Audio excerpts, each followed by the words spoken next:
Hello, everybody, and welcome back to Smite Prime. We're here with Week 4 of the May Circuit to decide who the winner of the whole shebang-a-bang will be. And if you don't already know me, my name is Morty. We've got the whole Prime crew today. We've got Jithens, we've got Solstice, we've got Testai, and next to me, you're in the booth, none other than Musey. How are we feeling, Muse? I'm feeling pretty good. Oh, that's cute. I didn't see that. That's nice. I'm feeling pretty good, Mort. I'm excited to jump into Week 4 today. It is, of course, for the big fish, right? The big kahuna, all the prize that's on the table. So I'm always excited to see how everybody dukes it out. But more than anything, I'm excited to see what we got in the merch shop, Mort. Let's check it out. Let's take a look at the art shop here and look at all the beautiful pieces we've got. We've got phone cases, posters, mouse pads, pillows, and we've got the almighty Horus tumbler. And good lord, it's coming time because Horus drops in 3 days, believe it or not. I'm super stoked about that. So shop.smiteprime.com to find all of your favorite new things you could put in your nice little crib. And we've also got some prizing to look at to see what these teams are fighting for. What have we all gathered here today for? It's the grand prize of $7,000 here in Week 4, where the top 8 teams from the prior weeks will compete in this closed bracket in a double elimination bracket and fight for the chance to win $7 grand. I mean, that's 7,000 big ones you could put towards more skins, more Horus tumblers, more anything. But who is going to be playing today? Only way to answer that question is to check out the bracket coming at you live and fast there. Little Ratatasker to the left. The top 8 teams that have been duking it out over the course of this month are going to be heading off against each other right freaking meow. We'll start off with the quarterfinals, and for our first match of the day, we're going to be watching Paul Belter up against Shish Kebab. And Paul Belter is a team that's had a couple different names over time. You might notice them as Witchcraft or a couple of their names, but now they go by Paul Belter, and that's going to be Sun Prodigy, Snatty, Zapman. This is a team that has taken down what once known as Clocked In back when Paul was with them, now known as Overtime. This is a team that has given them a run for their money and one of the top contenders when it comes to looking at that 7,000. But also up against them on the other end of the aisle, Shish Kebab, right? I mean, this is the SAP 7, Adapting, Echrome, I Silenced, and Clino, that EU squad that has a lot of that old head Smite mentality that we're bringing to Smite 2. So it's very much like a conflict of ideals of how you want to play the game. Always very excited when I get to see this Shish Kebab team play together. So very pumped to see what they put together for us before. I know Adapting really likes to play this play style of being in the right place at the right time, looking for these engagements. Adapting in Smite 1 was always super turbo aggressive and ready to take fights anywhere. We saw a little bit of that early on when they showed up in Smite 2. I want to see more of that, honestly, with the way that the jungle has changed, the fact that farming your jungle just quite isn't enough. You have to get active and you have to get involved. Adapting is that demon that can cross that line and really make that work. So I want to see if we see that today. You have to have that mentality, especially as you get deeper and deeper into the bracket.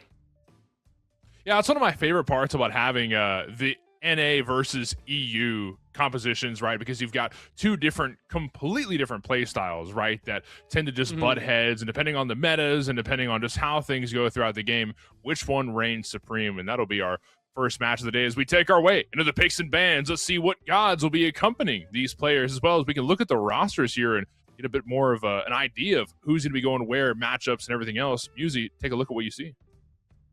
Well, I can tell you what we are not going to see, right? I imagine Apwash does not get to see the light of day. There's a character that has had a very explosive start here to Smite 2, and I mean that in a literal sense. Just a ton of damage on the base character. Not a lot of mobility, but I'll tell you what, he makes up for that. One of the plus ones he's got is that when he fires off his ultimate, he gets to move a little bit faster while moving around in there. So he has a ton of survivability and mobility, just this giant rectangle, or a square rather, right? All sides are equal, right? I know math. That basically says you can't fight me in here. But the anti-heal attached to the character is what really pushes him over the edge. Apwash is very, very good into some of the junglers that are very, very good right now. I think specifically Tsukiyomi has a tough time into Opwash. The corpses can block the projectiles that Tsukiyomi likes to fire, but also Tsukiyomi has a heal attached to his, the little white blade. He shoots out that Zangetsu, gets a little heal, all of a sudden you're stunned, right? Very tough for a character like Tsukiyomi, so I do feel like Opwash is feeling very, very strong right now. If he's not banned away, me personally, I'm surprised. Yeah, and there's a lot to love about, going up against the Opwash as well. I think one thing that stands out to me is that he's rather immobile. Not to go up against any of the points you made, because he's very strong as well, but he definitely is. Maybe, they're not mad about going against the Opwash because he kind of sits in one place. No mobility whatsoever. No dashes. And granted, we have seen some picks in the past. This is something that we've seen from Paul before, where he'll pick up the Zeus and he'll pick up Xerxes Hexstone, and that'll give him a little bit of mobility. And that might have been a possibility in another universe, but not this one. Opwash is banned. Not only Opwash, but Jingwei, Sobek, Thor, and Daji. A lot of junglers banned away from the side of Shish Kebab, adapting, not really wanting to go against anything that Paul Belter could throw at them. But this does leave some pretty solid picks open still. Ratatasker feels like a god Adapted could pick up and really make work here. I know that they could play the Apollo jungle as well. A lot of off-color picks from Shish Kebab, but the Tsukiyomi is still open and available for anybody that wants to have it. But also still some of the other stronger picks that we have around here. Kerberos is going to be up for anybody who wants it, even though they experience some nerfs. Still a very, very valuable pick and support. Yes, definitely so. And one of the few supports that I would argue is first pick worthy, right? I feel like that's kind of like a hot take right now, right? Do you want your support out of all players to be your first pick? The power that Curb has, I think, is definitely worth it. But instead, we're hovering an Afro. Okay. Interesting.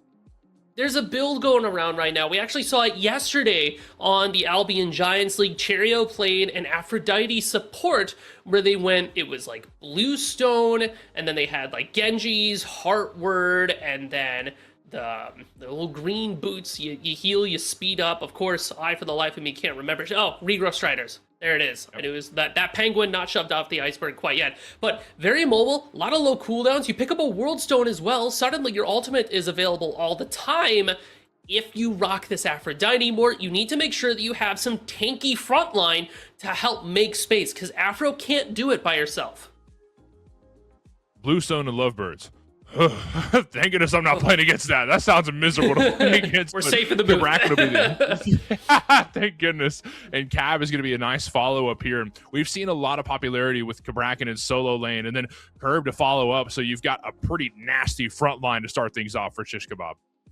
These are two great answers to the Aphrodite as well. Cabrakan Walls plays very well into Afro, who doesn't have the best way around it. She can kind of skirt through it with her ultimate, but she wants to save that ultimate for something bigger, like, say, Kerberos' ultimate that comes barreling down in the lane. Plus, Kerberos as well has the, not anti-heal per se, but a heal steal, right? When he's around you, the healing that you would get is less effective and, in fact, transfers over to the big puppy dog. So this Aphrodite already sees a little bit less value just by these two characters standing next to her.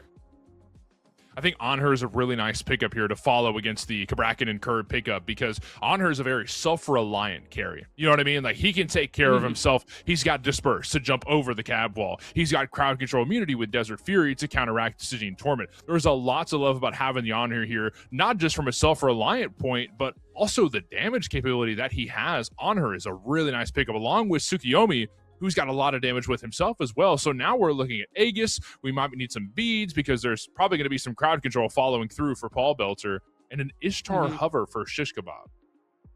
So I like the Ishtar lock in here, just a very kind of like an everyman ADC, right? Every ADC player has an Ishtar in the pocket somewhere. Yeah. CC Mute Ultimate has damage attached to it. Got a nice cone, cripple, stun, a lot of threatening capability with her, but also ranged autos that can extend just a little bit farther. She's got lob autos for clear. Pair that with that Kerberos with that ghastly breath, and suddenly the Shish Kebab dual lane should feel pretty strong against Afro and Onher. Bluestone Lovebirds is very strong for clear, but Kerberos and Ishtar should be able to kind of pressure them out a little bit and force this Afro and Onher to take a couple of steps back, at least until they hit level 5. It's kind of a scary situation. I really like Shish Kebab picking up this Merlin, because I feel like Kaidon has one of, if not the nastiest Merlins in the game of Smite Prime right now. I mean, that Kaidon loves the Merlin pick, so let's take that away from him. But I think Kaidon's okay with that because Disco's left open, and Disco's very strong right now. And then you pair that with Pele, who got through to last pick, by the way. That's a pretty hot one. I know you guys have feelings about that. Love this Pele solo. Again, another character that experienced some nerfs, fell off a little bit. We saw her get through once in Prime, and suddenly we were reminded God King Pele still exists in the game, especially with that aspect. A ton of sustain. But what I like about this Pele, especially with the Tsukiyomi, especially with the Aphrodite, these are, our jungler or solo love to get in there, love to get active, love to make space. This is something that Aphrodite needs in order to function, and she can kiss one of these two, either one, like that one tennis movie showdown, one between the other, good stuff, right? But this enables them to be even more aggressive, even more in your face. She literally sits there and just keeps them alive 5 ever, and now Paul Belter gets to fight for free whenever they want, however long they feel like it. And on the other side, shish kebab. And when I'm looking at this comp, I'm thinking 2 words. Big circles. A lot of big circles. You've got Tremors from Cab, Sieging Torment from Serb. You've got Blades of Retribution, which is more of a cone than a circle, but still, a big AoE is really what we mean by big circle. Right. It forms a circle in a certain way. I'm no geometry major, but it is a big... Very nice spin there. Don't get dizzy on me now, Muse. We've got a long cast to go. And then the Fear No Evil. So you've got so much engage, and then follow up with more engage. We're going to keep engaging on you until there's nothing left to engage on, until you're a big red puddle on the battleground. So there's a lot to love about this shish kebab team. But 5-on-5 here, Muse, where are you putting your betting money? Honestly, I do really like both of these compositions for different reasons. They have different playstyles in terms of a team fight, and they have different answers to questions that either team is asking. So I look at this Paul Belter team, and I see that they've got great answers to the CC that you were talking about, Mort, Undying Love attached to the Aphrodite, but every single other character does have a CC immune ultimate. This means that if we pick up, purification beads selfishly for ourselves, if one of the tanks finds room for a talisman of purification, it's an added layer of redundancy for these characters to fight through the massive amount of CC that Shish Kebab have. Whilst Shish Kebab does have that, I like to call it bombastic crowd control, where we press forward in a team fight and suddenly you get very scared. The best way to play into this Paul Belter team, if you are Shish Kebab, I'm looking at this Kerberos. Eye Silence needs to make sure that they are constantly threatening this Aphrodite to keep them on their toes, forcing out Undying Love, forcing out relics from the rest of the team,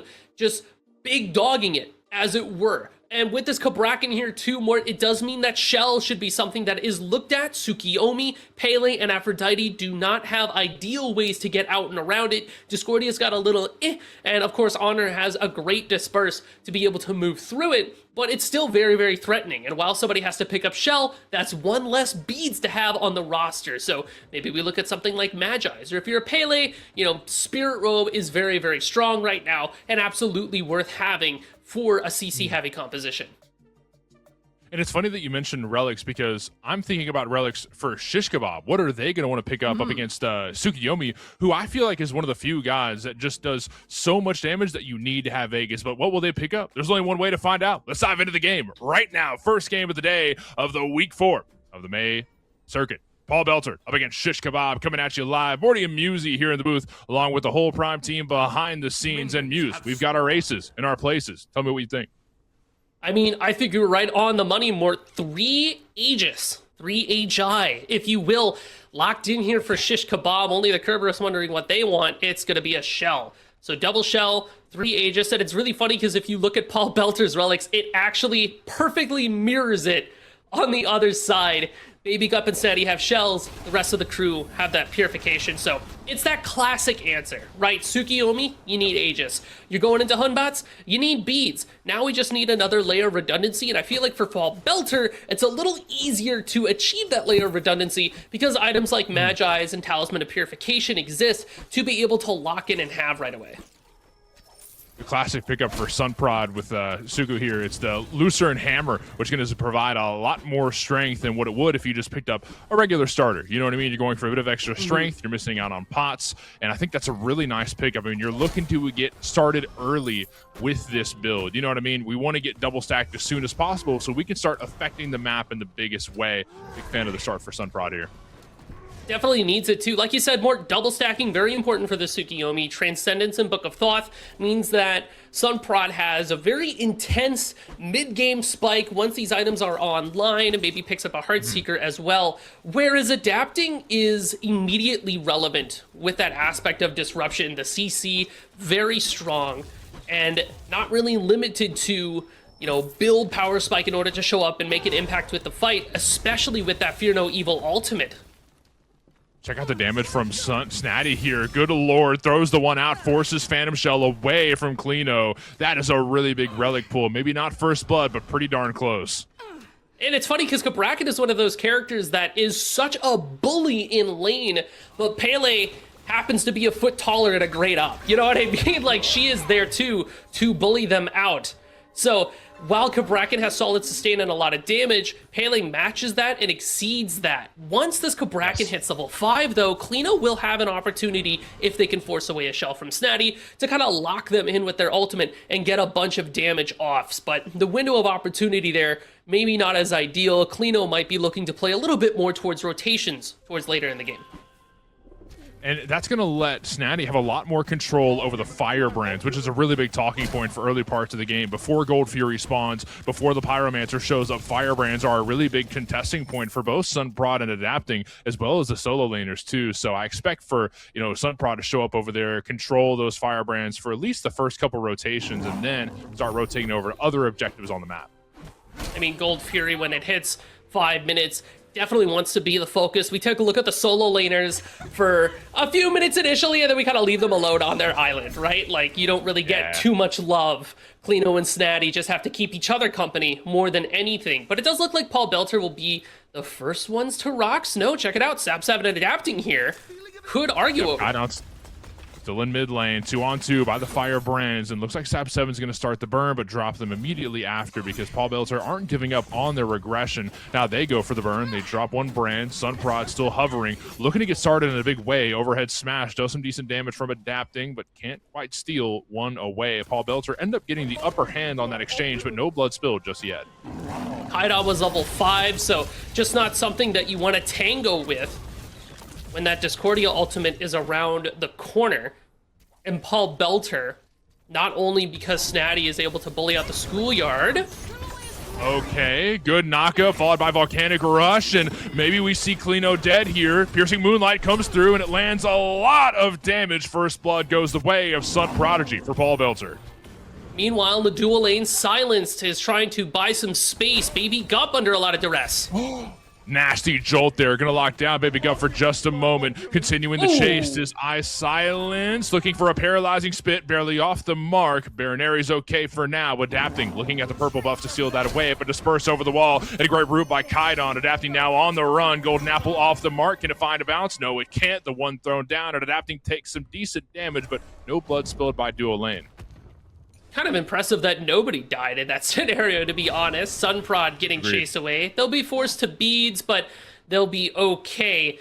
I mean, man, talk about a really solid pillar from Zapman there. It stops Silence from being able to stay in hot pursuit. And when I saw Zapman disperse over the wall, I got really scared, like there's a monkey over there. But turns out they had nothing to be afraid of. So, hello! Baby Gup kills E-Chrome over there in dual lane. Hello! So 2 kills now for Paul Belter, and that means with Gold Fury, which has just spawned, maybe, I don't think they'll look at it right now, but maybe sooner than later they can grab their first one of the game.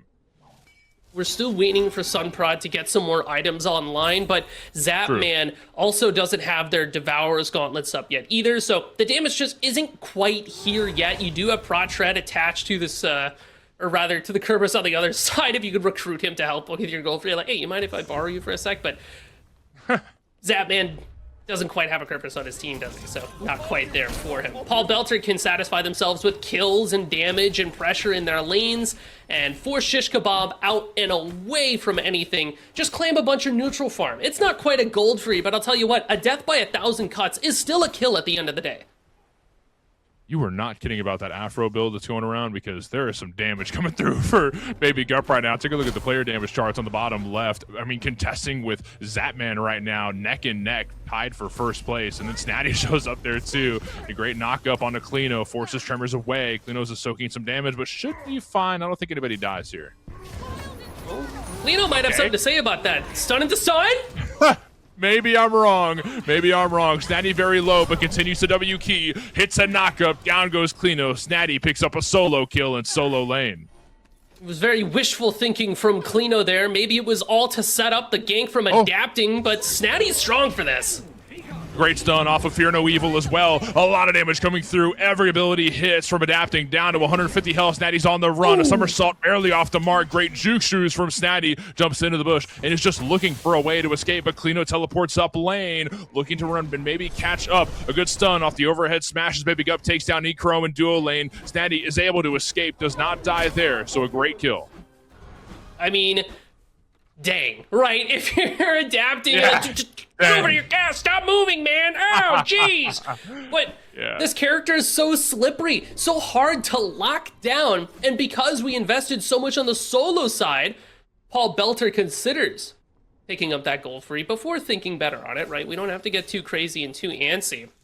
But Snatty's very, very hard to kill at the end of the day. A lot of mobility, a lot of sustain. Keep in mind, when she pops her 3 to get more movement, it's also healing her. So it's just a crazy amount of survivability in a solo lane where you're already ahead of not only your lane opponent, but you're tied with the other jungler, and there just wasn't enough mana, not enough gas in the tank for adapting to make a real play there. Paul Belter invading on the enemy side, purple buff, and Zapman's able to take it away. And that's a big pull for them. Meanwhile, fighting over the Party Rockers here in mid lane. The Beacon will be going the way of Paul Belter for now. 2-on-2 as they tend to contest over some neutral farm. Looking for a root. Sun Prod is aggressive, but Sap 7's got some decent damage, and the Golden Apple lands, forces a cripple, and Piercing Moonlight to follow. A great root for Kaidon will secure the kill. Sap 7 is down. Adapting's dead as well. Double kill for Kaidon, but look who's showing up now. I Silenced along with Klino showing up in mid lane. They do not want to give up that Beacon for free. Paralyzing Spit lands, but not a lot of follow-up after.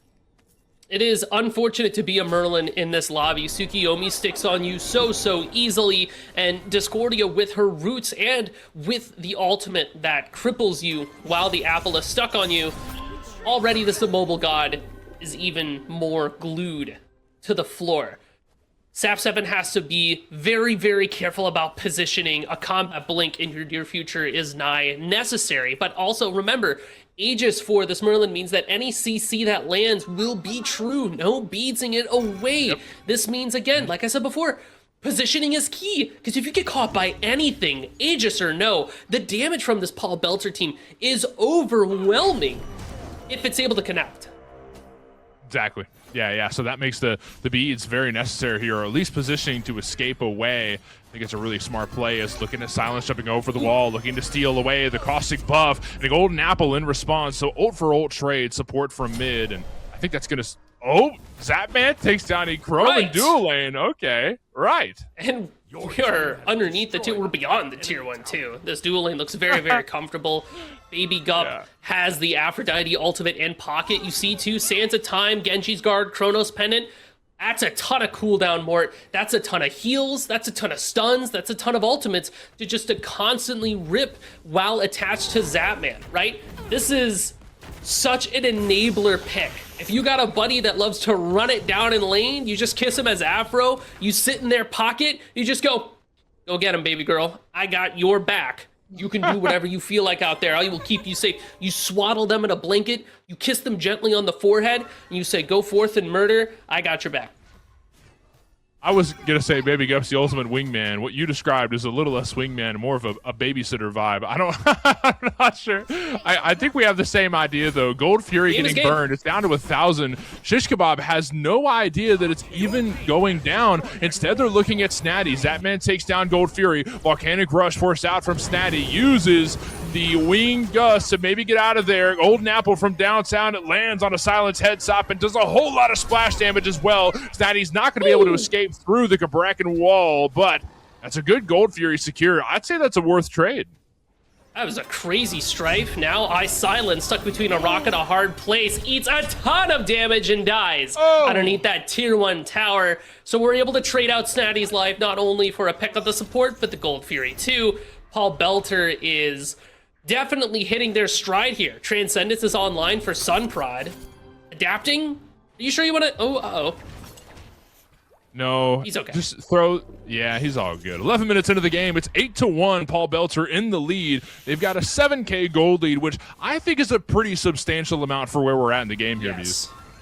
Yeah, that is very, very scary. And remember, this Tsukiyomi still can get stronger, right? Book of Thoth is the other item that we're waiting on for Sunprod, while the Transcendence slowly but surely stacks up.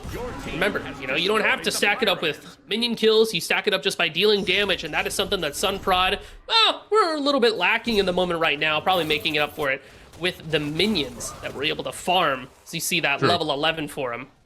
It's a good start. If you're Shish Kebab, though, you have answers, right? We have a great team fight. We've got Kerberos ultimate. We've got the Hunbat's ultimate. Even Ishtar, to an extent, is able to make something happen on the map. We just gotta keep our heads above the water and try to scale towards the late game. Merlin's a great scaler. Hunbat's is always relevant, and Cabrakan gets tankier and tankier as time goes on. Snatty might be in trouble. Adapting just showed up by the solo side. Throws a lot of abilities at Snatty. Somersaults right onto his head top and slows him down for a moment. Forces away Volcanic Rush. So Snatty's fine for now. But 4 members of Shish Kebab gunning for Snatty's head. But Snatty still lives regardless. They couldn't quite find the jump on him. Contesting for Firebrands, which aren't up just yet. But Shish Kebab really wants Snatty taken down early. Granted, I think they're right, because you want this Pele shut down earlier than later. You know what I mean? We need Snatty to feel the pressure. Is Snatty gonna feel anything though? Afro and Pele aspect standing next to each other. We're gonna try for it. Okay, City Torment forces away the ultimate from Baby Gup, so not much happens right after. Ult for ult trade from supports. Meanwhile, Blades of Retribution forced out from E-Chrome. Zapman still has Desert Fury to work with. This could be another solo for Zapman if he plays his cards right, but instead he's going to invest in some camps and try and take some farm away from Shish Kebab. That's a great way to shut them down. Honestly, when you are ahead, one of the routes you can take is really try to push that lead, shove the lead down your opponent's throat, and push them all the way back to their Phoenix. But the other route, the unsung hero, is just to chill, right? You have a 9K gold lead. You don't have to do anything, realistically. You can kill that guy. Bye, right? Okay. That's cool. But, in terms of the grander picture, you control the map, you dictate the pace of the game. If you want the game to go long, you can make that happen. Paul Belter is comfortable in that scenario as well. While Shish Kebab have got some great scalers, Sunprod just finished up their Book of Thoth, so now they're stacking that. Snatty is just gonna get bigger and bigger as time goes on. And Zapman just wants to hit level 20. We're really just playing for objectives. The Moonlight Queen Naga that's around the corner, the Gold Fury that's spawning. I love the objective play from Paul Belter. They don't get antsy. They don't try to force anything. What they do is they play the map, they play calm and relax, and I really like that. I feel like a big part of that voice is the experience that lies with Zapman. To just say, y'all, take it easy, right? We are Jay Chillin'. Jay Chillin' as Snatty heads back to base to Jay Chillin', buy some items. Meanwhile, Baby Gup and Sunprod hovering around where the Queen Naga will be spawning here in about 20 seconds. And like you said, a very monumental part of the game. This is where we go from less skirmishing and more objective focused team fights, right? Because now we've got a lot to fight over. Another Gold Fury pip would be big for Paul Belter. They want to get that third pip as soon as possible to start running at towers. Queen Naga provides a permanent intelligence and strength boost, which Paul Belter could use very much so as the game goes on. But we'll be going for Gold Fury first off. There's a couple members of Paul Belter burning it right now. Meanwhile, Kaidon and Snatty are going to be zoning in the middle of the map. They're doing a great job of just distracting right now as, oh my god, it burned fast. Good lord. Yeah, Gold Fury down for the count. Yikes. Now where do we take this aggression? Well, I noticed, like you said, where that Moonlight Queen Naga's up, and oh look, some enemy players too. Honestly, why not stop and smell the roses? Why not take some heads? And the roses smell beautiful around the middle lane. The beacon spawning in just a moment. Pyromancer will be burned here. Shish Kebab waiting in the wings. It's down to half health, and Sap 7 watching with intent. A root over the wall will force them away for just a moment. Paralyzing Spit could steal this, but Silence isn't even going to try, and I don't blame him. That would be a very hard steal. A third objective, a hat trick, would be massive for Belter. Shish Kebab need to do something here. They need to do it fast. Golden Apple forced away from Kaidon to counter Dizzying Torment from I Silenced. And meanwhile, there's a fight unfolding by the middle lane. Everybody from Paul Belter shows up to collapse on Adapting. Blades of Retribution is thrown, but it doesn't slow down Paul Belter enough. Adapting still dead, and the Queen Naga gets burned. Paul Belter just got a whole lot done in a time of a minute. The window of opportunity for Shish Kebab is slowly but surely becoming closed. We are nearing a situation where it's time to kind of chill out beneath our birds and just hyper focus on our back camps and our buffs to try to get any level of farm online. We need some penetration so that we can kill tanks if we're able to hold them down long enough, and we need to hit some power spikes for our mages. Soul Reaver not yet available for Step 7. We need that yesterday, right? There is a reason we built it so soon, so quickly. I mean, I do like that Totem of Death. Like I said before, you need that penetration, but these tanks are going to live forever. Look at how much health Snatty is building, right? Avenging Blade, you got the cloak there too. So in order to be able to chew through, we have to get these things online. In order to get these things online, we have to split the map, look for farm, and just try not to fight Paul Belter unless you're able to 5 or 4v1. If you can do that, hurrah! If you can't, get out! Wait, they're going to rip FG. You know what? Shish Kebab let them have every other objective. Why not try FG? Snatty all alone in the middle lane. Overhead smash finds a stun onto Snatty, but he's going to heal up off of that thanks to the items. But Kaidon cleans up Kleeno in very quick time. So down their solo laner, Shish Kebab have pretty much no contesting potential for this FG as that man's going to burn it down in quick time. Snatty distracting, both Adapting and Sap 7 in mid lane, and wants nothing to do with the FG. Meanwhile, I Silence is getting chased throughout the jungle, gets stunned down for a moment. A great pillar thrown down to block the dog where he stands. That's 2 kills and the FG for Paul Belter. Obsidian Dagger in pocket for Zapman. They're looking at this mid lane tier 2 and they're going to burn it down quick.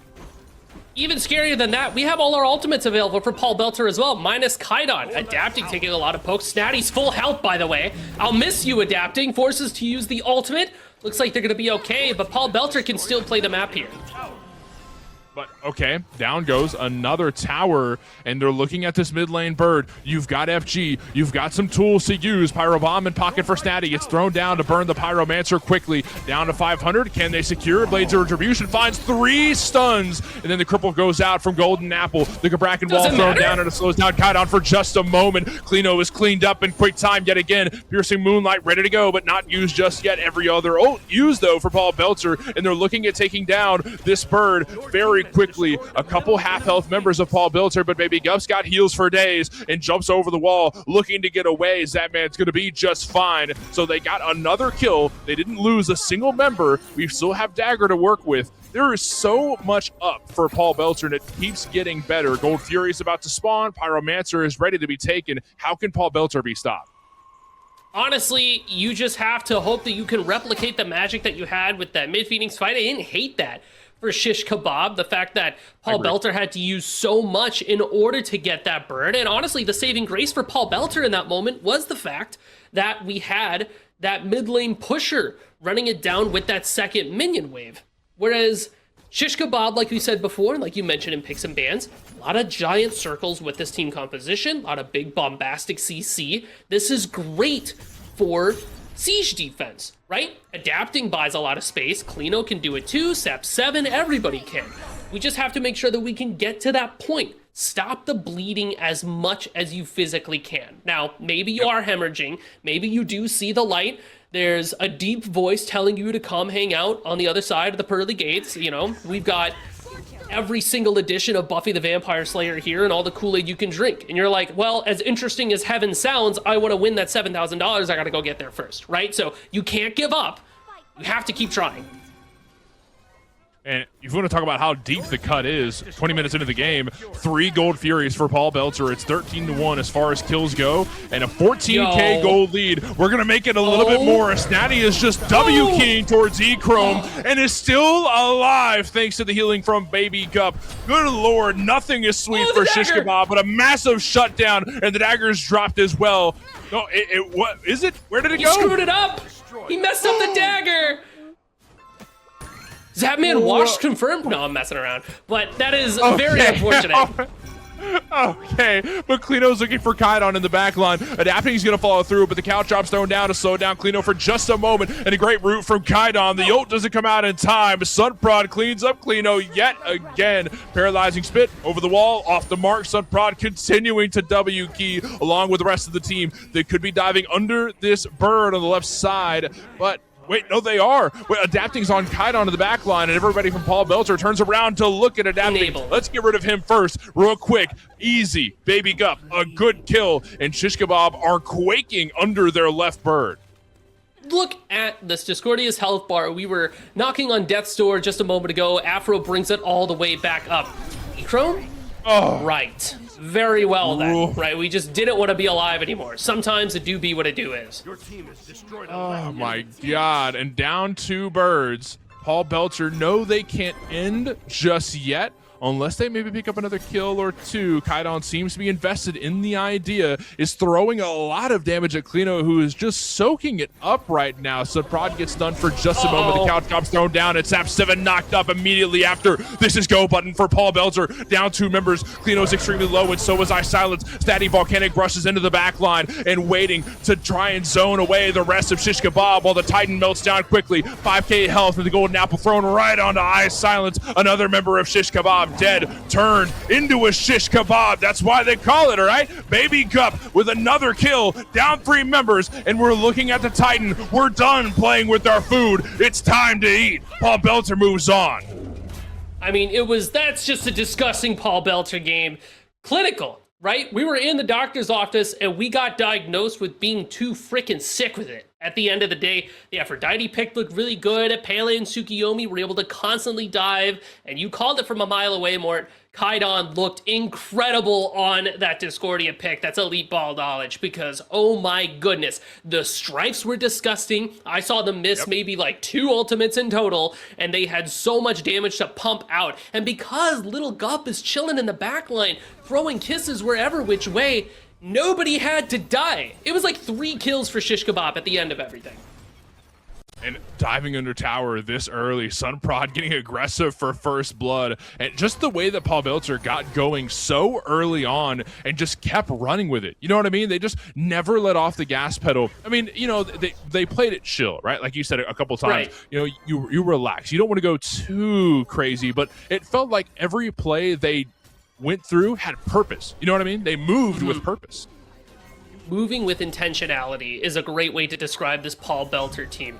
Every single kill they get is to get something else on the map, right? Be it some kind of neutral farm or some kind of grander objective.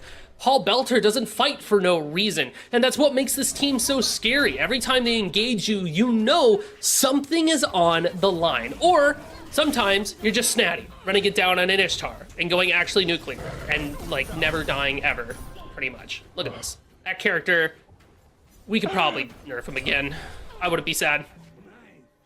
You know what's crazy? Pele was the last pick for Paul Belter, by the way. For real, like, yeah. I cannot believe the last pick was the Pele because of, oh my god, the damage. I mean, the tankiness is just unreal for this Pele pick, and Statty made it look so good. Chat, if you want to win your rank games, if you get queued into solo, copy down the build. Copy down the build. And it's crazy, right? But hey, can you argue with results, Muse? No, you can't. No, absolutely not. I love this build from Snatty. It's got a lot of prot shred. It's got even more prots and just a lot of engage tools too. It's funny too, because Bracken, like I said before, is that lane bully. You know, you get shoved into the lockers, you don't get a chance to play the game, but Klino got washed out from minute 1 with the way that Snatty was moving around there. I mean, it's just a very, very hard experience to go through. Well, that's going to wrap up our first game of the day. We've got another game coming up soon, but we're going to take a quick break. We'll be back in a few minutes. Don't go anywhere.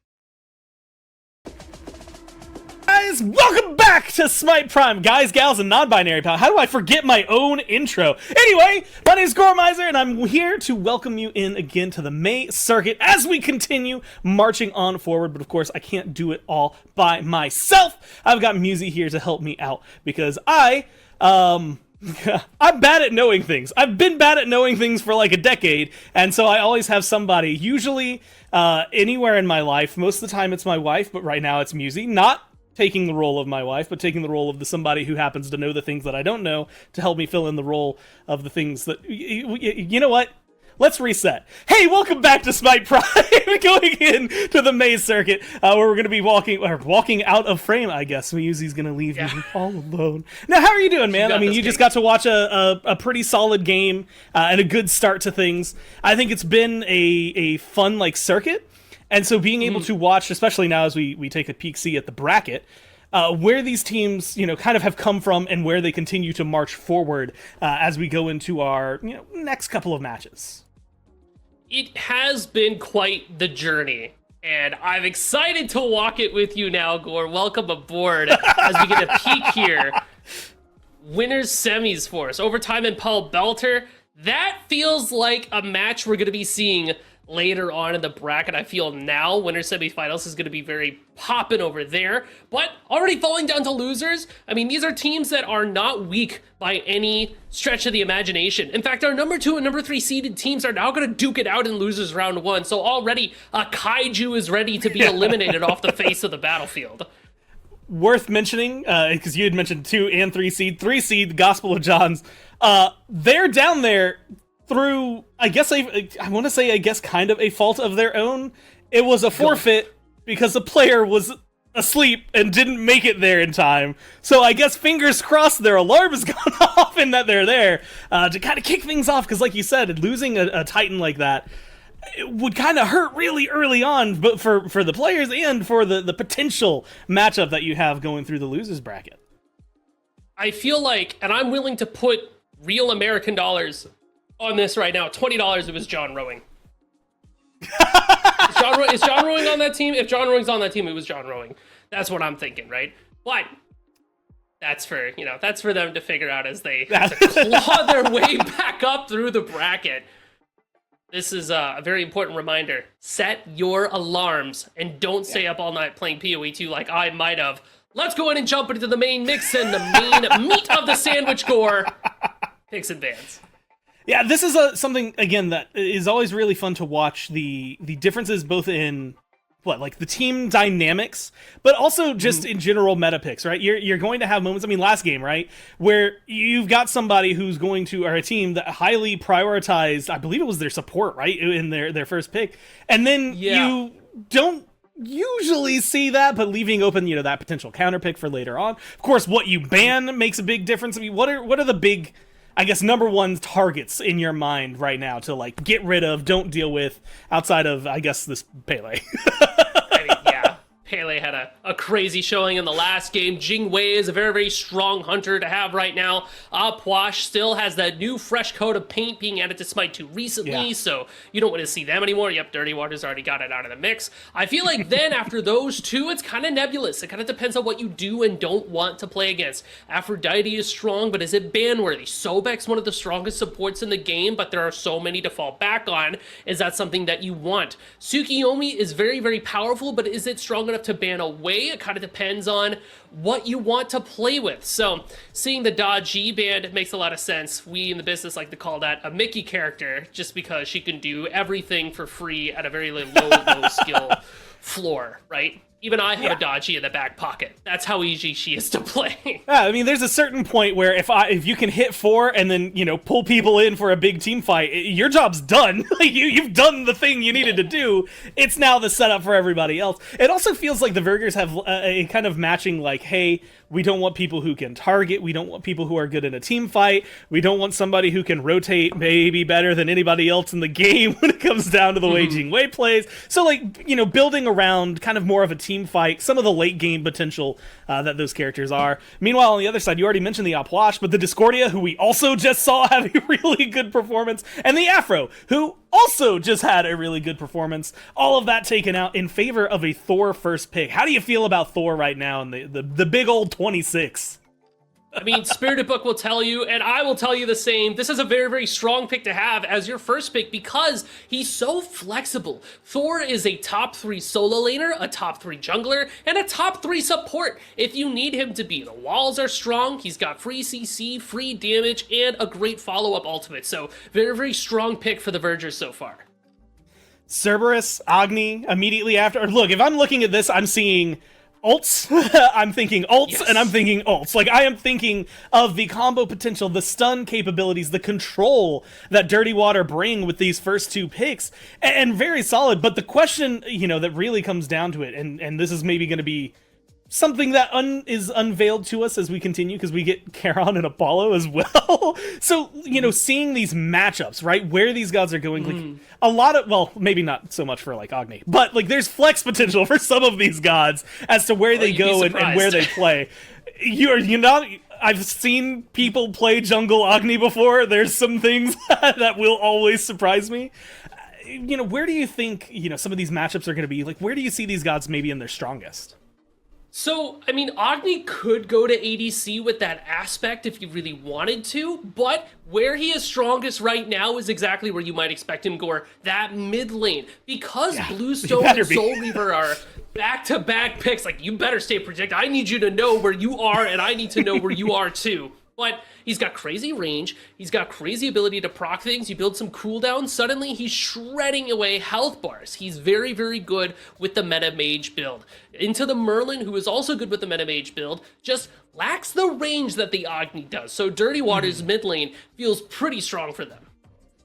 Yeah, the biggest difference, right? Merlin has a lot of versatility that he brings to the table, a lot of kind of differing play styles, and a lot of damage that he can drop down at any instance. But like you said, that range for Agni, the CC potential, the setup, the damage follow-up is always going to be really good. Cabrakan, Ho Yi, Achilles locked in over there as well. Kind of a veritable, I would say, best of. Now that you can see the Vergers full comp, because Dirty Water's playing around, we'll figure out what they're doing in a second. Now that you can see the full comp, what do you think about the way they kind of match up? I think they've got good rotation potential.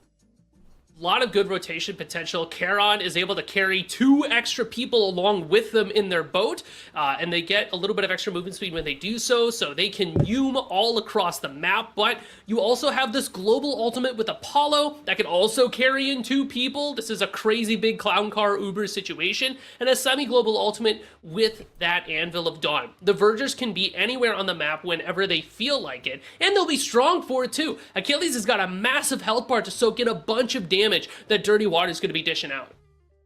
Nemesis locked in at the very end. Look, if I'm seeing these kind of comps, I see one that is maybe team fight, rotation, surprise you, jump around, you know, Gold Furies, Fire Giants, find you in the big moments, and one that is going to hunt you down to the ends of the earth. One that has that team fight potential in Dirty Water. But like, I see Nemesis, I see Ho Yi, even Cabrakan.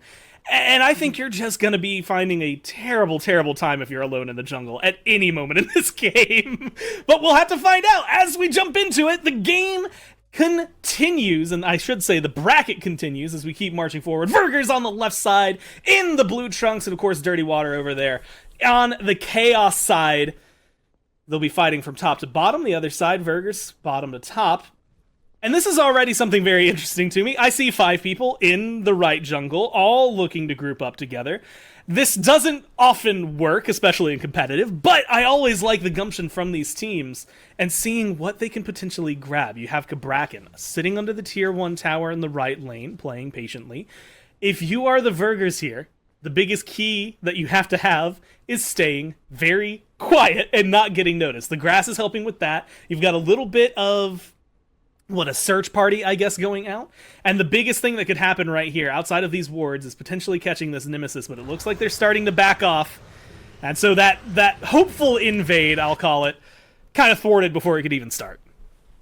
The funniest part about that is Dishonored is just standing there without a clue in the world. You could Bro is it tabbed almost out, looks a let's be little honest. AFK. Yeah, he's not paying attention. He's not even there. Doesn't understand the danger that's around the corner. He's like, you guys hear something? All right, time to go back to my blue buff. But some interesting things to kind of latch onto here. My eyes are drawn straight to this Hou-Yi aspect. We've been seeing it played more and more, especially as crit has kind of had its rise. His autos now ricochet, right? But his ricochet no longer ricochets. They did a little switchy doodle there, and he loses the stun off the Mark ricochet connection there. So while Hou-Yi lacks a little bit of that setup and maybe a bit of that safety that he had before, he makes up for it with crazy lane pressure and the ability to hold left click while staring at a wall and still dealing a ton of damage. Every time these autos ricochet off the wall, they deal more damage like the original Ricochet would do. This makes crit super, super good for him. It also makes things really interesting when you get into, like, the lane fights are going to be, one thing. It's kind of hard. The wide lane, you're going to be able to find some walls to bounce off of, but, like, you're going to see a lot of this, right? There's not that capability. I'm really interested in the jungle fights for this aspect, right? Going in around the bus, maybe with the stun, the damage. Oh my god, it's so good, Tuba! Proving me wrong instantly, making things happen in the lane, and open up first blood for Dirty Water. Oh my goodness, that poor Carrot was only level 1. The level 2 difference for this dual lane has now Ragna's taken a bunch of poke here. No, he's good. Dash away. Be safe. But you have to be so careful. The damage from this Kerberos and from this Hou-Yi can overwhelm you if you're not being, super safe in your lane.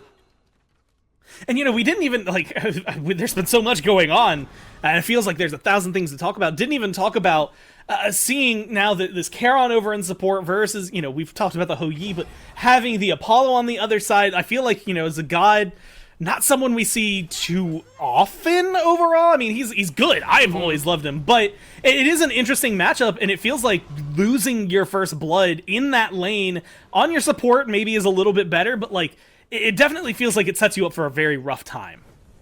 Vergers already didn't have the best lane clear with your Charon and Apollo together, in comparison, of course, to Kerberos Hou-Yi aspect. But now, like you said, Gore, taking that step back, your mindset changes. Now this Apollo's thinking to themselves, okay, gotta get my Devos online, gotta stack. I'm playing for the next, 5 minutes of just chilling until maybe my Thor shows up with that Anvil of Dawn or with a good rotation, because if Tuba doesn't have dash available, that Thor wall can cause havoc. Well, rotation. Speaking of Thor, looking for a wall, maybe onto Dishonored. Has the lineup, doesn't have the stun, has the spin, has some damage, but might actually have the retaliation coming against them. Now Wengu is in trouble, locked down, crippled, but still just barely able to escape, playing with fire as they try to get a little bit of poke and go back in. But this doesn't seem like it's going to be a great position. Dark now getting low as well. And an engagement with no kills, but still favorable for Dishonored and Valo. The Thor wall just goes completely wide, and Dishonored stares at it for a moment before going, I'm a early game Cabrakan, I could kill.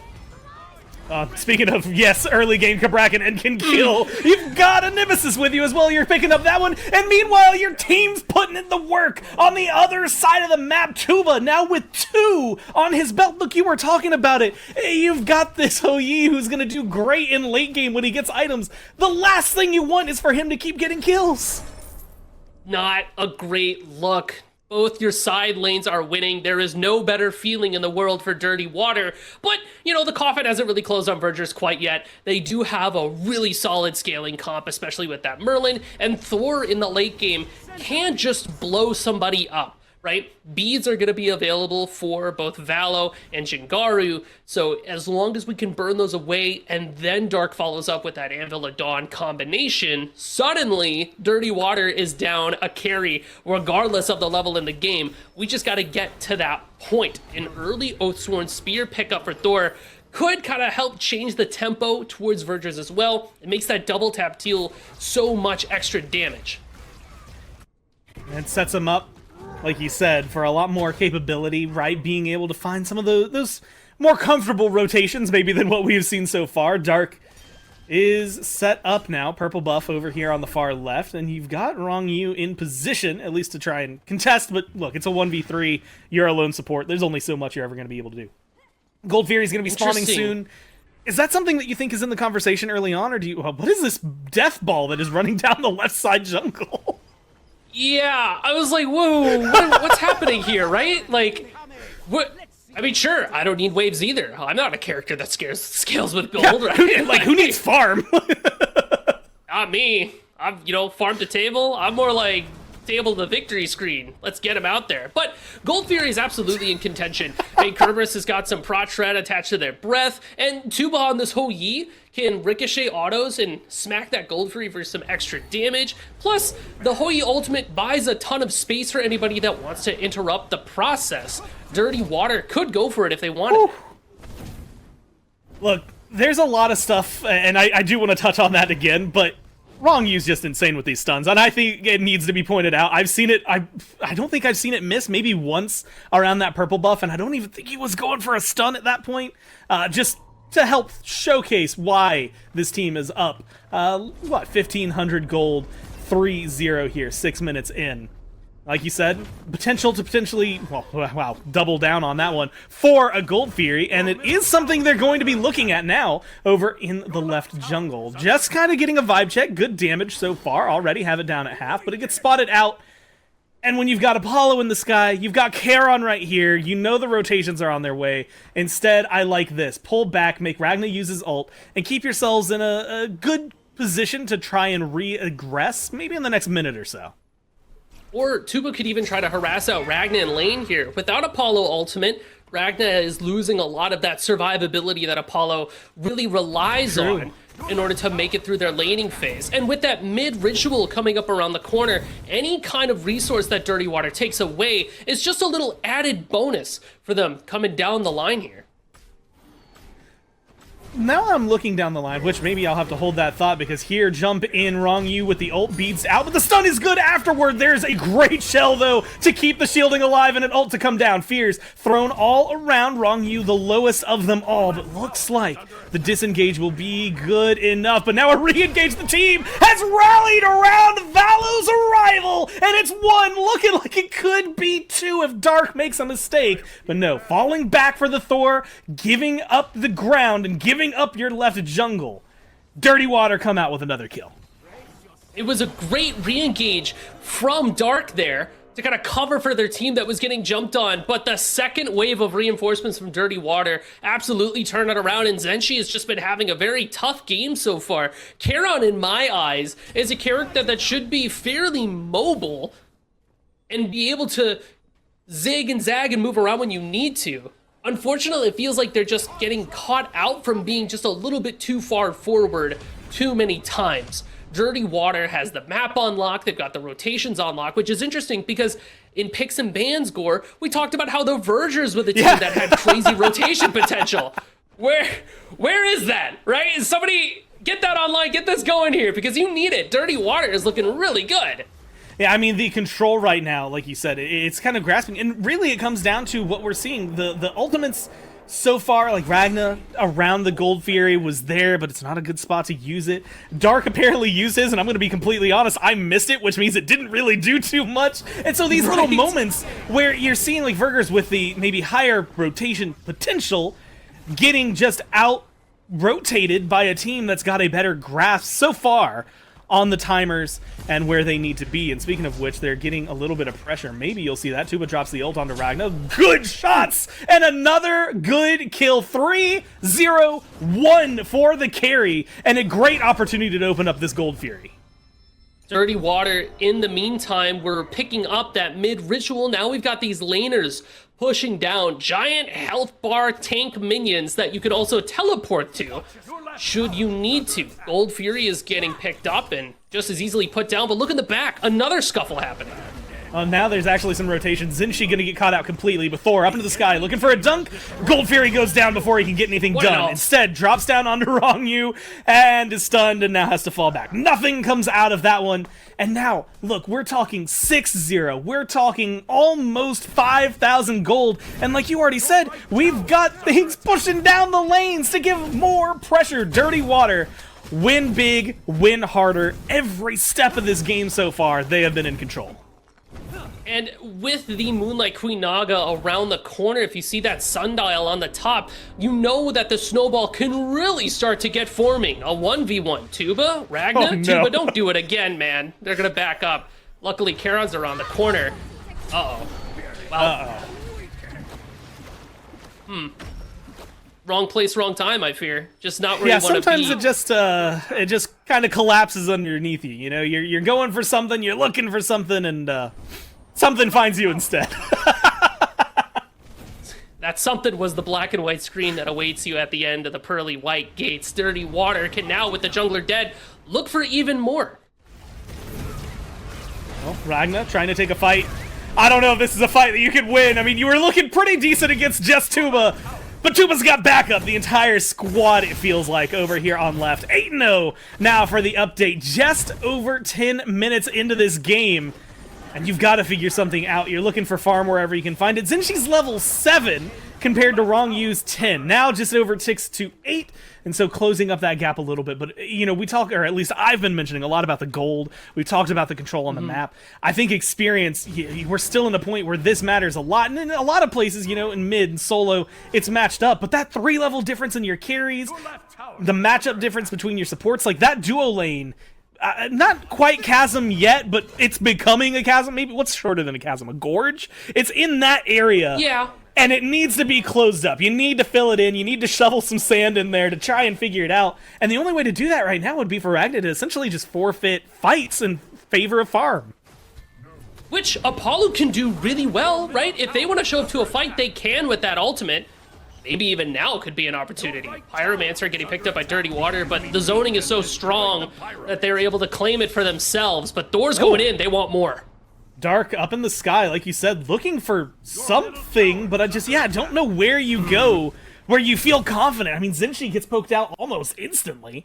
And so instead, Dark has to use the ult to retreat and can't play as aggressive as they wanted to. It's this lead kind of coming back to bite them now in a position where you can't do much. Ulted beads used in mid. Icy just trying to stay alive and is going to be able to do so for a little bit longer. Wrong Hue in a little bit of trouble as he dances around, gets stunned out by the wall, but is tanky enough that he doesn't really care. Actually has a level up on Dark and has enough, but finally, Vergers get their first kill. They shut down Wrong You, but the problem is they pay for it with their mid laner. Now you've got Ragna rotating in a great position, but there's just not a lot to do to follow up. You lose your support for Dirty Water, and I think appropriately fall back. Zenshi is on the board for the Vergers. Took 4 deaths. Now we're up. Ball up on your Zenshi stocks because we are ready to cash out pretty soon here. Honestly, it's kind of a mental victory, right? You have a rough start to your game and suddenly you're like, dude, I still got this. I can still do this. Charon is still good into the Kerberos, right? He's got the silence, turns off the gas of breath. Even into something like the Agni, this Charon could be such an important piece of the puzzle. Now that they got a little bit underneath their belt, they can live a bit longer, they can deal a bit more damage. Ideally, do you want that gold going to maybe your Apollo, your mid?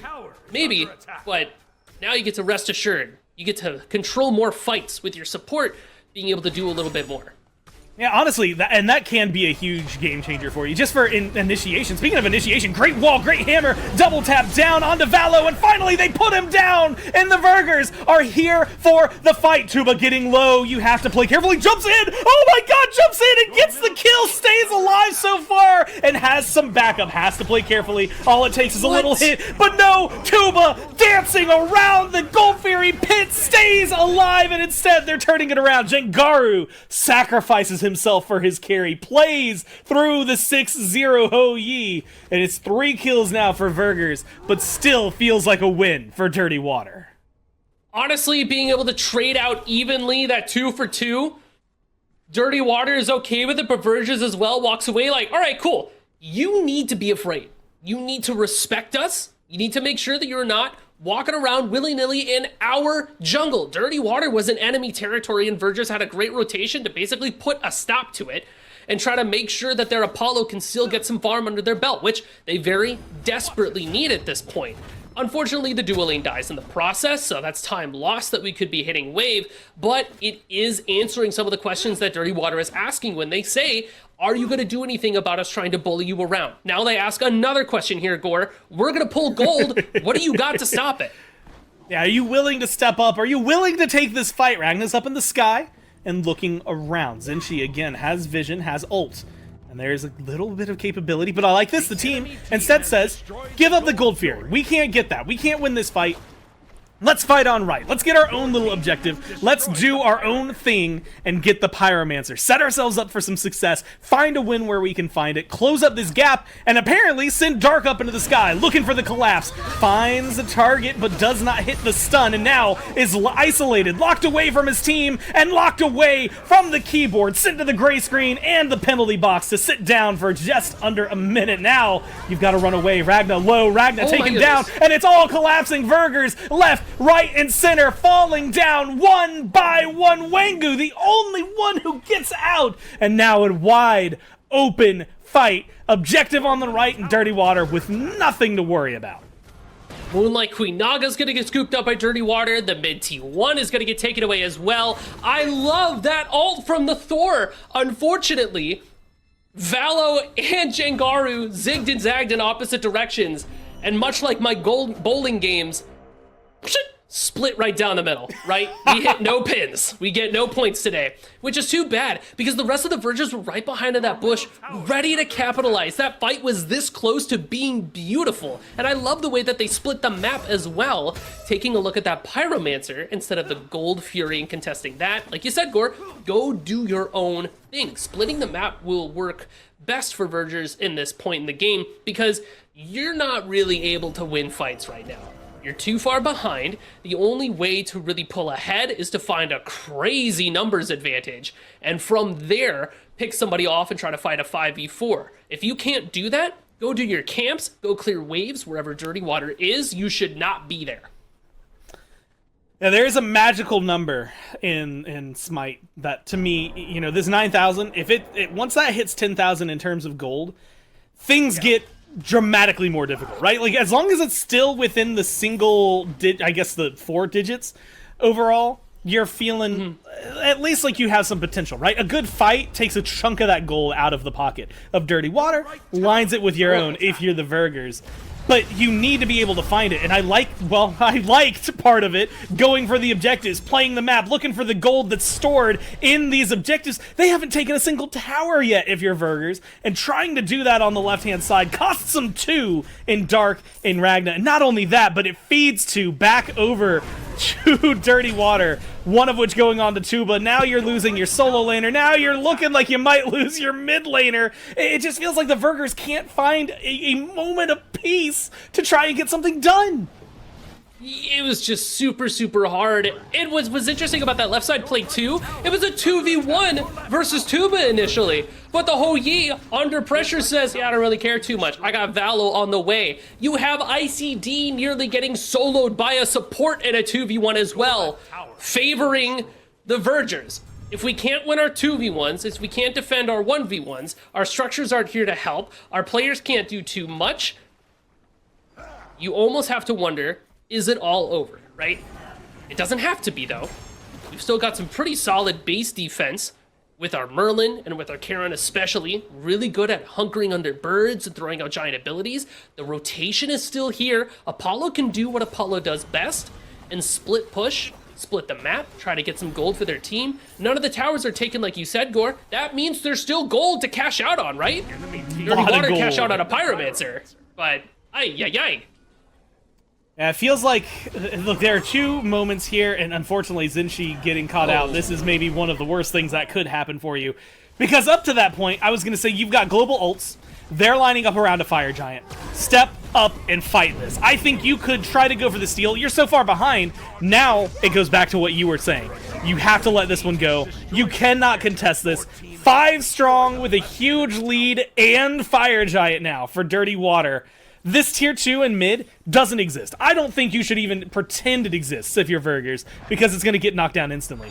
I like what you said. Go for the Phoenixes, look for your defense, If you're dark, maybe hope you hit those ultimates a little bit more consistently. Unfortunately, it's just the movement capabilities, right? Valo, Jengaru, Tuba, Wrong You, even Dishonored, like they all have a way, it feels like, to get just far enough from this Thor that he can't close in on him. And instead, you need to be looking for some defense. You got a tier 1 tower on left if you're Vergers, but your right side Phoenix is getting pressured out, and you don't have the numbers to try and contest this. Ragna is forced into a fight, flying back slowly, and now they're going to be setting up. Maybe a moment to come in for the Apollo, looking for a little more, but Dirty Water reassessing and reaggressing. They have FFG, they got Blink, ultimate from Kurt, picking up 2. That is a double kill if I ever saw it. Ay, caramba. And then the setup. I mean, the follow-up, you still have potential. You shut down Jinkaru again, now 6-2 and 6. You're putting some kills there, but you're losing a lot in the process. Now you've traded 3 for 2. You get Wrong You create a little bit of trouble. Valo's low, the shield is good. You have to win this fight, and ICD does. Oh man, he holds on just long enough to get it done and falls back into the base. 4 for 3. You still lose the Phoenix. You got to admit, though, for Vergers, it's a sign of life. It's a heart pumping, even if it costs so much and causes so much distress. You're holding on. I mean, honestly, that defense was really solid. The fact that Dirty Water almost didn't get the Phoenix there, like, shows that the Vergers have what it takes to hold on. I said before, ICD on this Merlin is great for hunkering down below these birds and sending out a whole bunch of damage. And Zenshi, with the Charon ultimate, with the silences, similar situation. Plus, think of all the gold that Vergers just cashed in on, right? We just got some shutdowns, we got some big kills.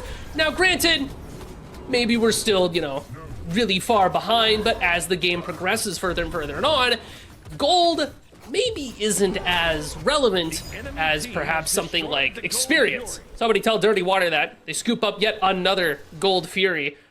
All 3 pips cashed out at this point, so their minions are stronger, they're out of base faster, they're dealing extra damage to structures and taking less damage when they're near their own structures. So Vergers are definitely in an uphill battle here, but honestly, still very, very playable if they can play it right. If we hit our Thor ults, if we force Dirty Water to stand in our Merlin damage, and if Ragna's able to hold left click without getting too stressed out from the dive of Dirty Water, things could go really well for the Vergers here. One of the biggest things is playing the map state as it is, right? I mean, you're behind. You're not making the shot calls. You're not dictating the pace of the game. You're responding to what Dirty Water want to do. I like this fallback. Have everyone back at base. Defend the Phoenixes that still exist. Tuba's got Fire Giant for 40 more seconds. So does Dishonored. Well, just hold on to what you have. If you can get a little aggressive, push your waves out, give yourself some pressure, do it. But don't sacrifice your life for it. Instead, be anticipating fights that are going to be coming up. Fights like this one around the Phoenix. Already half health here on the left side. Wengu low, but you pick off Jinkara. What a great way to start this fight if you're Ragna and if you are the Vergers. Now a dunk down, good stun. Damage seems to be there. Throw it down onto Valo and get the kill. If you're the Vergers, this is the kind of fight you need to stay in this game. What is Dirty Water doing that we have a crazy intense lead? All the chips are on the table for us, and we're hitting a brick wall, right? Like, if you told me 8 minutes ago that Dirty Water wasn't going to be able to end the game at this point, and in fact, the Vergers were going to turn this around and start looking really, really solid, I'd have called you nuts. But Dirty Water is honestly fumbling the ball a bit at this point. That's not to say that the Vergers haven't been doing well. They've activated. They're awake at the keyboard, right? No longer are we asleep at the wheel. We got 2 hands on 10 and 2 and controlling the pace of the fights. But man, how do you let it get away from you so far? At least Dirty Water finds that Pyromancer. They're still getting objectives. They're still controlling everything. But mark my words, the right side Re-Phoenix is spawning. The Fire Giant's going to become EFG soon, and if Vergers find a Hail Mary shot to steal that, suddenly Dirty Water is staring at a defeat screen and wondering where did it all go wrong. Yeah, if minions in control on right, as long as they make sure that they don't lose this Phoenix from anything silly, you're in a position where you should and can fight around this fire giant. Let it get a little low, go in, cause some chaos, cause some trouble for Dirty Water. And that seems to be the idea the Vergers have. They're setting up. Ragnar already in a little bit of trouble. Good wall! Great wall even from Dark! Finds a double stun, but can't save Ragnar's life. Fear comes through from Zinchi, but it only hits a few, and now you have to fall back. You've lost your carry, which is a huge portion of your damage, and it's going to be a small reset. But you don't have to give up the fire giant fully. You just have to take the fight in the appropriate, I want to say tempo, but it might just be something they forfeit. I mean, it looks like they're falling back. Wrong U zoning out what looks like 3 right now, and they're not going to be able to get there in time. So Fire Giant number 2, thrown the way of Dirty Water. Low key, the Vergers defended one FG push. Surely they've got another one in the burner. I feel like Ragnar in that last engagement tried to run up when the rest of the team was down and just got separated from their support, being the other 4 players on that team. But Dirty Water now have a second chance at cracking away at these Phoenixes. Ancient Gold Fury is available and on the map in about 10 seconds or so. That should help with their siege, being able to burn those away pretty quickly. Remember, with that Ancient Gold Fury debuff, Phoenixes just become not as effective. They can't attack as fast. They can't do as much damage. Mid-ritual is there. So the pieces are coming together here, Gore, for Dirty Water to begin that final walkdown. But the Vergers have so much gumption, they have so much zeal, a lot of spice in that kitchen, that do make me worry about the Dirty Water push. They hit a wall a few times. Maybe it happens again. I mean, one of the biggest ones, level 20 Merlin, you know, even if you're behind in gold, it's a level 20 Merlin. You get bottlenecked when you go into a Phoenix. You're going to have to go through a narrow pathway. And Merlin loves fighting in those. Unfortunately, it looks like you might have to do it someone down. Zinchi with a small fight, getting a little bit going on for him, but it's just buying time, maybe more than anything. Team kind of scattered, spread throughout the wins. You're now forcing some backs, but maybe too late. Wrong you. If you get the right members behind you, you can just run into this Phoenix and start the siege way before the Vergers are even ready for this. You're getting the damage down, you've got the zone, you use your ult to make sure there's even more space, and you get the left side bird like it's nothing. Free eats for Dirty Water. The Vergers are here to defend their mid-burn. OE ult out, but doesn't quite find the purchase as the Kabrakan in the backline dishonored, trying to find a stun to really get this fight kicked off. Well, opening things up and at least causing trouble. Ragnar has to fall back, as does Wengu. And now you're in a position where you can't really fight. Dark goes up into the sky. Don't know who he's looking for. Jumps down onto Wrong U. They might be able to kill the support. It's taken a while, but they do get the kill. It just costs them the mid-Phoenix. It costs them a lot of pressure around the board. Now up into the sky for Ragnar. What are you looking for and where are you going? Who do you collapse in on? And do you have the follow-up to make this happen? The damage seems to be getting returned tenfold onto the carry. Falls down to 1 HP, dancing around to stay alive. But Valo gives up that chase, instead juking around, looking for the one hits. Finds Dark. Then you find Ragnar. You're opening up the door with 2 kills. Yeah, you lost Wrong You, but you've got the damage. You've got a Kabrakan running people down like it's nothing and zoning out 3 with backup on the way. Worst case scenario for Dirty Water, and it seems like it'll be that. You just start to edge over towards this right Phoenix and get the 3rd bird down. I've seen enough. Nerf tanks again. Kabrakan 1v3 goes crazy, and with that dagger pop, he's full health to run it right back with Valo in tow. I mean, my God, you can't contend against this. Luckily, if you can call it that, the Vergers are alive, but you have to hold on for 20 seconds to have full numbers. Tuba, relatively low, still deathless this game. 10, 0, and 11, by the way, for the Ho Yi, and playing cautiously as they fight under the Titan. Damage seems to be going the favor of Dirty Water. Low health bars are there. Valo goes down, but the presence and the damage, it's just too much to handle, and 27-10, Dirty Water come out on top. Well, the water may have been dirty, but the plays at the end were pretty clean from Dirty Water there. Good stuff from them. Had a little bit of a struggle towards the late game where it looked like Vergers were able to really mount a sizable defense, but ultimately a 13k gold lead, a Hunter who's 10-0, and a team that is able to cover for each other and find and isolate picks from the enemy side is able to win out at the end of the day. I mean, I want to touch on that, like the cover for each other, right? The ebb and flow. Even in this fight, you can see it, right? The amount of people that jump forward to create that space in this moment for Wrong You to get out. But that happened in every fight. The ability to trust your team to cover for you when you're low. Dirty Water had that every single fight, and it showed up at the very beginning, it showed up at the very end. It just shows, I think, how well this comp and this team play together. The Vergers had quite a few moments where they were looking really strong, but unfortunately things were just a little bit off the mark. I think a few times Dark's Anvil of Dawn came down and wasn't able to connect the way that you were hoping. It feels like our positioning was always a little bit too far forward, kind of like we weren't expecting Dirty Water to hit you, right? Aura is quite a fine stat to find yourself high in, but if the enemy doesn't respect it and they just walk you down, suddenly it's minus 3,000 aura loss, and the Vergers have to go back to base wondering what they can do better next time. And luckily for them, I think next time is a good note to have, because it is double Elim, so it's not all over for them. And they're going to have that opportunity to figure out what to do for a next time.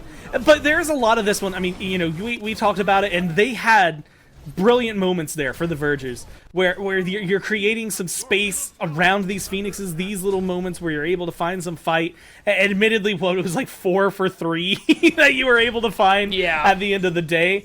But, you found a defense, it was there for you when everything in the game, it felt like, was just favored against you. And so being able to try and resist that early loss means I believe a lot in their late game team fight. Of course, when you have a Hou Yi that's 10-0 and 11, it's pretty difficult to deal with. Tuba was a absolute menace, 29,000 damage, most on that team, not the most in the game. That one goes over to Merlin, who was able to put up a lot. Those Phoenix fights always help out a lot in that regard. Yeah. But it just goes to show, I think, the consistency. I mean, looking at the damage numbers and how they're spread for Dirty Water, the consistency of what they have and what they were bringing to the table in those team fights. The comp came together very well. They were able to play their team fights super well. Teams that are able to cover for each other, like you said, Gore, and help get each other out and self-peel just means that they get to live longer, hold left click longer, throw out more abilities, and, just get to play the game more. And I think that's what Dirty Water definitely had over the Vergers. Well, as we see Dirty Water move forward, and of course that means we've got a lot more on the way, not just up here in the winner's side of things, the loser's side of things still to go. A lot of Smite ahead of us, and a lot of stuff to keep tuning in and having fun. So make sure you stick around. We'll be right back. Welcome back, everyone, into Smite Prime here in the May circuit. Of course, my name is Gormizer. Joining me this time, though, we've got Morty back on the mic, and of course, for some very fun gameplay still to be had as we continue marching forward. I mean, this has been a already phenomenal day and very fun games of Smite, but there's more to be had. We'll talk about the bracket a little bit later, though. Up front, of course, it's worth talking about the art shop, what we've got going on over there at shop.smiteprime.com. What you can do over there is a lot of fun stuff. Okay, Morty, I'm going to throw you on the spot. I feel maybe a little bad about it. Which one calls to you the most of what you see here? Well, there's a lot of cool stuff. You got pillows, posters, mouse pads, phone cases, but it's the almighty Horus tumbler up there on the top right. Look at that body. Look, as well, first off, yes, but also as somebody like, and I'll even show it. Like I have, I've got my thick like the it's Tumbler-esque, I guess. I'm gonna have to get like a bottle of water. Let me be clear. That's the thing that's thick that's on the side of my desk. That is, and the cups. I actually have to agree with you. Anything where it keeps the temperature of the drink you are currently consuming at that said temperature makes me happy. That being said, pillows. This is something I've learned and it makes me feel like I'm getting older. I didn't used to like having decorative pillows. Now I'm starting to see a lot of the appeal. And so I think being able to get that again at shop.smiteprime.com, make sure that you pick up all of your favorite merchandise and support, both the Smite Prime thing that's going on and, of course, the artists themselves as things go forward. Speaking of things that are going forward, the May circuit, right? We're going to talk about this kind of in the grand scheme. The way things have been going You start off, you're playing week in, week out. Now you're here at the very, very end. And of course, as is important, and as it says there, the 30th, that's the last day listed. That's today. That's where that $7,000 comes into the mix, right? You're playing for prize. And of course, this is playoffs week. This is the week where things are really kicking off. It's double elim, losers finals and grand finals are best of 3, and that's the money that you're playing with. That's the money you're playing for.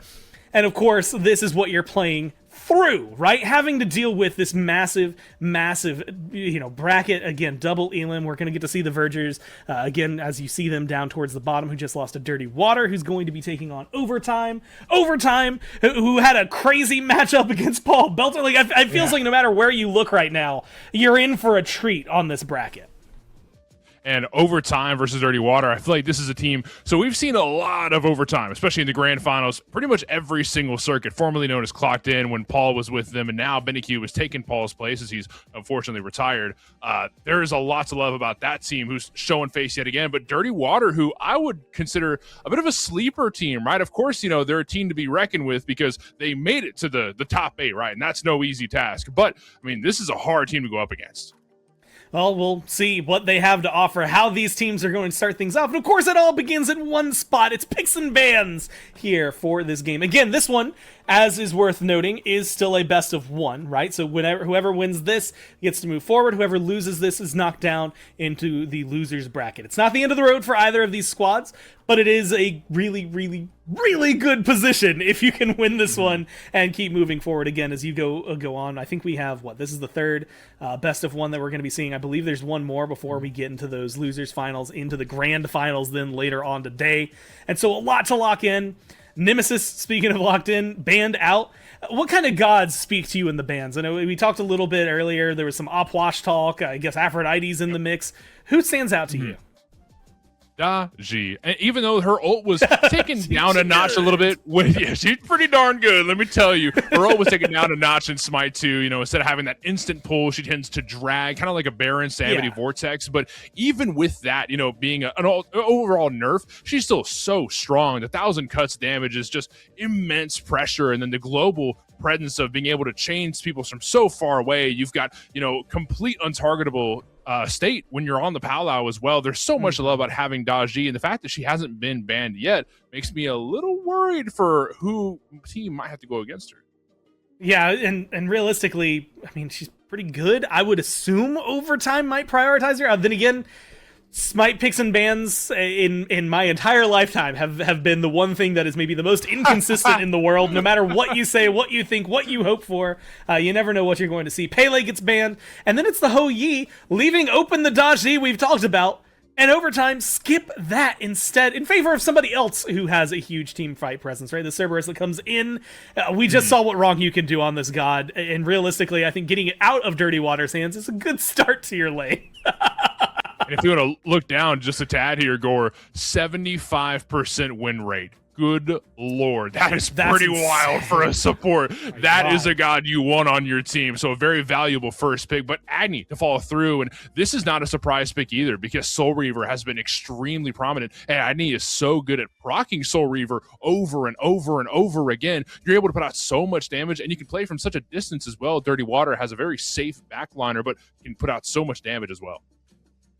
You get Thor, right? You've now got, like you said, a lot of, I would say, similar capabilities to what we were talking about, or at least what me and Musi were talking about in the last game. But more on the same side. Agni, long range, good engage, good setup for fights and follow-up for fights. Thor, some long range, good setup for fights and follow-up for fights. Like, it feels like they've definitely got the capability to mesh together pretty well. But you're going up against Jingwei, and now Jingwei is pretty darn good at getting around the map, so it feels like between that and now as Tsukuyomi as well, you've got good damage in teamfight for Overtime, and Dirty Water need to figure out a way to deal with, I think, some of the map presence capabilities Overtime have. Yeah, and well, another thing too is that there's not a lot of answers to the cab wall that's thrown down. Jing Wei has to be knocked up through her wing gust to be able to get over the cab wall. Suku doesn't have a way to get over unless it's through piercing moonlight, and that's kind of a very conditional way to get over. You know what I mean? So the cab is a pretty good answer to what Overtime have drafted so far. But granted, these are gods that Overtime wants. Tegvir loves Tsukiyomi, and Hydrogen loves Jingwei. Happen loves Kerberos. There's so much to love about this draft, and Charon, and what in the world is going on over here? This looks like a really nice team. I mean, if you're looking at it, realistically, it's so funny to think you could have a team that absolutely rolls, let's say, by 10 minutes. I don't think either of these teams are going to be able to get that kind of edge on the other because they're both incredibly strong. But if I look at Overtime, I'm thinking, man, that is an insane, 25-minute team fight. That is so wild to see. Their lane is going to be good. I think there's going to be a lot of interest beforehand. But man, that 25-minute team fight's going to look solid.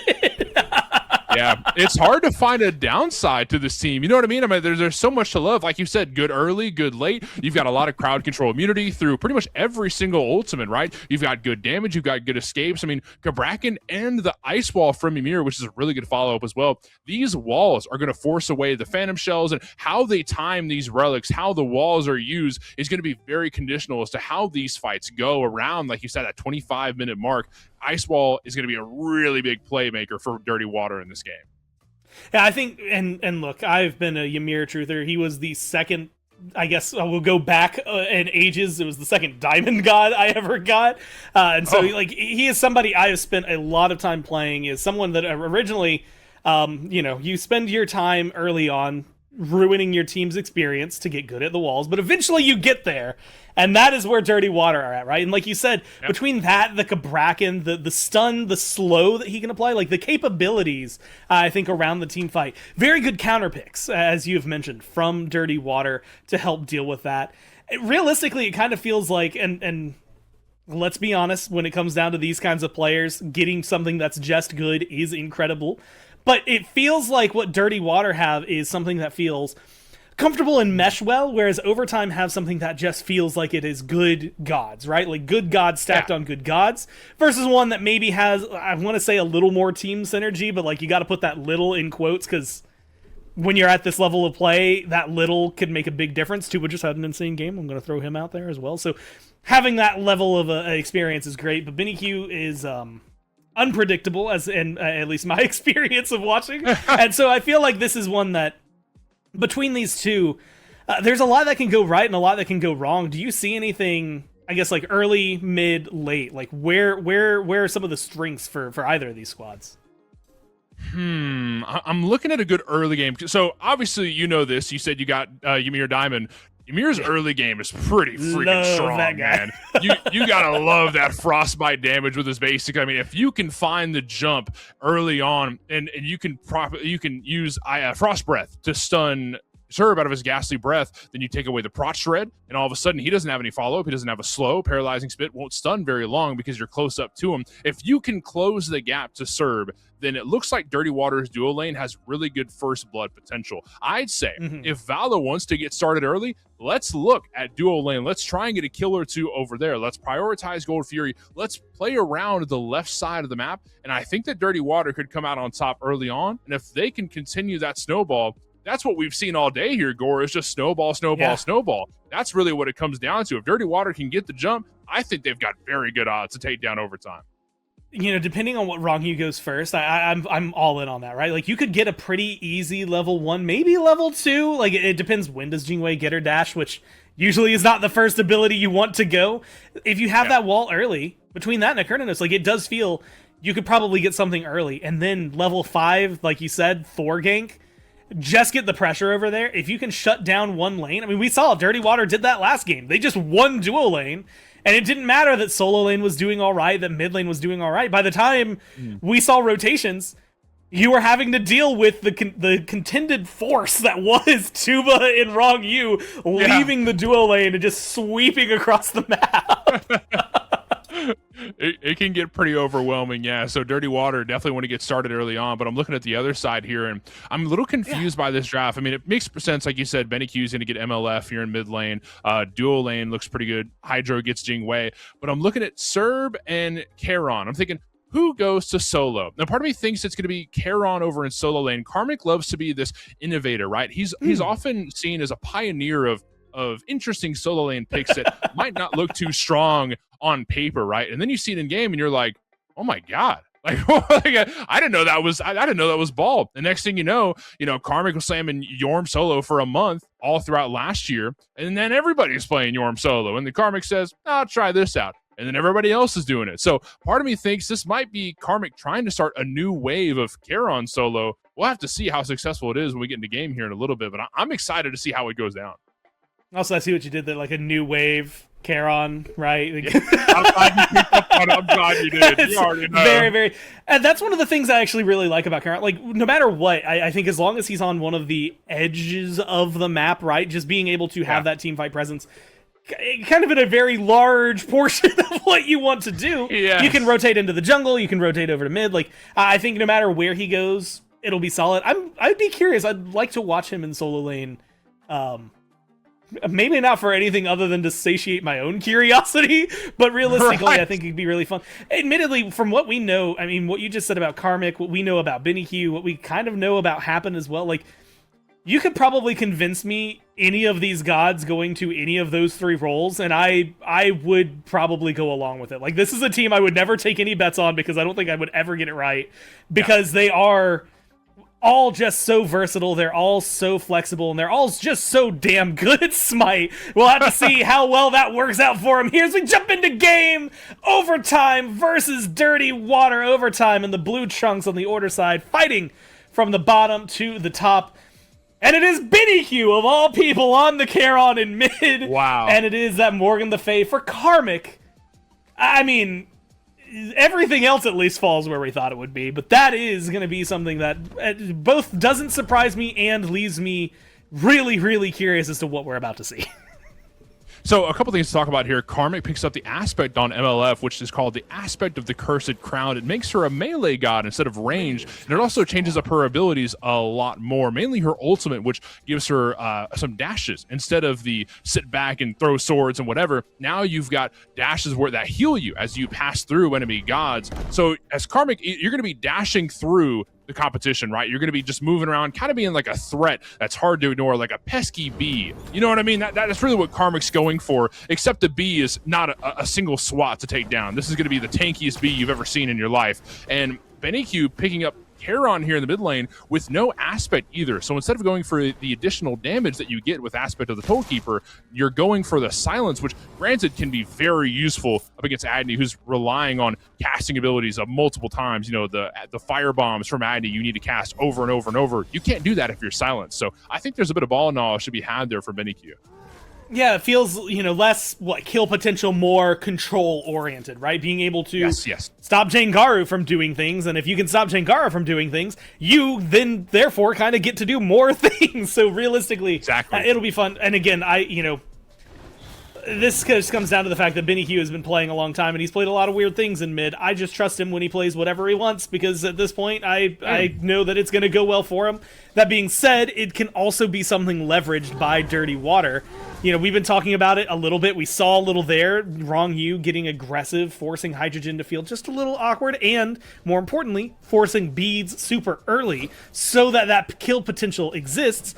When Valo hits 5, which is still going to be a few more minutes, that kind of pressure is going to be massive. Now, of course, trying to stop Valo from hitting 5 would be overtime. They've got him locked down, already kind of low, but a good hammer gets him under the tower, gets him out of dodge, and keeps First Blood at bay.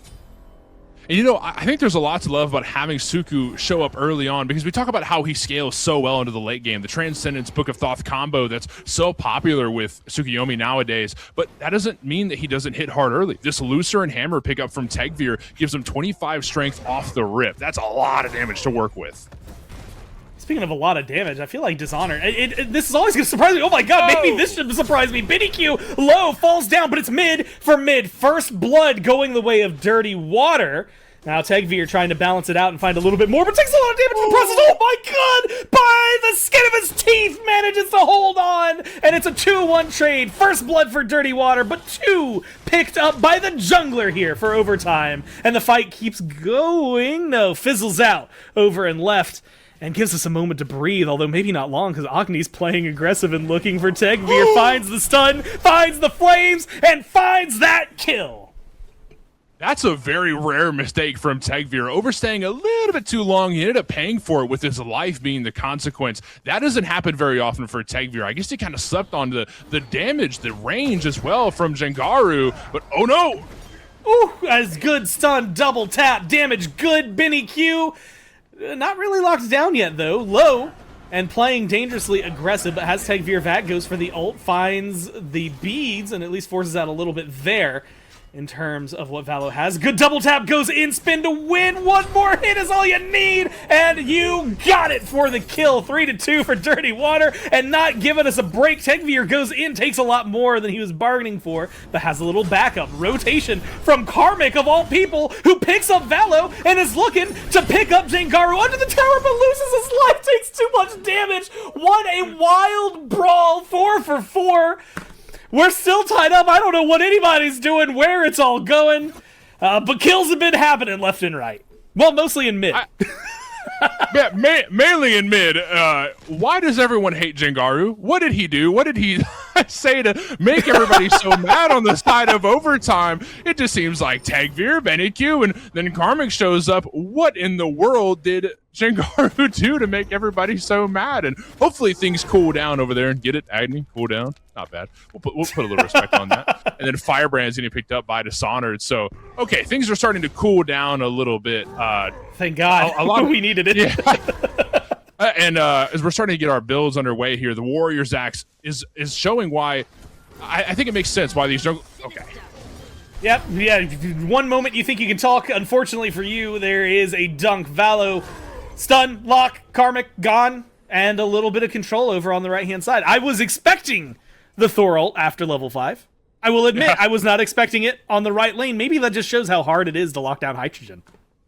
It really is, especially because of how mobile Jing Wei can be. You know what I mean? There's so much to love about not just the ultimate, but dashing through knockups, and you can knock yourself up and then dash a great amount of distance. It's really going to be hard to lock down overtime to dual lane. We talked about it during picks and bans, how Valo wants to get started over on the left side of the map, but granted, I didn't say it was going to be easy. So Valo's probably taking the easier route and showing up to try and take down Karmic over on the right side, who's been so invested in sustain. Look at the Alchemist Cloak pickup, which grants a multi-pot every 60 seconds, along with some dampening, which will really hurt the damage that Valo Dishonored will be getting with their abilities. A lot to love with that. Yeah, sustain capabilities, although we might have to hold that. Good wall, better ult, and that just comes down from Hydrogen again, showing how good Jing Wei is at escaping. But it does create some space. Gold Fury started up, wall down, gonna be fighting at the very end, and it is Dirty Water who pick it up. They start it, now they just need to get out of there, but the ult from the jungler finds what you need. Wrong U goes down, and now setting things up. Valo goes away with it, 2 for Fury. Feels like it comes out just as a wash. It might be a little bit more, though. Again, these teams looking for more in the jungle and in solo. If Dishonored could get a kill, this would be massive for him. Drops the ult, has Karmic locked down. Trimble good, but a dash. And maybe the safety, not enough of a backup. Karmic goes down. Dirty Water take a small edge. A beautiful play there from Dishonored, who just started throwing out so much damage, especially thanks to the Bumba's Cudgel that was picked up from Dishonored. You just can get so much damage off with ability, basic, ability, basic, ability, basics. You reduce your cooldowns. You just have so much ammo to work with as Dishonored that Karmic's going to have a hard time doing anything before itemization's online for Karmic. Right now, this MLF pick is going to feel a little bit weaker than, why is this being picked in Prime? And then all of a sudden it's late game and you're like, oh, that makes sense. But right now, Dishonored is able to shut down Karmic for a little bit, which is good because you do not want this MLF pick to pop off.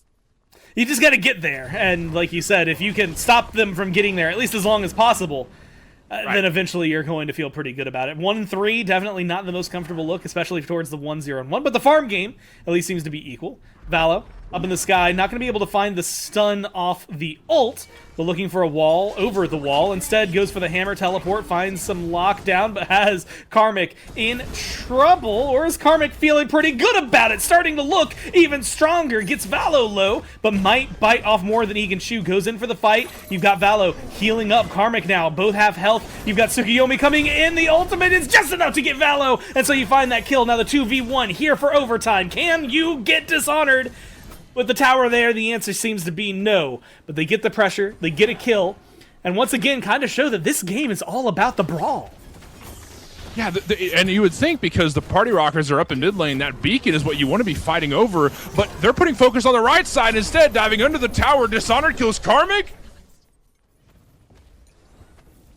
So we gotta notch that on. I think that's 2 deaths now for Karmic that have been tower dives. I don't know if you need to be going that hard, but they have the pressure, and now it's gonna cost Tegvir their life as well. Now everything falling apart on right. You pick up some kills. Despite all of that, we've got 8 kills on each side. 8 minutes into this game. 26k gold for both of them. 400 separating the 2 teams, which is nothing. And so a small reset. And again, we're kind of back to where we've been the whole time. An even game. Played around the objectives. I'm really curious to watch now. The next Gold Fury is going to be big. A fight in mid feels like it's just brewing, but that's just because they've always been brewing. I don't know where to look. Everything is always moving. These 2 teams just keeping the pace constant. And you know what's, this is interesting from overtime, especially because this is a team that tends to be a little more lean back when it comes to the early game, right? They tend to show a lot more aggression when it comes to 15 minutes and there's more objectives to fight over. Until then, they like to take their early game and little by little, let's farm up a little bit, maybe a gank from Tegvir here and there, and then we'll really pop off when it comes to objectives. That's where overtime's biggest strength is macro play. But they're getting so aggressive so early on. This just feels very out of character, but in a good way. Yeah, I mean, in a great way, at least for me. I love watching action-packed games. Even better I love it. when they get to be action-packed and they still stay close, right? If this was like Dirty Water or overtime at 16-0 and they were up 10k, I think our jobs would be a lot harder because how do you keep that interesting for much longer? But keeping it 8-8 instead, I think this is a great spot to be in. Speaking of which, Valo goes for an ult and trades ult for ult. Now finds the stun, the double tap, but no follow-up. And there's not much to do against a Jing Wei in that position. Hydrogen showing, again, why this character is so good. And it's not just damage capabilities, but it's the survivability. I mean, realistically, you've had so much investment onto Hydrogen to try and lock down this Jing Wei, and it's just not something you can really do. Oh no, bad news for Dishonored, who just got ganked and taken down, trying to fight his way out of it, but it's not going to happen. Tegvir cleans it up. A great gank, and that's going to let Dirty Water move over to Gold Fury now that they see that there's 2 members of overtime on the right side of the map. The left side of the map is a lot more open. Let's burn this gold.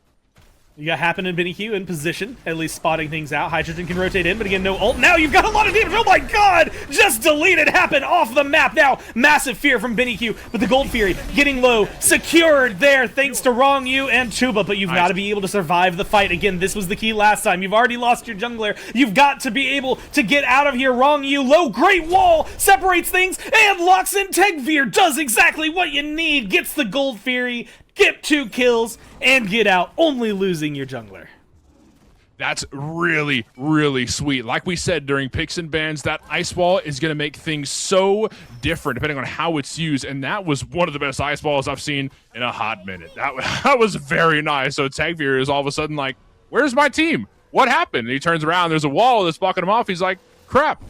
This sucks. He's all alone with 4 members of Dirty Water, and Tegvir just hasn't scaled up enough to make that fight happen. Halfway through Transcendence, Book of Thoth has 0 stacks on it. He bought it, after he died. So he's not exactly in his strongest spot to where he can just solo teams like that. Granted, he is 8-3, a good level advantage, but not enough to 1v4 potential. So a pretty rough spot there for Tegvir. But otherwise, I think they had good intentions for trying to challenge that, but just unfortunately didn't go their way. And now, the thing that maybe has me concerned, and this could go both ways, both for overtime and for Wrong You himself, is the roaming Ymir. Walls in the jungle, I mean, it is one of the best and just strongest capabilities. You've got that between Wrong You, and admittedly when an ult gets dropped there for Dishonored as well, but changing the paths to favor you. We just saw what it can do on left, how well it can just route a team fight into your favor versus something that seemed like it could be relatively equal. If Wrong Yu's looking for a pick, Wrong Yu's probably going to find the pick. You're going to have to invest a lot. I mean, we've seen Hydrogen having to use the ult almost constantly just for disengage. Same thing for a lot of these others. So I guess the question is, now with neutral objectives, where do you start to look for that next advantage? You've got about 2,000 gold if you're Dirty Water. It's the first real lead that we're seeing in this game, 12 minutes in. Right. Do you look for neutral fights in the right side jungle? Do you just keep brawling and hope that the gold stays on top? Or do you just try to stay alive right now if you are Jangaru in mid and everybody involved? Of course, you've got Tagveer coming in. I mean, ult after ult after ult. It's a 3-man investment, but you get the kill. And I guess if you're overtime, that's all that matters. Keep in mind, absolutely nothing to fight over here in the mid lane. This is just for the love of the game, and I'm here for it. This is great. Oh, no. Keeping it up. Wrong Yu misses the freeze this time around, but great walls coming out from Dishonored, and the lockdown is good. Benny Q is the one who's isolated, and now you're trading them out again just for the love of the game. No objective to fight after immediately after, but they are going to be looking for a little bit more. Now Tagveer in a little bit of trouble. Stun does miss, but it doesn't matter because the hammer is there. Now Valo's low, and guess what that means? Valo's gone because the fights just keep on rolling. 12-12, each team trying to amass a kill a minute, keeping the gold close, and really making it so awkward that there's no potential follow-up for a fight after the fight. You asked what Dirty Water should be looking at when it comes to gathering this lead, and part of it is this Queen Naga that's about to spawn here in a minute or so. Karma getting locked down by Dishonored for a moment, but Karmic's A-okay. That Queen Naga that spawns at 15 minutes exactly in the Fire Giant pit provides 5% permanent strength and intelligence for the rest of the game. Granted, Overtime is known to be a late game team that is extremely prominent the later the game goes. The later it goes, the more it favors Overtime because their macro play is immaculate. So Dirty Water need to take a big strength like that away from Overtime should they want to contest Overtime when it comes to overtime, when we're done with the fourth quarter and we need to decide on, what are we going to do to make sure this game goes our way. Taking away that permanent buff would be really big for Dirty Water.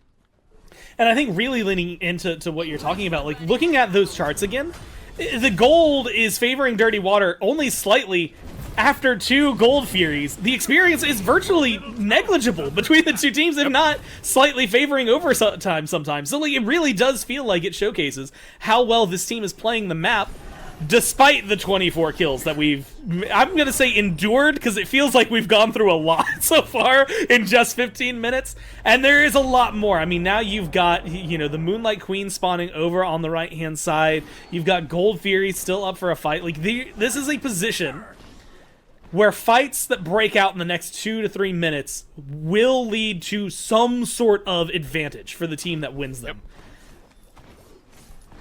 Yes, definitely. This is going to be a big fight that determines how the rest of the game is going to go. This Queen Naga is a very monumental part of it, and that's why both teams are grouped around here. There's no more loose fights in mid lane for the love of the game. Right now, we're starting to see a little more intention with Overtime's positioning as Queen Naga is getting burned.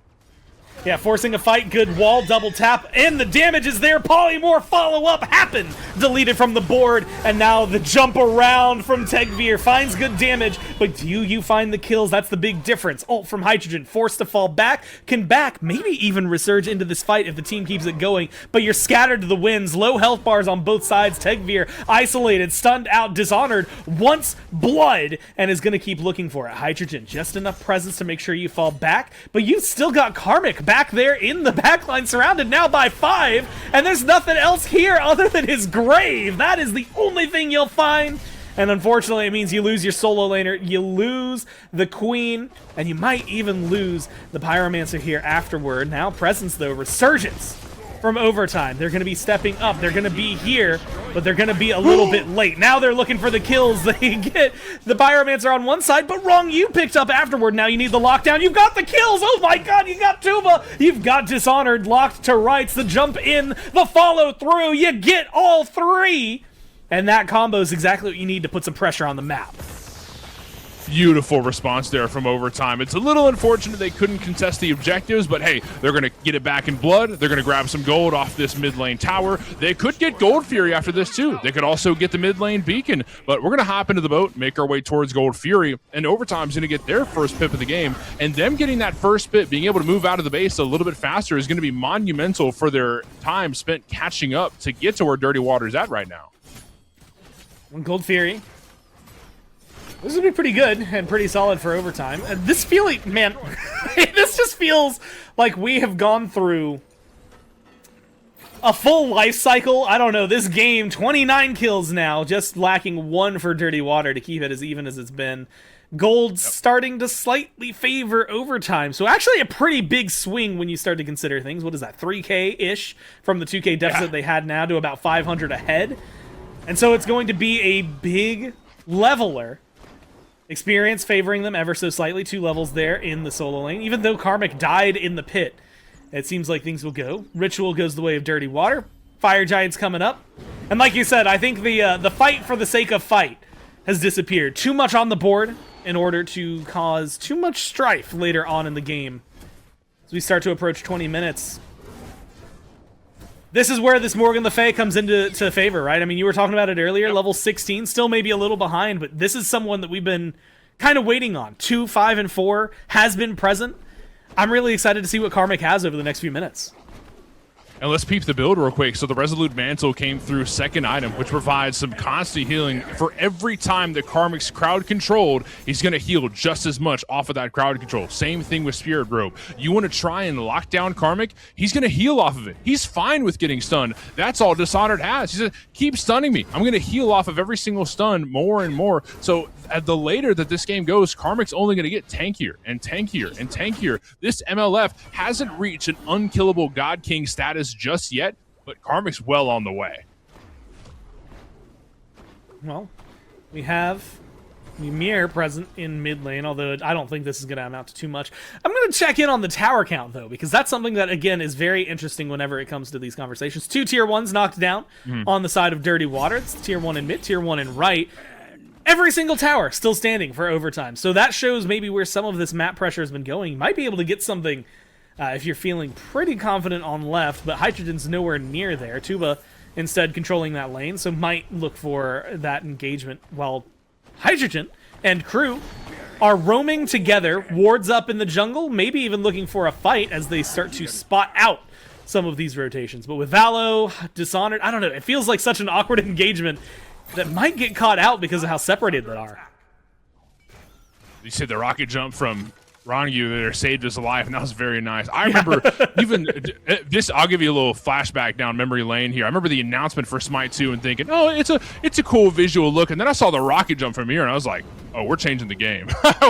we're changing things in a big way." That rocket jump is so cool, and even it's more than just a wall now. This is a big escape tool for Rongu to use, along with the Cersei's Hexstone, along with the Stampede. These active items that give Rongu so much to work with as far as mobility. Ymir used to be viewed as this god who just kind of sits in one place and can throw a wall down, and all of a sudden you're stuck with him, right? But now he catches up to you. He rocket jumps towards you. He can Cersei's Hexstone towards you. It's going to be hard to get away from Rongu as this game goes on. If you're, a specific backliner of Overtime, whether it be Benny or Hydra, whoever Rongu's looking at, you're going to have a hard time breathing if Rongu targets you. Yeah, it was the immobile god that made you immobile. He stunned you, he walled you, he made your life hard, but you could at least outrun him. That's what you had. Now that's harder to do. And, I mean, Rongu's kind of been showing it. I feel like his presence around the map has been very stellar. 0, 2, and 5, right? 5 of the 14 kills that have gone on. Kind of spread everywhere. The person who has been around for most of them. On one side is going to be Valo. On the other side, of course, it is Tegvir, who has affected 14 of the 15 kills Overtime has. This jungle matchup, if we're talking about people who have been roaming, it feels like it's also been a very, very prevalent portion. Dashing through the snow there for Happen to make sure he can stay alive. Dishonored, looking for a zone, stunned out, might get collapsed in on, but it's hard to kill this Kabrakan, and instead it's going to be the Pyromancer that is the target. You've got a big team fight on your favor. Leashed is the Pyromancer, the objective dropped in favor of a disengage, it feels like, but Dirty Water now backing up and going in. Up into the sky is Valo, looking for the stun. Where do you want to land and how do you want to do it? Seems like the team doesn't want to go in, but maybe you landed the perfect spot to help separate and save your teammates. Wrong you, still taken down. Low health bars all around for Dirty Water. Meanwhile, outside of Tegveer, you're looking great if you're overtime. Jumping in, damage good, shots on mark, and Dishonored goes down. Frontline eviscerated for Dirty Water. Overtime is locking in right now. We're looking at about maybe butt end of the second quarter. You know, we're approaching halftime. Maybe third quarter right about now. This is where overtime tends to lock in. They get their halftime locker room talk in. They decide, okay, you know, this is what we need to do. This is our game plan. And they're sticking to that game plan. Things are looking very good. Their team fight is so solid. And the way that they complement each team fight with an objective. Pyromancer gets dropped immediately after Runic Bomb and Pocket for Happen, which will help their next siege when they decide to go down that road. Karmic's in trouble. But stays alive. I think that goes to what you were saying earlier. Karmic almost saying, "Yeah, go ahead, stun me. Like, let's do this. Like, let's see what happens here." Yeah, exactly. That's so funny. But look at Tuba's in trouble as well. Look at the damage from Hydro. 560 on the basic. Hydrogen is slamming right now. Not even like halfway. Well, a little bit over halfway to full build. The Dagger of Frenzy, the Devo stacked up, which infinitely stacks now. Hydro wants this game to go late. Frost Breath doesn't connect and forces ult away from Hydro, which means that overtime are going to have a little bit less potential on burning this next Gold Fury. Yeah, it slows things down in good ways and bad, because now, hey, Hydrogen doesn't have the ult, right? But Hydrogen still has the beads and is still Jing Wei, but at least creates some of that survivability as an issue. But we'll see where it goes, like you said, around this Gold Fury. A big next objective. I want to see that Fire Giant. We're starting to get to that point where I was talking about earlier, right? That 25-minute team fight. We're starting to see level 20s come on board. Right now, mainly for Hydrogen, but just around the corner for more than a few of the players in this game, specifically on overtime. And so we're at that momentary lull. This matters maybe even more than some of the team fights, just because a single pick here could ruin the game for your team. You have to play carefully, and you have to play cautiously as to where some of the CC will go. It's going to be thrown forward. That is going to be happen. Blink ult not going to connect, but does force some relics, forces at least some disengage, and causes some trouble. But now lockdown, oh my god! Benny 100 to 0, deleted, and now we're gonna see what happens when you get picked in the middle of the lane. Things go wrong for your team. Wall down, damage good, Karmic low, and forced to dash away. And that zoning does exactly what you need if you're Dirty Water. Sets up a great neutral line on the map for you to take advantage of. Goodness. And that's what happens when Dirty Water gets the jump, when they get the upper hand, when they start fights how they want to. Dirty Water looks a lot better than some of the recent fights we've seen around these objectives, but that's a really nice pick on to BennyQ. And Dirty Water, you know, they took advantage of it to the best they could. They poked away members of overtime, and while it might not have resulted in more blood, it might, as Hydro gets collapsed on. That Ancient Fury looks pretty scrumptious right about now. It could be something easily picked up, but you know, why do that when can get kill? Kill good, kill make happy, and find kill on Hydrogen. Actually, the first one this entire time, really solid for Dirty Water, because it's so hard to lock down a Jing Wei. That comes courtesy of the ult we saw missed earlier. But it does feel like you maybe sacrifice a little bit, right? Instead of going for the Fury, instead of going for any of the neutral objectives, you get the kill onto Hydrogen. But the question I guess I have for you, and maybe even for Dirty Water, is does that open up the Fire Giant or the Pyromancer for you to jump in on? They seem to think so.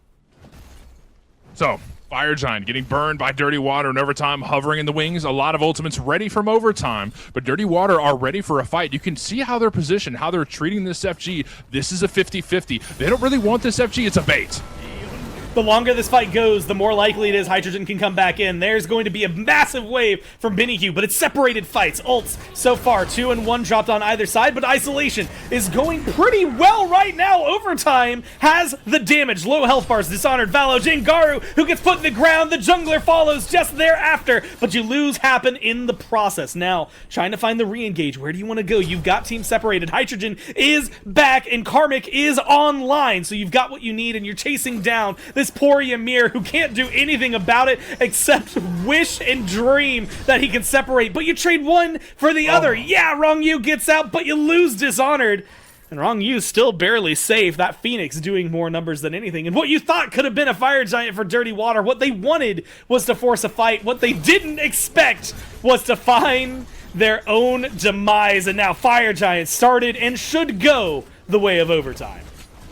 And this is how overtime works every single time. Just when you think that a team has an advantage over overtime, every single time, you know, they need to be down just a little bit. Overtime comes back in a big way. They make a big splash into a specific team fight and then continue to just run the game from there. Now they're up 5k gold with FG buffs in hand, Obsidian Dagger in pocket for Benny Q. There is a lot to love about these next coming up minutes for overtime. They've got a Runic Bomb to secure the Ancient Fury if they decide to go for the burn on that. Dirty Water do have Dishonored, who just now spawned. I mean, a lot of resources for both teams to use, but overtime is going to have a pretty nice fighting objective advantage for the next couple minutes or so, whether they want to push up a lane, because there are pushers going up every single lane right now. So Dirty Water can't just walk away from the lanes to contest this Ancient Fury. They have to be careful, mindful of these towers that they cannot afford to lose, because if they do, that means those Phoenixes will be weakened by the Ancient Fury, and next thing you know, overtime is running into your Titan room. It was easy to talk about earlier because it was so even, but gold lead, which is going to get, cause even more trouble here after a Fury, is what, 6,000 going to go up to around 8,000 as overtime just take control, right? That is ignoring the fact that they've got a Fire Giant belt on 5 people that they're going to be able to continue aggressing with, and what looks to be about 3 tier 2s worth of gold that they're going to add to their pockets as well. Great position to be in. The question is around some of the maybe defense, right? And I'm a big advocate whenever, especially, well, definitely now after that Fury, these tier 2s just kind of don't exist. If you're Dirty Water, you don't worry. You don't treat them as damage. You don't treat them as anything. They just happen to be gold for overtime that's still on the map. I like this idea, though. Defending around the Phoenixes. Without the Merlin, you do still have the Agni, right? We talked a lot about what these mid laners can do. The blink in from Happen going poorly, now some stuns on the other side. This is the kind of defense you need to see, is just separating, slowing down, forcing things from overtime. But it feels like it might go the other way looking at some of the health bars. You have to keep them locked down, and you have to find the kills where you can. Karmic is exactly who you need.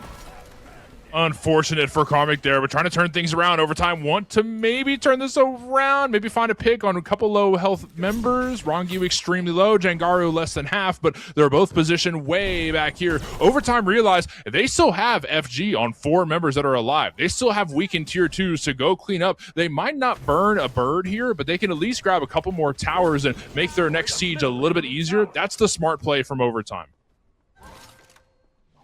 And I will say as well, Dirty Water's decision-making, which was, as they got aggressive and realized, wait a minute, this is a bad idea, they didn't overcommit. Now, they find exactly what they need. Because they didn't overcommit, they lock down Hydrogen, and they take off 2 Fire Giant buffs. They ruin this push, it feels like. They keep 1 tier 2 alive, for now, and make sure that they stay in this game. And a lot more of a capable position than you would think for a team that was starting to look down 10k gold and a 5-man Fire Giant. Instead, they're now on the aggressive. They're knocking down tier 1. They're going for the tier 2 in mid, using the wall to create some space, but it's Blinks forward. Karmic back into the fight, looking for this engagement and finding a lot of damage onto Jangaru. Jangaru already causing trouble for them, but can't do too much when you're already dead. Now locked down for the Agni, and the chase is on. You take out the carries, you're looking at the front line, and there's not too much a Ymir can do here. Great freeze, but it only buys a little bit of time. You lose a lot from overtime, but it feels like you somehow gained more after losing. But I don't think this is endgame, but it could be pretty darn close. They're going to go for a burn on this left bird, and that's going to be huge as far as pressure goes. They want this left bird weakened, so that when it comes to fight over the Fire Giant, Dirty Water have to decide, do we want to protect the bird? Do we want to contest this 5 for FG? I mean, this is a really big pull here in the long run. This isn't going to be endgame here, but Overtime are making a smart play on this. But look at Dishonored hovering in the corner. I mean, playing in a good spot, might be able to find, I mean, the exact kind of rotation your team needs in the right position. Unfortunately, you just need to buy time. He's going to be able to buy a little bit of time. This Phoenix is absolutely getting shredded, though, and there's not too much you can do to save it. You do get Jangara alive, and guess who comes up next? Tuba and Rong Yu coming back onto the board. You might lose Dishonored in the process, but you have a little bit going for you. Valo jumps into the backline, forces Karmic and Tegvir incredibly low, causes some trouble, but you've got Hydrogen. Hydrogen, who, by the way, full health, full build, ready to kill, and is untouched. They kill off the jungler, they get the Phoenix, and Overtime get to back away without losing anything.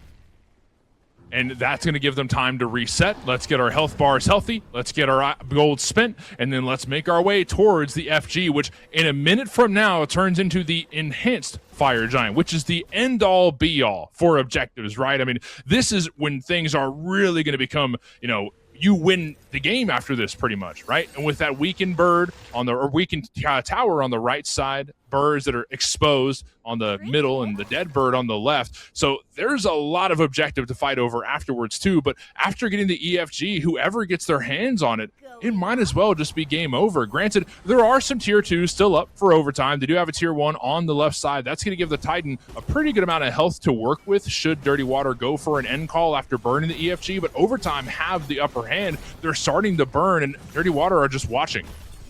And I love this, right? You're going to have to say, step up. Like, either fight or we're going to get it. Yeah. Like, you got to do something if you're Dirty Water. Now, the question is, what is your goal going to be? You've got a good engage against slow immunity right now from Dishonored, who you can run forward, but can you get anything done? You have your ult, Jangara drops all the bombs. Fire Giant gets leashed for a moment. You've got Valo hanging on the side. Again, all of the ultimates available. Agni waiting for his to cool off, but that's going to be a relatively quick pickup if you're Dirty Water. You're 11k down, you need to win a fight. Gonna be a blink forward, and now Lockdown, isolated so far. Happen loses a lot of his health bar, but so does Dishonored, and Dishonored loses a little bit more because he goes back to base the old-fashioned way, and now Valo dies down, but just can't do anything about it. You've lost 2, you've lost your capability to fight. You might lose Rong Yu if it weren't for that brilliant wall to create some space, but it feels like you've now lost this Fire Giant, and you're losing control of this game. Like you said, a brilliant wall, but is the wall going to be enough to save this game? I mean, that's the real question at hand. Nobody burned the EFG, but the weakened tier 2 right there. Karmic's just kind of hanging around saying, I might not be able to burn the tower, but it's certainly not going to kill me. I mean, this is... Look, he blinks in. He wants the smoke. I mean, just trying to keep him engaged. This is actually perfect. You don't get the reset of your Jangara. You've got Rong Yu over here just kind of hanging around, maybe in a very poor position. Finally, the Agni gets his back off, but guess what? Yeah, you're back in base. My team's starting up Fire Giant. Good luck getting here for the fight. Karmic gets exactly what they needed, which was space and time, and now you've got the damage to do so. Now you just need to make sure, confirm your Fire Giant, confirm your buffs, confirm your goals, and once that's done, I think we're in for a very, very different pace of game over towards the end, or maybe a return to form. It's been nothing but fights, and it's gonna start being fights again because Karmic wants to go in, wants to cause trouble. You got Valo, you got Dishonored back on the board, tier 2 knocked down. Maybe a reset for overtime right before they go in for the Phoenix. Yeah, I mean, they could be going for the end here. This is really bad news for Dirty Water. This is their Alamo of a defense right here. Overtime are a little spread out and kind of deciding what is our next decision. I don't think we just burn the birds. We have to get a little bit more tool. Ancient Fury could be the final thing needed to end this game. But look at the positioning from Hydro and Happen and Tegvir grouping up on the left side. They're going to grab every little bit of resource they can. A purple buff, an Ancient Fury, a red buff for Tegvir as well. Just everything that they can throw at Dirty Water. They don't want to risk losing this next siege by any means whatsoever. You have to love the respect that Overtime is giving Dirty Water by grabbing everything. They're not just panic ending. They're not just saying, hey, well, let's do it. Why not? It's only Dirty Water. They're doing everything that they can in their power to make sure this game goes their way. 35 minutes, and I mean, we're into the end game here. Yeah, the understanding of, yes, we've got the lead. Yes, we are in control, but it's still Dirty Water. We still know these players. Yeah. We still know that all it takes is one misstep. I mean, we even saw that towards the end of the last game. Sometimes you can be super far behind. All it takes is one good defense, and you feel almost as if you're back in the game. Now, instead, methodically approaching the game and approaching the end. All ultimates are up. Fire Giant, Ancient Fury, all those things enhanced and good for overtime. And so it's about the engage. It's about the isolation. and it's about their target prioritization. Who do they go for? Where's the lockdown, and what are they looking at? It's going to be Wrong Hugh goes in, forces. Again, Bees early on onto Tuba, who's forced to fall back. Now you've got the polymorph that comes out in reply, as well as some bombs from Jangaru, making sure that things go pretty much 2 for 2 in terms of ultimate Valo. Up and down, but not able to find too much in terms of where the engagement wants to go. It's around this Phoenix. That's the main target. Overtime, they want kills, but they want the bird a little bit more, and it's going to be an easy target. As they knock that one down, they turn their eyes towards mid. They're looking to knock this one down and looking for the fight afterward. Already low health Tuba is one hit, dash forward. They're looking for the kill, and Karmic finally online and finally getting it done from 1 and 3 to 5 and 6. The Karmic story, as the damage just keeps on rolling. They're in the fountain. They don't seem to care for overtime, as the damage is good. The middle Phoenix, the right Phoenix, and the left Phoenix, I should say, are down, and the kills roll through. Full-on deicide, and a win here in the top of the bracket. And that's got to be satisfying for overtime. Not only do they end the game, but a quick deicide and a triple kill for Hydro to clean things up. That is the end-all, be-all. Like we talked about, I mean, overtime just tends to lock in at the last moment, right? Just when you think Dirty Water's got a chance here, Dirty Water's got a lead, overtime says, no, we're coming back. We're just taking our time with it. They like to make these games a little more drawn out than most. I mean, like we've seen earlier today, it's been 25-minute, 23-minute, yada, yada, yada. No, they'll draw this game out a little bit longer than, what most players are expecting, but overtime will most certainly come out on top. I think the biggest thing that you highlight there, and really I think this shows the strength of Dirty Water to match. Most teams, if overtime play the way they did in the first 15 minutes, you're down by 13-0 and they're running away with the game. So the fact that Dirty Water were matching them kill for kill, even if some of them, like this one, were Karmic diving under tower, and getting those kills as well, you were matching them. You were keeping the gold even, you were keeping the kills even. I think that was a really big portion for the early game. Unfortunately for Dirty Water, I mean, it's exactly what you said, just the late game team fight lock-in from overtime was next level. Mm-hmm.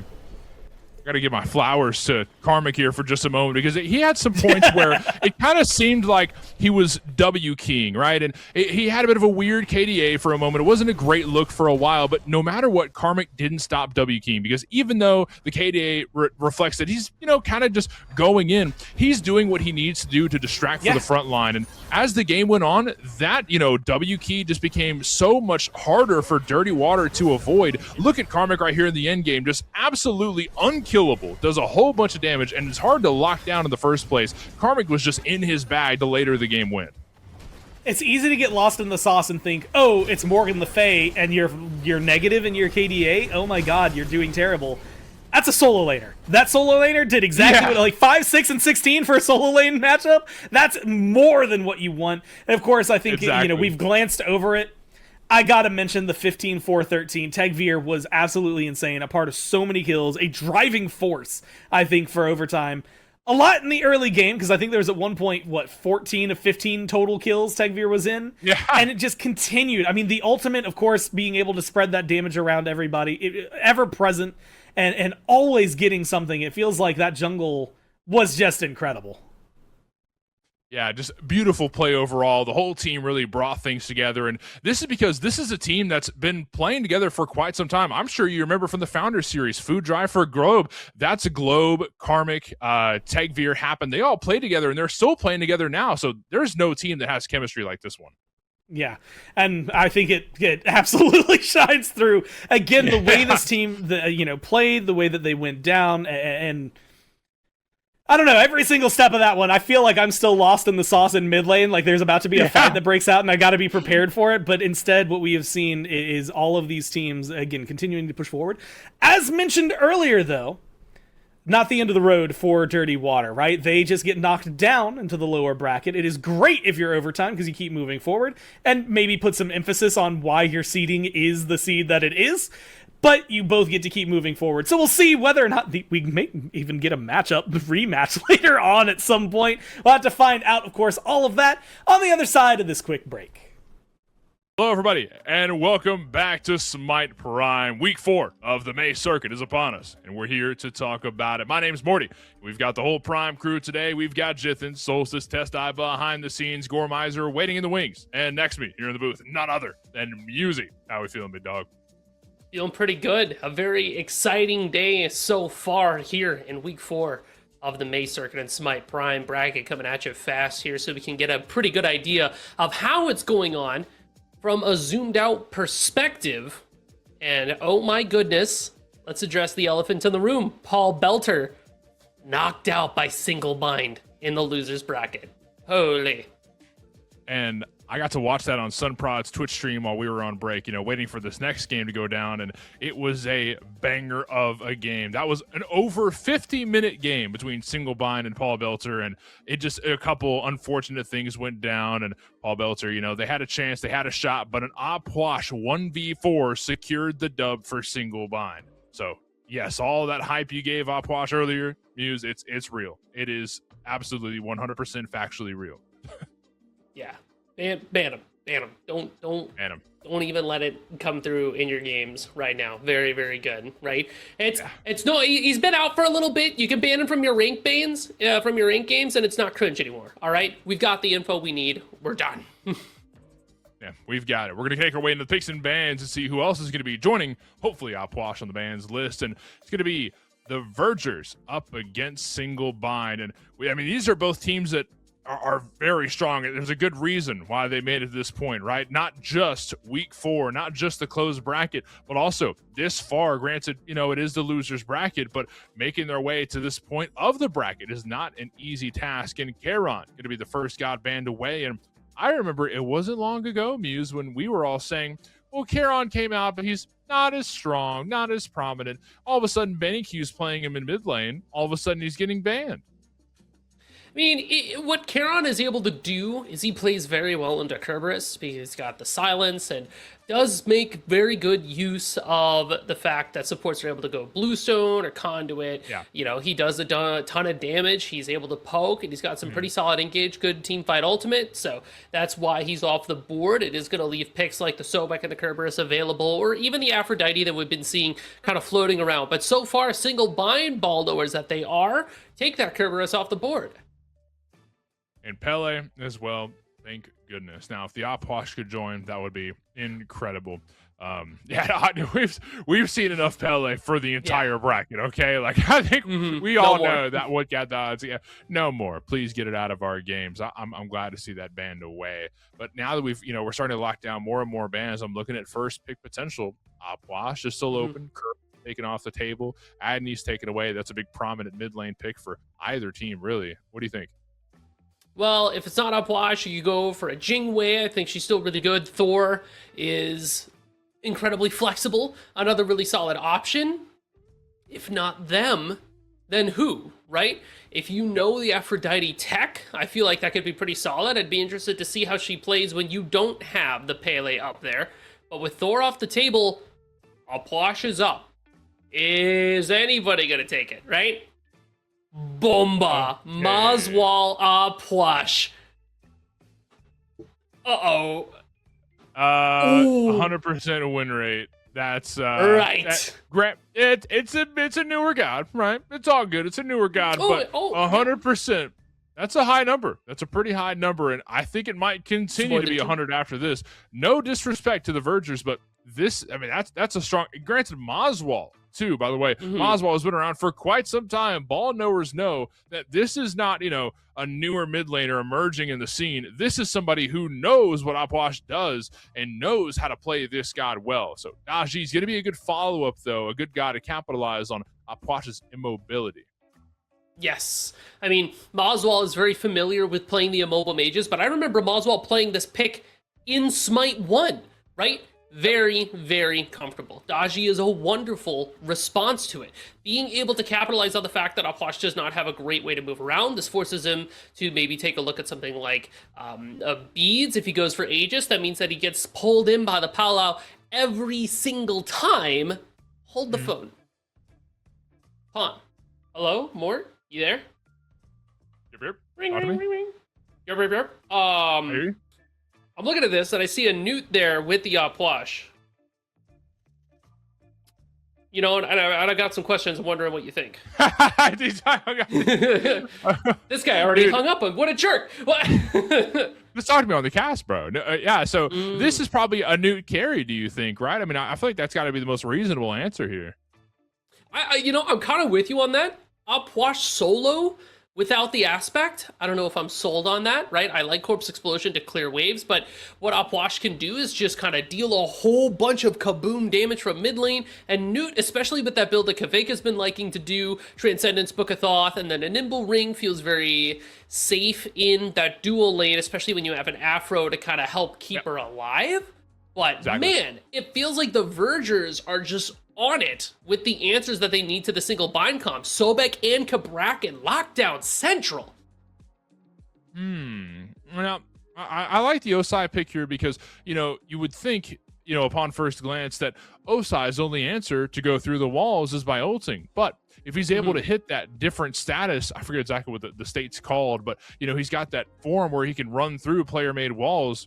No willy-nilly. I mean, so that would have been a good answer, but also MLF, which doesn't have an answer to the Cabrakan walls, but is a very, very strong pick in solo lane right now. We did see earlier on today Karmic utilizing the aspect of the Cursed Crown to beat a pesky, menacing bee. Usually I look down and you stand like 20 feet back. Where did you go? Come closer. Sorry, I had to back up and do some math, get the big picture here. There is one physical character for single bind right now. You see what I'm saying? You take it a step back. You see that? 1, 2, 3. Yeah. 4 magicals for single bind and 1 physical character. It's going to be that Nemesis jungle, which means the Verger's tanks are going to have a pretty easy time building against single bind, right? Like, suddenly Gargoyle became an even better item than it was before. Right. Okay. I guess it's a good point. Now that I've zoomed out here, I think it's a... Oh, yeah. We're zooming. Yeah, now that I can see. So what I do see here is a lack of engage. I feel like is the biggest thing for a single bind. Ooh, overall, the comp looks good.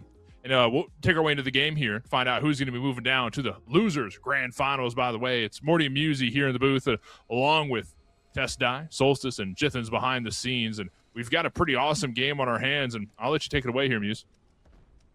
Well, I'm kind of with you and kind of chewing through these compositions. Single bind does seem to lack a bit on the engage side of things. Unless, Remakami just kind of walks up and gets in the mix, or Layers goes for an ult and a dash. But Aurora stun with that kiss is going to be the main form of, CC to, play off of. So single bind very much so has a pick comp. I see it, too. The Vergers tried this before. Gore and I watched it.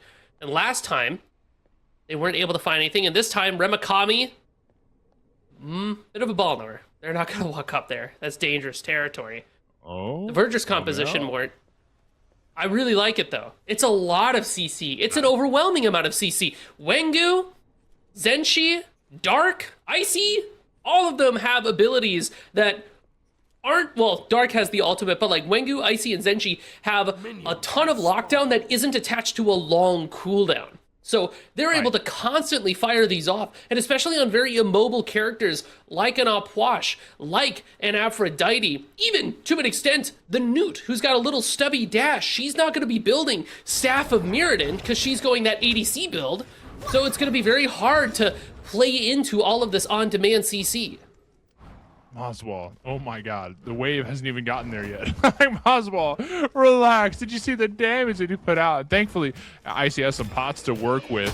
I'm looking over at solo lane here. The Sobek solo. Now, this is one that is near and dear to my heart, right, Muse? I mean, I'm looking at Sobek solo, and so much damage, a lot of safe potential. I mean, this is one of the few gods that, you can slam into a majority of matchups and just be very safe with. Can use Bluestone really well, has 2 abilities that are great for clearing wave, but also able to threaten Pluck next to tower line, so if Remakami gets a little too aggressive on top of Wengu, that means that they could very well be eating some tower shots. So I do like that. It's a very safe matchup. The question becomes, how well can you do once you leave the lane? And honestly, Sobek's team fight is very, very strong. Able to offer that pluck, they have the Sobexecute, and just a ton of damage depending on how they itemize. So I do like that bully potential that the Vergers have in that solo lane. Yeah, there's definitely a lot of bully potential there. And over here in duo lane as well, I mean, it looks like Donut Doug and Aurora are just kind of throwing abilities around and making the Vergers dual lane say, well, we can't do too much here. You know, you'd think there'd be a little bit of pressure, especially with Zenshi's Kabrakan pick, but it just seems like the Vergers can't get close, especially Zenshi can't walk up to Aurora or Donut Doug without catching some poke, and then next thing you know, they're forced to just kind of sit back and like, well, that stinks. Oh, Layers blink in and goes for some damage. Slice and Dice does find low. Rat is extremely low. Donut Dog's able to capitalize. Great kill. First blood for single bind. They'll make it a second. Zenshi falls as well to the hands, or well, I should say the sword of Layers. It's a great double kill over there for single bind. It's a good advantage for them to start things off.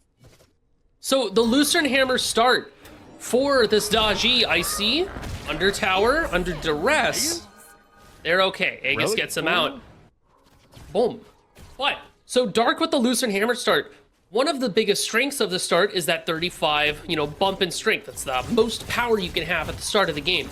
The main drawback is the lack of sustain because you can't have any pots. Now, Layers is able to let Dark soak up a lot of damage from those oracles, and as Dark is leaving that oracle pit, all Layers has to do is just follow them, right? The Daji health bar is not going to go up any higher, so you can chase after that. And because Donut Doug and Aurora have this very safe, but also this very high pressure lane, because Aurora is able to constantly throw out birds, and Donut Doug has a bunch of damage on hand because of Newt, you can chase very, very heavily. This 3v3 on the left-hand side, including the jungler, gets very scary very quickly.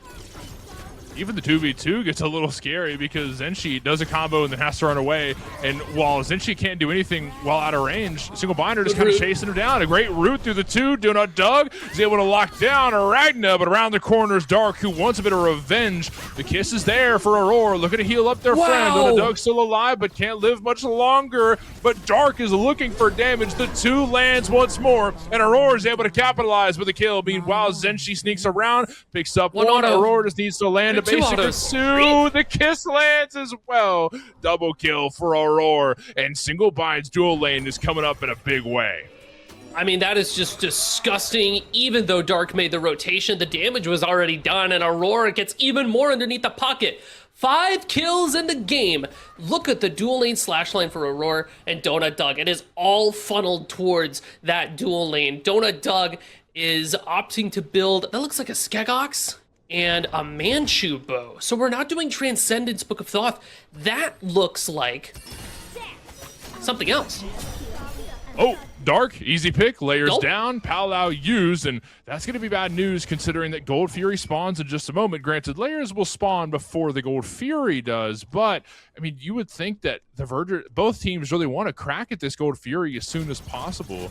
I think if Single Bind can make another kill happen here in dual lane, at least we can force away the ultimate from Ragna, who takes to the skies for just a moment. Skyfall in response finds a pull onto Ragna. One more two from Donut Doug can take down Ragna, but Ragna's got basics as well. A lot of basics being missed, and the egg is forced away from Ragna. Aurora shows up and throws the lovebirds down and says, hey, I'll take care of it from here, boss. Don't worry, I got you covered.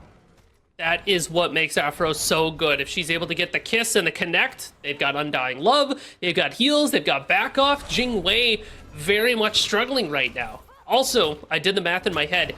Tierfing, I think, is going to be one of the first things we pick up for Donut Dog. If not Tierfing, then the Frenzied Dagger. Nope, there it is. So what Tierfing does here is Newt pops her one, she gets a ton of autos off, and we're getting a bunch of Tierfing damage across the board. Plus, for a character like Newt who might want to look at something more in-scaling down the line, depending on how hybrid they want to go, the 25 attack damage means that she just gets that damage up front, not necessarily needing to lean too heavily on strength scaling in order to get the autos across. So Single Bind at this point have hit a pretty solid power spike in Donut Doug already out the gates. Very hard to gank because they're connected to Afro, and now they've got a lot of damage to turn around on top of the Vergers. Whereas Ragna has opted for this Devos, which very good for Jingwei, very much so a scaling item to help get her to the late game, but Single Bind. The question is, are they going to let Vergers get to that point? Can this Jingwei ever get online? Yeah, I think it's a really smart play from Ragnar, too, because, look, no disrespect, big dog. You're 0-3. It's time to farm. Let's just farm it up, and we'll see you in 20 minutes, right? That tends to be when carries are in a bad way. Just farm your butt off, and we'll see you later on in the game. Meanwhile, Lovebird's son and the 2 from Donut Doug, and a Skyfall in response, barely off the mark. So Ragnar's alive with 50 health and recalls right after. Zenshi's there to provide some space, so Ragnar can make it back to the base safely. A close call, but not quite a kill for a single bind, but pretty darn close. Meanwhile, Vergers have 3 members over here. Ragnar went back to base, healed up, and now looking for a gank is Dark, who's around the corner, does have the Palau ready, but Layers reads the room very well and invades right on top of Dark, looking to take away the purple buff. It's down to 300 health. Layers still around, a great back off from Aurora, and onto the Palau goes Dark, looking for a bit of damage before they inevitably fall. Zenshi falls as well. Down they go, diving the tower. Donut Doug is ready for smoke, and so is Layers. Go straight onto Dark. Down goes another member of the Vergers, looking for a third. Ragnar's at 50 health, and a kiss from the border of the tower. 3 members of the Vergers dead, and Layers lives with 41 health, walking out of the tower and decides to clear a camp right after. Screw it, why not? Gold Fury being eyed, and that would be a very smart pull right about now. The map rotation from Layers there, knowing that Dark is going to be around the corner, but also leaning into this left side pressure that Single Bind has been building up. That tier 1 tower is already almost dead. Scratch that. It is dead, right? Shout out minions. So with this, we have opened up that left side of the map. This is going to make Gold Furies all that much more easier to pull. And if you're the Vergers, you have to make a decision, right? Either you cut off the limb that is rotted, or you apply antibiotics and immediately follow it up with the heal gel and the green syringe. Ball knowers, no ball. But can you make that happen in time? Oh no, forcing the ult away, but Moswall secures 1. Goodness gracious, the damage from Moswall is unreal. Aurora getting targeted. Dark is able to secure 1, so eye for an eye, support for mid, but look who just showed up. Layers lands with a slice and dice onto Zenshi, taken down to 200 health, but no kill just yet, aside from the 2 we saw prior. Corpse explosion. Barely finds some damage, but not enough for a kill, but that's fine. Single Binder looking for the tower instead, which I think is a great pull.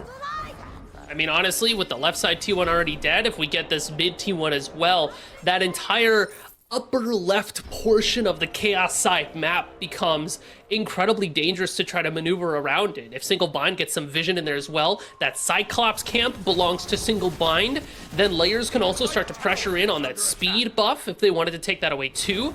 It's very dangerous. Look at Wengu getting juggled over there. Meanwhile, the Gold Fury getting burned down. Moswall throws down the ultimate, and Moswall secures the Gold Fury with it. The Vergers were looking for a way to invade, but they didn't feel confident diving into the field. Layers falls in the front line, and into the sky goes Ragnar. Aurora still healing them up from the sky. Donut Doug is looking for a massive skyfall. Good lord, the damage is online. Aurora takes down 1. Aurora takes down another, but Dark finds revenge. So 3 dead for Single Bind, but they did get the Gold Fury. The Vergers lost 2 in the process. Not a terrible fight for the Vergers, honestly. If Moswall was able to hold on to their ultimate for the fight after the Gold Fury itself, that goes very differently for Single Bind. They probably come out ahead in that regard. But a lot of tools had to be used in order to confirm that gold, and the Vergers have, like I said before, a lot of on-demand CC. The Strife from ICD, very, very nice. Hit all the right targets, got a ton of damage across, and Dark was able to get into the mix pretty quickly as well. Immediately pops up that ultimate and finds a ton of value. So the Vergers were able to kind of put a pause to the bleeding, but a lot of the damage has already been done. Like I said before, the map very much so favors Single Bind in this moment, so the Vergers need to be careful how they play it. Donut Doug getting targeted by Dark and really doesn't have a way out of this. Aurora's nowhere nearby, but Donut Doug is surviving with 150 health, and the Vergers couldn't quite find the collapse onto Donut Doug. A great outplay off the dash. Meanwhile, Moswall secures the mid lane tower. Gold Fury hasn't spawned back just yet. Firebrand's coming up in just a moment, and Pyromancer in a minute as well. We're starting to see some more objectives spawn around the map here, Muse, and I think that's where the snowball could start for Single Bind. The Moonlight Queen Naga and the Pyromancer back-to-back pull could push Single Bind over the edge into crazy snowball territory. Look at these solo laners slapping each other around. nice. But what I think I really like from the Vergers so far is the fact that they are trying to pressure out Donut Doug here. This dodgy can kill the Newt if they get a little bit more strength, a little bit more itemization going, but also the sequence of abilities. The 3 needs to be used to finish chasing after she dashes. Oh no, Dark in a bit of trouble. Aurora is targeting with Mazwal onto the powwow, looking for Mazwal. And look at Zenchi's health bar, just melts like hot butter on a stovetop. But Dark looking for revenge in the back line. Wangu there as well. Hops into lurking in the waters, but nobody's in execution range. That's got to be for survivability. And check out Ragna, who just showed up from the Titan room. 3 members of the Vergers low on health, but high on hope. Single bind pushes them back, though. Pyromancer can be taken with ease here. You have so much damage online and everybody grouped up to make it happen. The Vergers had to use so much to try to fight back from the invade from Single Bind. Pyromancer will go the way of Single Bind. Completely uncontested. And, oh my goodness, right? I mean, the damage here is ridiculous. And I love the itemization from Mazwal too.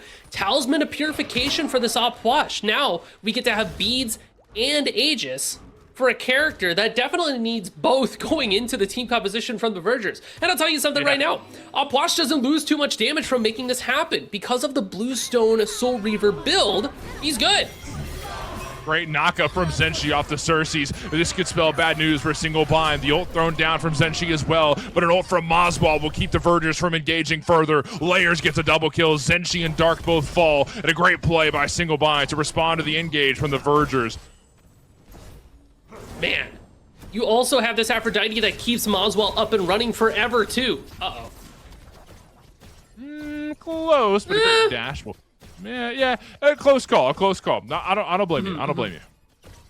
You know what? With the way that this duel lane has been going, Donut Dog and Ragna have just been running at each other head first, like a couple of rams just bonking each other on the side of the mountain. And honestly, Ragna's been playing these fights. They might be 1-5, but they're fighting them like they aren't 1-5. You know what I mean? Not scared, and I like that. You need that ego to be able to stand up for yourself and try to keep Donut Doug from rolling over you. Single Bind find their second Gold Fury. As the Vergers are looking for a collapse on Aurora, who's taken down to less than half health. The Cab Ball's ready to go, but can we find a way in? The powwow up into the air. Can we find a pull? A great stun from Zenchi, but gets melted right after by Donut Doug. The damage is on the line. Donut Doug is ready to fight. A great Skyfall finds a pull right into the field of decaying corpses from Mazwal, and things are looking worse and worse for the Vergers as the game goes on. We're 14 minutes in here, Muse. It is 18-6, and Layers wants to make it 19. Could dive under the tier 2 tower, throws the ults online. Divine Judgment followed by a slice and dice. Dark shows up looking for an engage, but might have bit off a little bit more than you could chew. Ragna getting pushed back under the bird, throws the Lerny Bow, and then walks away right after. But look at Aurora, not giving up. A kiss followed by the Lovebirds, and they don't feel so loving. Another Lovebird's out, but Zenchi's able to find some lockdown. Nope, the stun's off the mark. No, Ragna falls on the chase. A great play from Aurora to shut down Ragna once more. So, Zenchi chasing after Layers. I mean, this Cabraka doesn't have ultimate, so the chase has to be given up.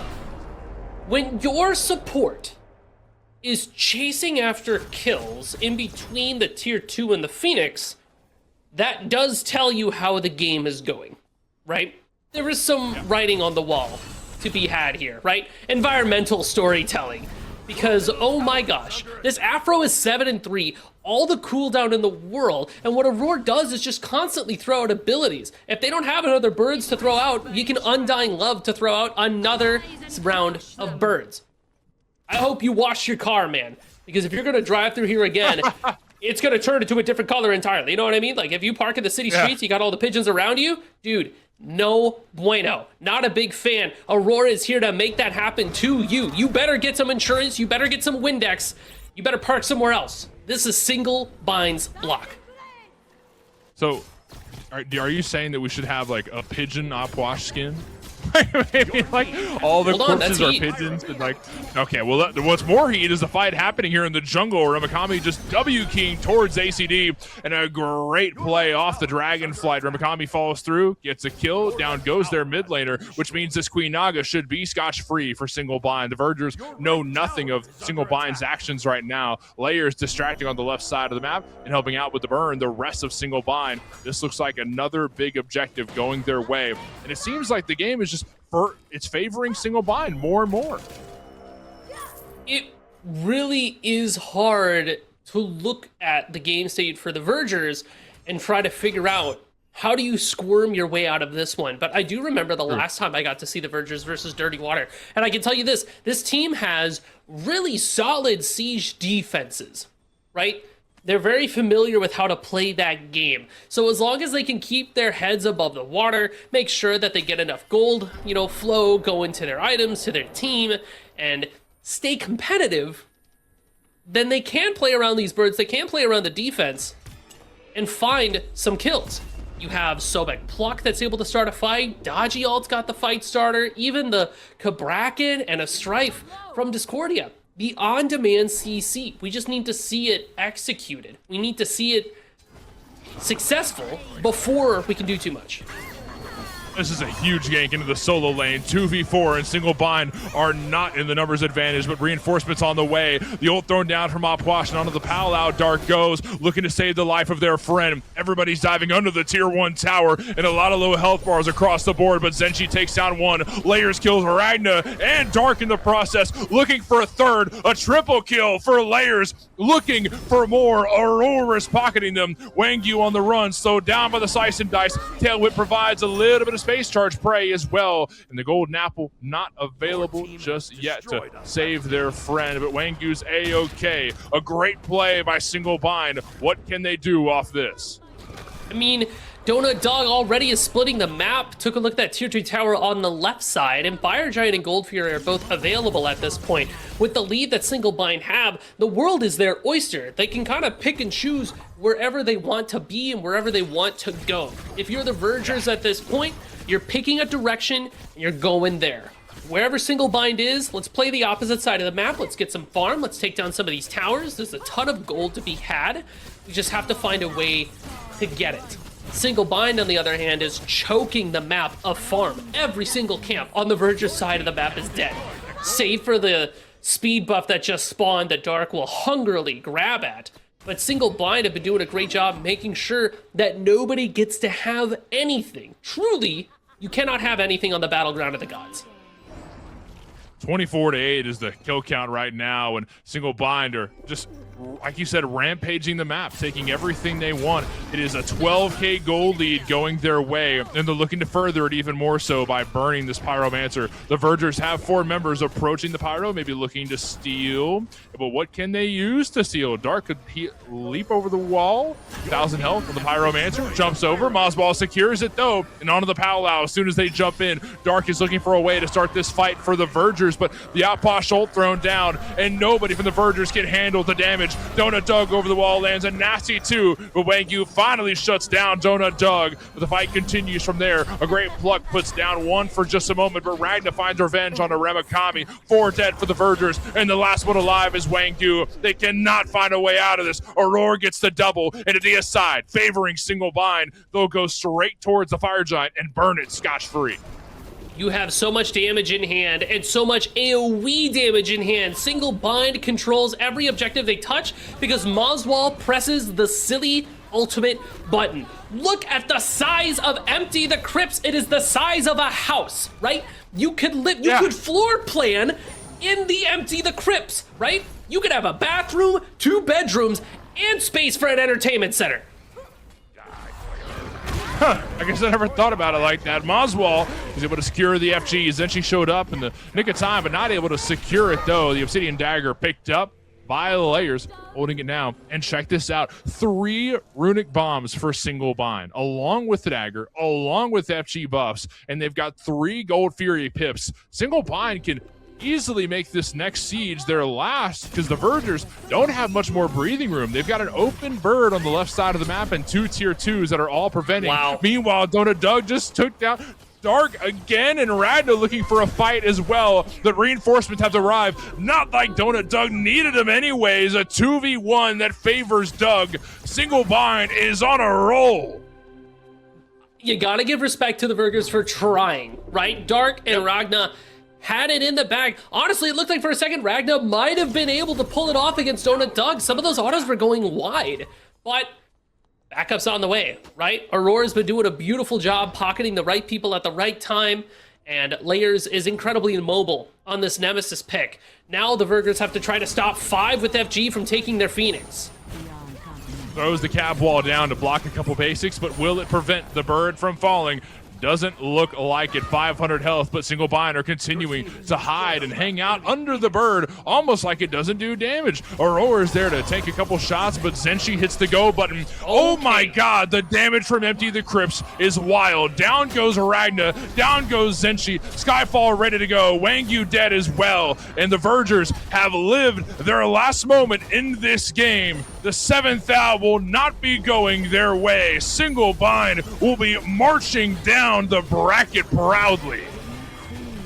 It was incredibly well played from Single Bind there. Not many cracks to talk about, to be honest, right? Every single moving gear from this team was happening at near maximum efficiency. That is just how it went. From the very start of the game, Layers incredibly aggressive into the Vergers jungle, able to accurately know when they can push and when they need to pull. Donut Doug on this Newt pick, looking nasty with a build that we haven't been able to see too much, going for more procs than anything else, like the Tearfing, the Braggies, a lot of solid split damage scaling. A little different from the Book of Thoth Transcendence build that we were seeing before. But Moswall on the op wash is undeniable. You have to ban this character from this player, because if there was ever an op wash player that we have in the pool that we have right now, I look at Moswall specifically as somebody that you should never hand the keys to that car to.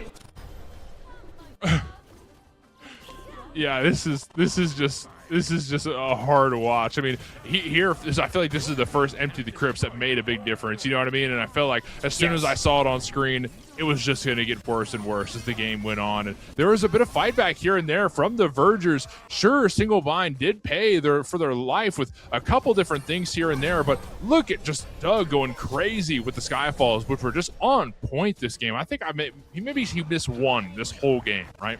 And again, another opportunity right here where the Vergers had to jump on Single Bind, but the numbers game favoring the Vergers for just a moment. All Single Bind needed to do is provide some breathing room with Empty the Crypts, and look at where we're at. An easy dub, yet again. Under the tower, keep in mind. Just an unbelievable amount of damage, but also sustained. This Aphrodite pick has been rising in popularity for very good reason, and especially when you hand it to a player like Aurora, who is very good at being annoying, in your face, support that is looking for as many kills as they are assists, makes this Afro pick look like a carry pick, to be honest. And Aurora was doing a lot of that, putting the team in his backpack, just being the enabler that they need. Anytime it looked like somebody was about to die, suddenly, you know, Birds came out, Undying Love came out, Aurora's there, and all the Vergers can do is kind of hang their head, because, well, what are you supposed to do about that? I don't know. I really don't know. I mean, that's a hard answer. Ban, exactly, ban. I think that's probably the best thing you can do. Just look at the damage. Look at the damage. Nobody's even at 20k, and Moswall is at 30. Because, like you said, you've talked a lot about how Apuash is just such a strong god right now. But I'm thinking back, and you mentioned this too. Moswall's been playing Apuash for years. For years and years. He knows this god like the back of his hand. So this is a player that you do not want to have the Apuash, if anybody at all. But Muzi, any final comments here? Honestly, the Single Bind team is looking really, really solid. Any team that goes up against them is going to be fighting an uphill battle. But if you learn anything from the game that we just watched, don't give up Wash to Moswall and consider banning the Afro away from Aurora. Well, we've got more Smite Prime on the way. We'll be back in a few minutes, but before an ad break, don't go anywhere. Welcome back, everyone, to Smite Prime here as we are closing out the May circuit. Of course, with still quite a bit of Smite to be played. My name's Gormizer, and joining me for this one is going to be the same guy who's joining Morty for the last one. It's Musi, who's going to be hanging out with me throughout this one. I mean, look, we've had some really fun Smite so far. And as you can imagine, we have some really fun Smite still to be had, as I think I've already said. We'll look at the bracket, and we can see where we are and where we're going, which is more specifically to say we're all the way down there. As you can see, the losers finals, which does mean a couple of things that are going to be changing. First off, we are changing from best of 1 to best of 3. Second, with the best of 3, things get fun, in my opinion. They get way more interesting because we enter the vault ban area, which is that in a best of 3, once a god is played, and specifically played, not banned, just played, that god gets locked away in the vault and cannot be picked by either team for the rest of the set. So if a team plays Thor, let's say he's first pick, then nobody can use Thor again in that set, and it'll reset again when we go towards the winners finals. It means we will be seeing, across the next 2 to 3 games, 10 or 15 unique gods, which means it'll be very interesting because, you know, with a set like this, not only do things evolve in a best of 3, right? You figure out your bans and stuff like that. But now there's that added element where you have to figure out, well, you know, like, we really, as we just learned, don't want to let Op wash through. But can we just ban them all 3 games? Do we have enough options for this? I mean, there's going to be a lot, I think, for both of these teams to have to figure out. Do you let them through, just, you know, tank a game and then win the last 2? There's a lot of different strategy that could come into it. Speaking of picks and bans, let's not even delay, Gora. Yeah, let's head let's get over into there right here and right now. And I like that you called it out already. Opwash. He's a little good, huh? Yeah, I say, if Dirty Water have done their homework at all, they know not to hand that over to Moswell. Oh my goodness, right? Just too much damage. Giant circle, square shapes, rectangles in the square hole. I don't want it, right? But also, when you ban away a character in this format, you could also protect it to be picked in another game. So there's always kind of this weird meta of like, okay, this is a perfect example. The Newt was so good for single bind, why would they ban it? Well, now they can definitely look to pick it up in game 2 when all the broken OP stuff is out of the way in game 1. Yeah, that ability to kind of set yourself up for the clincher, right? Like to be able to go, okay, now we just have to win 1 game, and then we'll get all our good gods. Like, being able to set yourself up for that potential. It does seem, though, that Dirty Water has been paying attention, maybe to the meta, maybe to the last game, maybe just to everything in general. Afro, Opwash, A-Gods just tend to be pretty good right now, it feels like, and those two are just absolute menaces. So taking those off the board. On the other side, you get the Loki and the Jingwei, who we got to see earlier. Again, a Jingwei in a very, very good spot. And wow, keeping it with the A-God theme, Agni, first pick, which if I'm being completely honest, I like him. Would not have called him that high, though. I mean, what this pick brings to the table is just a ton of pressure, right? Yeah. Agni is one of the best mid laners in the game right now, in my opinion, at least, because he has range over pretty much everybody. He utilizes the Bluestone Soul Reaver build better than pretty much every other mage right now, and he's got range CC that he can commit to as well. Dirty Water respond with some good answers to it. It's a lot of in-your-face frontliners, supposedly. Pele solo is where I would put it, but it's a good answer into that Agni. It gives a good amount of control back. I mean, we saw, wow, it feels like ages ago now, but the first game today, the Pele, was absolutely insane. I feel like she's been banned a lot of them since. And hey, thanks to the way this works, technically in game 2, she won't be available as well. So, you know, you can look forward to that, I guess, but you still had to deal with her this time around, along with, as you mentioned, the Cerberus. Charon, Thor locked in. 2 that we have seen several times today. No Benny Q, so I'm going to assume this Charon is not going to go to mid. And so now we get to set up a kind of different... plus there's an Agni on the board, which kind of would make no sense anywhere else. But I do like the engage, right? I mean, you had mentioned what Agni can do from pretty much any distance that he desires, but adding the Charon into the Thor adds a lot of control dynamic to this team fight. Now you have not only stuns, but silences as well, and some mobility for an Agni and a Thor to kind of help get them from place to place. The response from Dirty Water will be that Hou Yi and the Discordia, the other side of the mage spectrum, Discordia lacks some of that range, but has wonderful CC. I mean, Strife can turn a team fight around entirely. It dictates the pace of a fight, and that golden apple also spreads damage very, very quickly. So I really like the circles and the ultimates that we have from Dirty Water. It is interesting to see, again, some of these numbers, specifically, like, you know, you look at the Agni, you look at the Discordia, both of them are pretty much right around, yeah, bless you, by the way, right around the 50%. I think Agni was, like, technically slightly under, Discordia slightly over, but mostly because they're just getting played so often that they have that opportunity, as opposed to some of the others that we've maybe seen, like, 2 or 3 times. So it is nice to see that matchup. Do you have a preferred matchup out of those two in mid? Like, I feel like we saw a Discordia go crazy earlier, but like Agni's the pinnacle of like mage. Yeah, if I have to pick one, I really do prefer Agni here, just because he's so safe too. I mean, the dash and the stun and the fact he just constantly throw out those giant AoE, ultimate bombs. He really does feel like the first pick worthy mage and should have a leg up in the 1v1 mid matchup. When it comes to team fights, I also like the Agni, but you cannot at all discount that Discordia. Just because she's a little bit behind the Agni does not mean that she's, too far behind. Like, Agni might be at the top of the mountain, but, there are some other picks that are not too far behind. Speaking of not too far behind, we see a Nemesis earlier who chases people from not too far behind to typically dead if she gets us to them. Along with a Chiron who is not someone, first off, single bind, I gotta have a conversation with you because Chiron Charon in the same game is it's been a little bit. I was shaking some rust off earlier, and this is gonna happen. This is gonna cause some, I guess, tongue twister-esque complications for me later on in team fights. We'll see when we get there. I guess we can wait. The other half of this, and something I have not seen in quite some time, the Aladdin locked in here for Dirty Water. Not someone who we've seen too much. Hovered, I think, a couple times today, but how do you feel about him, especially as a last pick?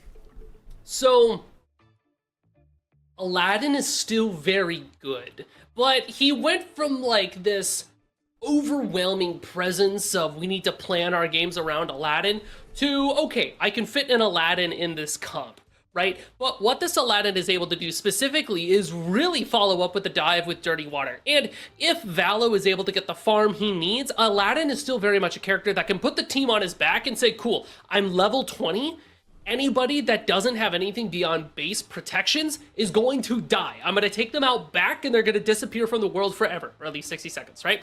So they can chase down Agni, they can chase down the Chiron.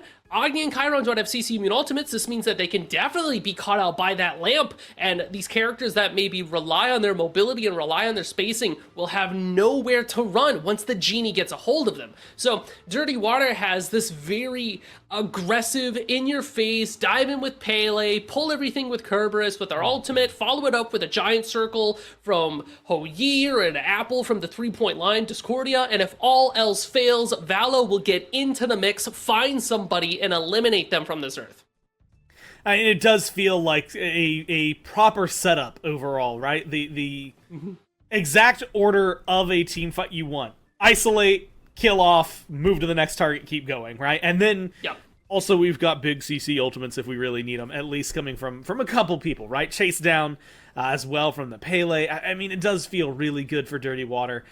But that's not to say that single bind don't have a lot going for them as well. Like you said, though, the lack of CC ultimates means that your relic choices are very, very important, and maybe even more important than the actual choice, because, come on, let's be honest, we probably know where they're going to go if they don't have the CC immunity in the kit.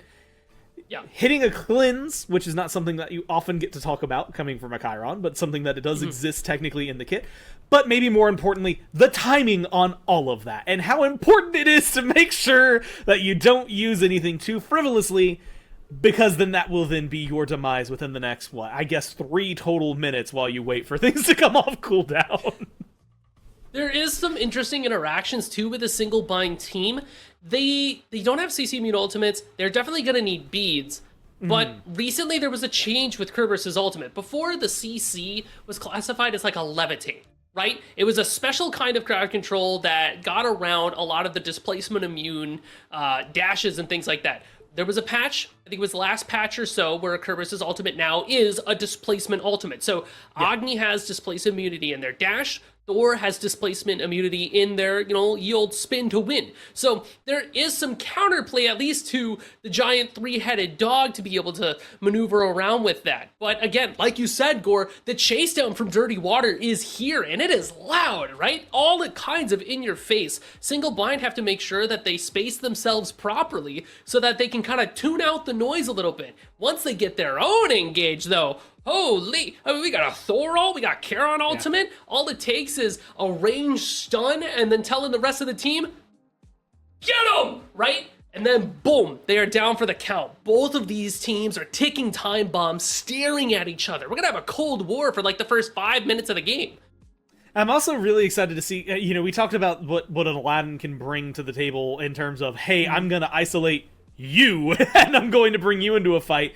Nemesis, while she doesn't do it as well, does kind of say, all right, let's pick on that guy. Let's go beat the hell out of this dude. And so it's going to be interesting. But like you said, that's a level 5 conversation. What we need to do now as we jump into game here is talk about, I guess, the level 1 conversation. No, we'll talk about how things are going. Single Bind on the order side, playing from the bottom to the top. Dirty Water on the other, trying to fight things off. Everything more or less where we maybe expected it to go. Although I will say, despite all of the yapping we just did, for some reason, it didn't quite click in my brain that there was a Thor and a Nemesis on the same team, despite us talking about the Thor and the Nemesis on the same team. So do you like seeing this, the Nemesis in the jungle and the Thor over in solo? I like seeing it. What I'm surprised to see is the fact that Ramakami doesn't have the Thor aspect that really enables them to be in that solo spot. Also, what I'm seeing is the fact that Valo is starting in his enemy side speed. Dangerous work. But here is some slept on tech about Aladdin. A lot of people will tell you, oh, Aladdin's like that late game hyperscaler. And he kind of ramps up, kind of like Freya does in Smite 1, where you start off weak and then you get to late game where you're super strong, right? Here's the real Smite 2 pill. Aladdin is very strong right now, and can just kind of do whatever he wants. So I like this speed invade, especially with that Lucerne Hammer start. The lamp is there to kind of offer even more stats off of that. And Valo is going to hose the start of layers here by eliminating their speed buff off the map. I am a sucker for really good... I'm gonna call it jungle pathing, but this is something beyond that. Like, this isn't just, hey, you're walking through the jungle good. This is like actively, like you said, displacing farm for layers. Now you'll see layers hits level 2 first, but we'll see where that gets him, let's say, to level 3, right? That's where the big difference is going to be. I'm curious to see how that affects like the mid lane rotation. A lot over the next couple of minutes that can change just from a small invade, right? And it's going to be this Aladdin, like you said, that kind of gets away with, I'm going to call it murder, because it's the closest you can get to murder before first blood has happened. And fortunately, Layers, just now realizing it, is going to have to figure out where he's going to go for his farm. Looking like he may take a step too far. No, he's not going to go into the jungle and invade, and instead we'll find ourselves just pushing mid lane and hoping for the best from the jungler from Single Bind. The Aladdin does end up hitting level 3 first for Valo. And it feels like that, while maybe level 3 isn't that big, that level 5 mark, that advantage is going to become very apparent soon. The ripple effect, too, from this start is the fact that Single Bind's red is going to be up before Dirty Water's red buff. So when we get to that 3-minute mark and we take a look at those firebrands as well, if Dirty Water wins the fight around the fire pit to get those brands, they can be aggressive and potentially look for an invade on that red buff again. But if Single Bind win that fight around the fire brands and they want to get aggressive and take a look at the other side buffs, all they can look for is the blue buff, because the red buff won't be up on the same timing. So it puts both the junglers kind of off kilter and at opposite ends of each other.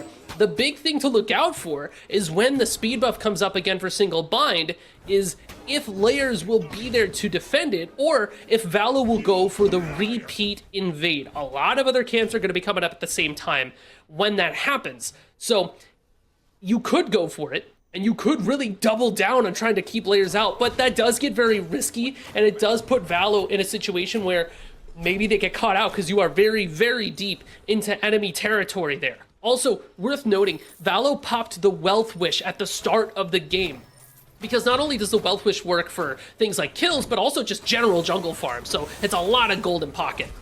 Yeah, being able to just, I mean, farm up and outpace, outbuy your opponent. I mean, it's, you know, I don't know. There's definitely some real-world allegories here that we could make, but that would be getting too far into the weeds. Instead, we can just look at Valo, who's doing some real good money moves and finding that control. Like you said, I'm keeping my eye on the jungle timers to see where there's going to go. Wards being placed just slightly in the jungle to catch any sort of rotations.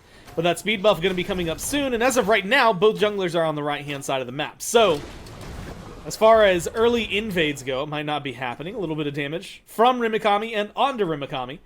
It's going to be a small solo lane trade. Nothing too crazy happening. It's this fight in the FG pit that has my attention. And it seems like Moswell and Layers just going to let that one up and instead go back and farm their own jungle.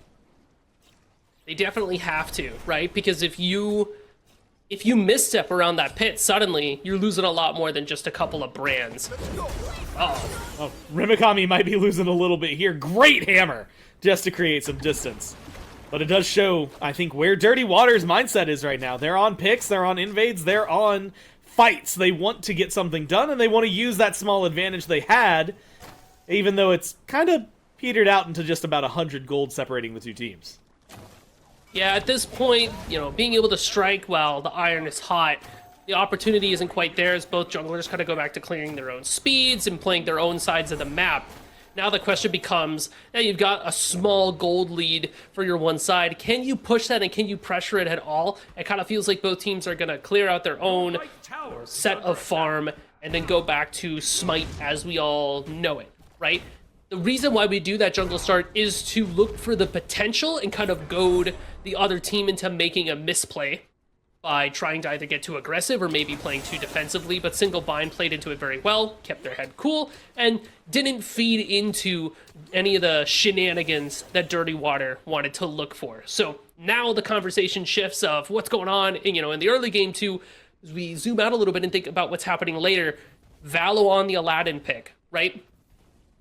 Picking Time Bomb, Scalar, crazy. Don't let him get early kills. And right now, you need to be careful of your Donut Dug. Not much you can do about it, though. Wrong You, Tuba, ultimates combined into just a giant circle of hell. It takes down Donut Dug. Gets a kill for the carry for Dirty Water, and first blood going their way. And now that 100 gold lead that I mentioned not even a minute ago has blossomed, admittedly not as much as they maybe would have liked because it'll go wave to wave, but something to give an advantage to. Specifically for the duo lane, and on the right side of the map, well, I guess the correct side of the map, because it's the left side of the map where the Gold Fury sits. And the Gold Fury is something that both teams want to take a very close look at, especially before the Moonlight Queen Naga comes up. Being able to get that first Gold Fury not only gives you extra gold in your pocket, obviously it's in the name, but slept on and undervalued, I feel, is the first Gold Fury pip. Getting out of base 50% faster, especially for characters that want to fight and gank, it's very, very important, right? And you feel it when you don't have it. Like, oh, that guy's able to get to his backs instantly, and meanwhile, I have to call an Uber to get to mine. Right? I don't know if you've ever had to take an Uber to get to work before, but spending $20 forward and back in order to get to your shift and you get paid something like $8.25, that sucks. I gotta go find a Gold Fury and take him down, right? It is the only way to survive. Unfortunately, they're very hard to find in the wild. At least in my experience. Still been looking, but you know. I haven't seen one. You know what? We'll find one, though. I have a belief. I'm certain one day we'll find our Gold Fury. Yeah, the hunt is on. It's just whether or not we can find it. I'm still thinking that, speaking of hunt is on, I mean, that has been the case. Ult's online for pretty much everybody in the game. Moswell just jumped all of his, mainly to maintain lane and to not have to deal with Aladdin for a little bit. But with the Aladdin in the game, with the lamp available, with that capability of just taking someone out of the fight, it opens up plays like this. I mean, you can step up to this Gold Fury because what are they going to do? Contest you? Like, well, you're going to have to take them out, and it's going to be pretty simple, but you have to play carefully right now. The ult comes down from 1, and it's a back and forth and single bind. Layers gets it done. Layers walks up to it and takes the Gold Fury.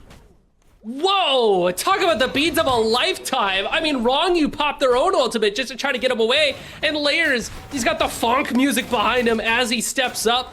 Golden and resplendent, walks up slowly, down smashes a Gold Fury. And now Single Bind went from a gold deficit to a gold positificit? I'm not a business guy, so I don't really know the terminology, but at the end of the day, one of those numbers is bigger than the other one, and it's going to Single Bind.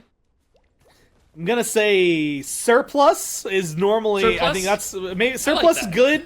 Some people, I guess business, they'd say profit, but I don't know if that works as well. I like surplus. Instead, we're fighting in mid. That's going to be what's the big deal right now. And it's Wrong You taking a lot of damage. Back onto the Cerberus as he played a few games ago and looking good doing it. But unfortunately having to fight. The Moonlight going to end relatively soon. And Control is in favor of Single Bind as of right now. It doesn't seem like there's going to be a commitment from Dirty Water to try and get anything done. A little balance back and forth, but keeping your life maybe a little bit stronger to him. And like you said, that, 700, 800 gold? Still in favor of Single Bind, and maybe showcasing more than anything that they do have enough of a presence to thwart Dirty Water and cause them to rethink some of these engagements. I mean, Wrong You now having the ult, Valo still ult available. There's potential for their fight, but there's not really much to fight over now, outside of maybe to deal with some aggression. We see from Aurora and Moswell in mid. Oh my Not goodness. too much. Wow, double tap. Good hammer. Dishonored. Might not go down here, but that's going to be a TKO. At least sent back to base. Well, initially I was skeptical of Thor not going the aspect, but when you don't go the aspect, you just have a bunch of damage on hand to be able to throw out. Remikami shows us why that's the case. Good lord, speaking of damage, Valo lost half their health to Poke. Shoutouts Charon and Agni. Remikami also with this Thor, we have a very standard solo build with that Runeforged Hammer, so we get our wall off, we follow up with the auto, it does extra damage. But we're going to be lacking some of that sustain that we normally get from the aspect, so Remikami just has to be careful. Well, brought into the arena here with Valo Aurora. You just kind of got to run around. There's not much to do when Wrong You joins the fray. You're alone, you're isolated, and you're killed off. Dirty Water tag a second one up onto the board. Remikami, I thought was going to look for maybe a little bit more. Might just be the blue buff invade, which is still pretty big as far as things go. And if you're a solo laner, that might as well be your entire lifeblood that just got ripped away from you. That is going to cause a lot of trouble for Dishonored in this lane.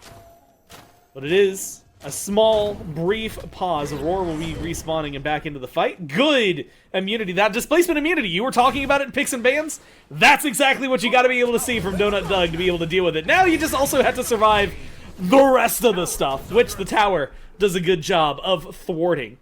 Tuba too low to really continue. And Wrong You and Valo not wanting to fight under tier 1 11 minutes in, so instead it's a reset. Maybe a small scuffle around the blue buff started up by Valo. Confirmed, though, on the other side there. Good shots from Donut Doug and good presence from Aurora to make sure it goes their way. This Charon and this Chiron, I suppose.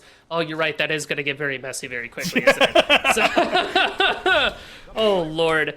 But that displacement immunity does make Kerberos very hard to gank the dual lane, gank the mid lane, even gank the solo lane, right? Each of the main lanes has that displacement immunity in their kit, and for the players that don't have it, if you decide to go over to duo, Chiron can just offer the training exercise to CC immune away. Single Bind sneak away a Pyromancer out from Dirty Water's nose. They just weren't on the map to be able to contest it at all. So if you're Dirty Water at this point, you had a good start, now we're faltering a little bit. What do you do to kind of turn it back around? We're still looking at Valo to get all of their items online. Jotun's Revenge is a good start. Being able to get some solid CC cooldowns. Wrong You's taking a lot of damage, but looks like they're going to be okay. Just play into farming yourself, but also even if you can't gank with your Kerberos, you still have this Aladdin to ult somebody with your lamp. You can just take fights knowing that you can tilt them in your favor because you have the Aladdin isolation in your back pocket. Yeah, anytime in anything, right, when you can just say, hey, you're not there. Like, yes, Valo removes himself as well, but Valo's probably, depending on the target, going to get a kill, or at least set himself up for advantage. It is such a big, big thing for your team to be able to take out the biggest target, whether that is somebody who is ulting that isn't maybe CC immune during their ultimate, or if it's just taking somebody who has a big teamfight ultimate and removing them from the equation before something like that can go off, just the CC, the deal, whatever it is. I feel like Valo has a really, really big, play to have later on in the game. Speaking of big play, Wrong You just kind of walks over and gets it done against Donut Doug. It is lackluster, it is ult-filled, but it is a kill nonetheless. Despite the 3-0 lead, though, it is a gold deficit for Dirty Water.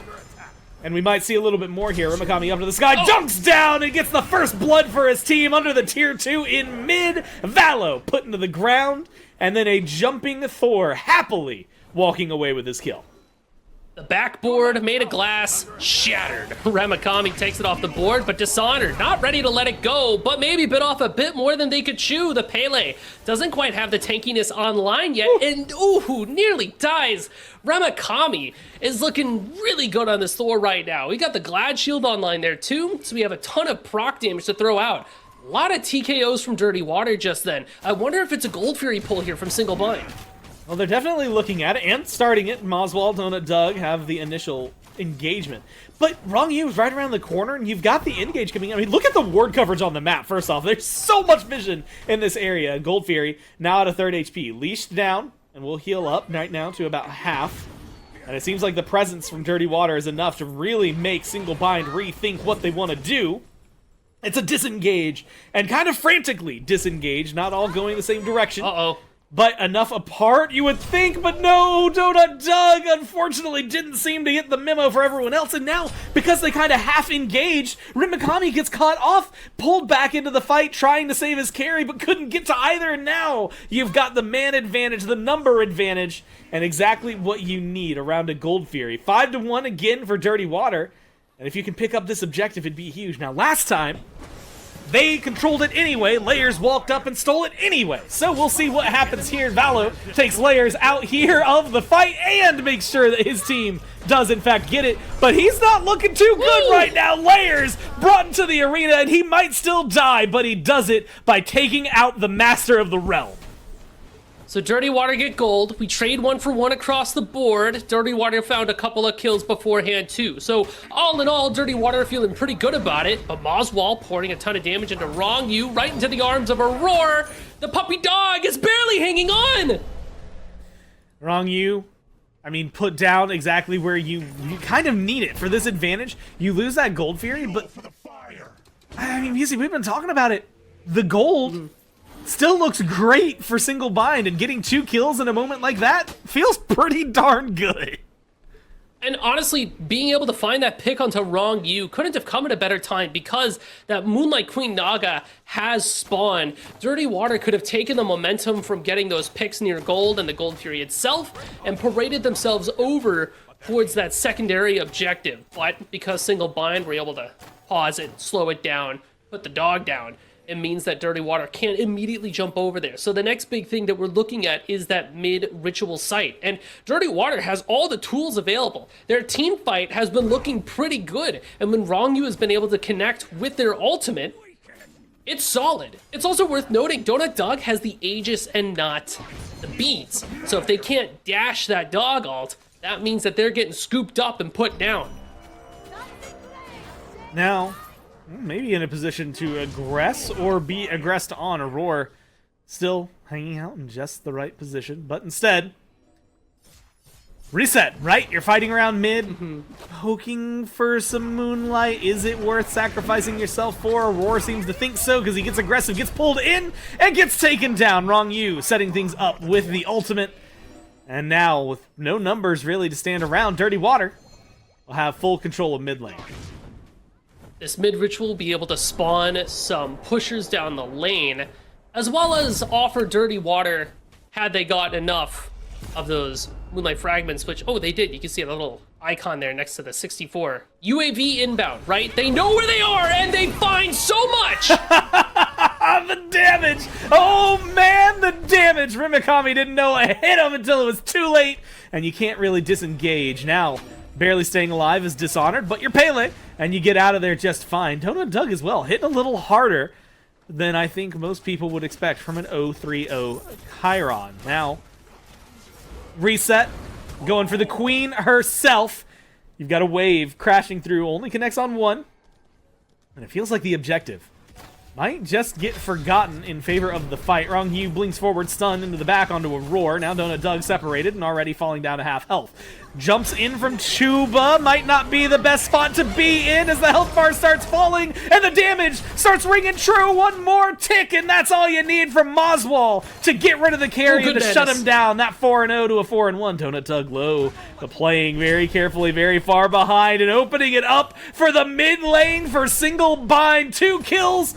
And then 1 death as he gets taken down, and Dirty Water turn at least 1, now 2 back in their favor. Rimikami soloing and stunning down onto Vala, who's slowed by layers, who's trying to run, and the leap should be good enough to get him on out of there. Dirty Water was able to walk away with the Moonlight Queen Naga, but at what cost? Man, Single Bind has been doing a pretty good job, just showing that they're still very threatening. There's a ton of damage to be had, especially with Donut Doug, like you pointed out. A little bit more than maybe you were expecting. A lot of that has to do with the fact that you're pairing Heartseeker there with that Avenging Blade. And this Avenging Blade is even more effective when we're in the jungler near these objective fights. You're shredding even more prots than you normally were. Plus, with that Heartseeker, if anybody has some early health items, Dishonored, you know, you're able to chunk even more damage from those tanks. So 0-3 your Chiron may be, but these arrows are still incredibly sharp, and you must respect them. Dirty Water, look to pull this gold. Now, this is getting down to about 1/3 HP dropped, though, as a wave comes crashing down, and it'll fear 2, but it's only going to create a small moment of reprieve. It looks like I see a back timer coming off. Valo gone out of this fight. Gold Fury getting low, and it looks like Dirty Water, outside of Tuba's ultimate, might be willing to drop this, or they're just trying to buy time, and you've got it coming forward. Valo in the mid lane trying to find the rotation in. Gold Fury getting low, and it's going to get confirmed over here by Single Bind. And it looks like that is maybe all she wrote. Dishonored was kind of roping around the side. Rongyu kind of looking for poke. But no opportunity really presented itself for Dirty Water to go in because Valo backed. Tuba's ult was already used too to keep Single Bind off that initial pull.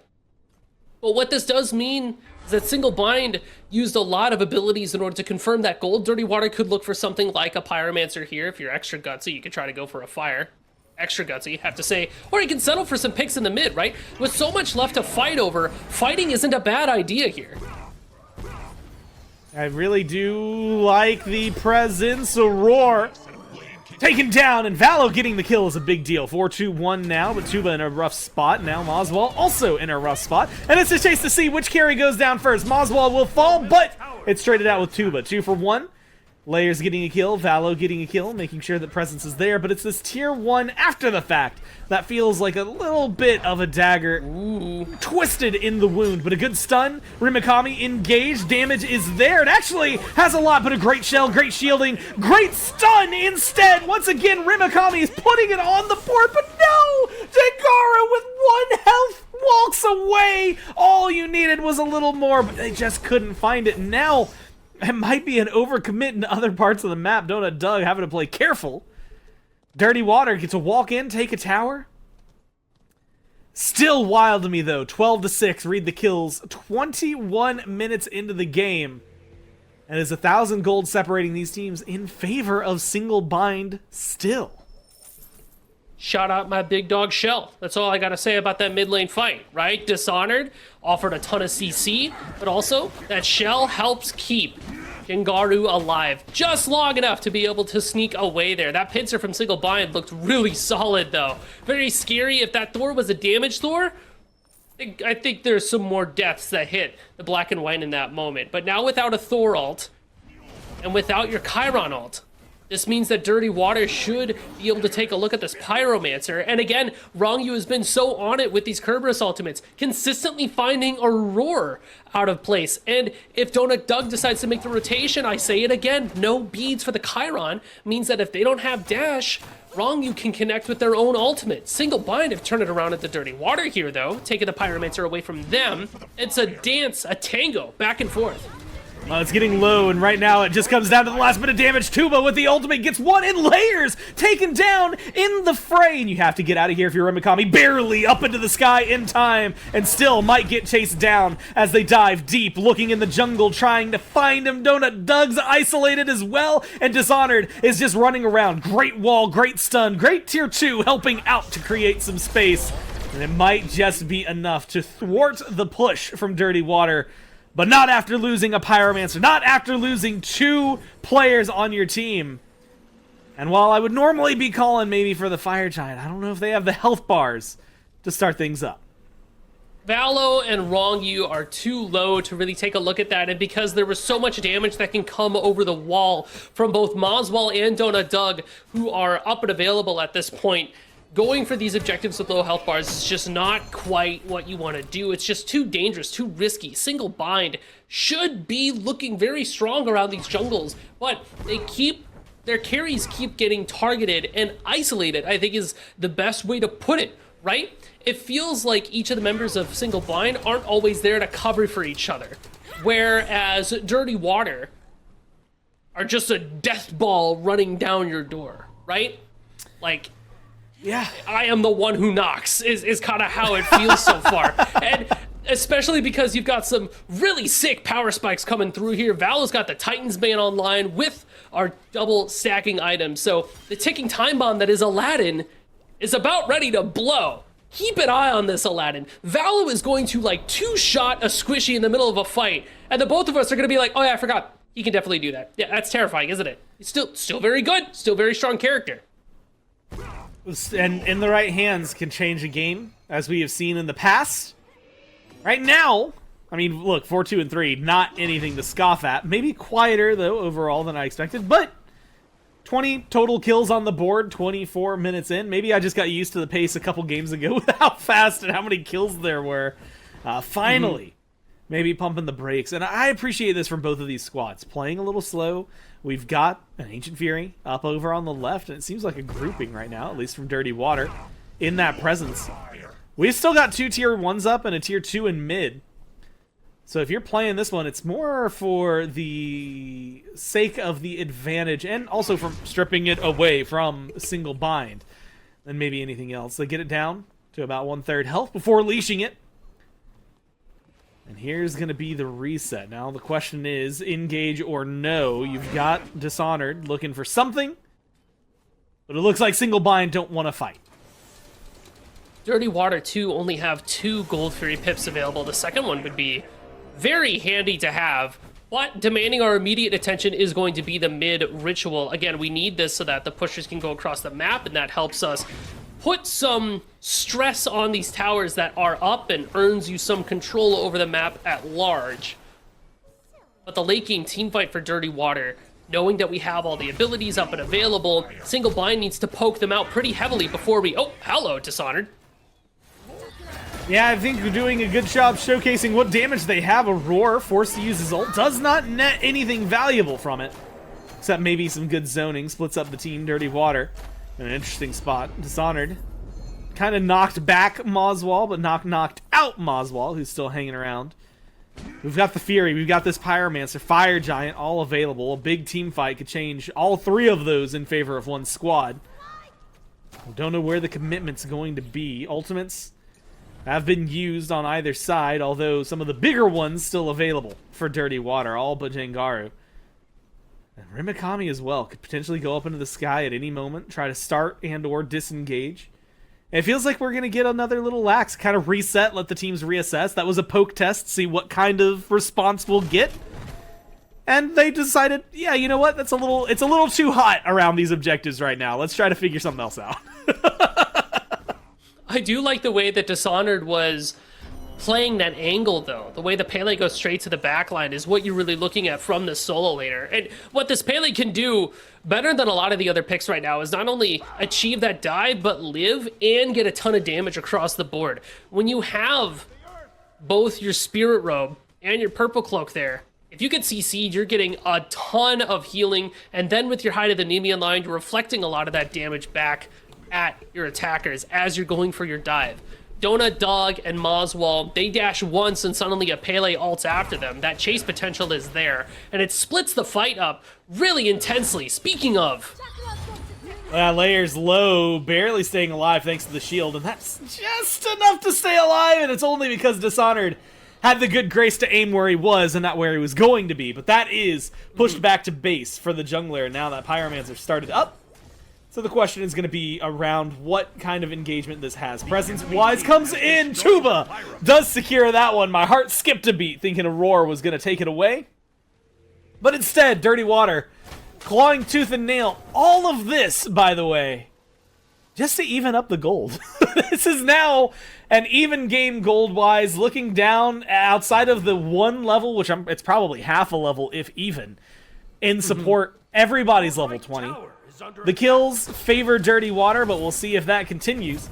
Especially now, as Single Bind look for an engagement over in the solo lane. Good wall and good damage. Just absolute dumpster down onto Tuba. Seems to be the goal, up into the sky. Now you have to make a big decision as a Thor. Do you go in or not? And it seems Rimakami recognizes that that's a terrible idea to go into what was a full awaiting Dirty Water squad. So instead, rinse, reset, repeat. Everybody's alive. Ramakami very close to kicking the Hornet's Nest there. Actually, it looks like the bees are here regardless, yeah, because into the solo lane we are. You took our honey, we take your boat. Aurora's the first one to go down. And now Rimakami, good wall, but has to play out of here. Can't use anything for damage, and the wall, or the hammer, I should say, is enough to disengage quite a bit. But does use the beads. I mean, a lot gets used there, mostly defensively on the side of Single Bind. Valo still has ult. Dishonored still has ult. It seems like they're going to play it slow, recognizing that trying to dive in right now might also not be a great idea, despite the fact that you've got the ult advantage. And again, it's a reset, a fight in solo lane of everything. Did you see that training exercise that Donut Doug had over the wall of buff? You know, it's funny because we talked about the potential of it before, but how often do you get a chance to really see it in action? Yeah, right. Donut Doug is, you know, usually you use it to try to kill somebody, but, you know, sometimes the better way to win isn't by killing what you hate, but saving what you love.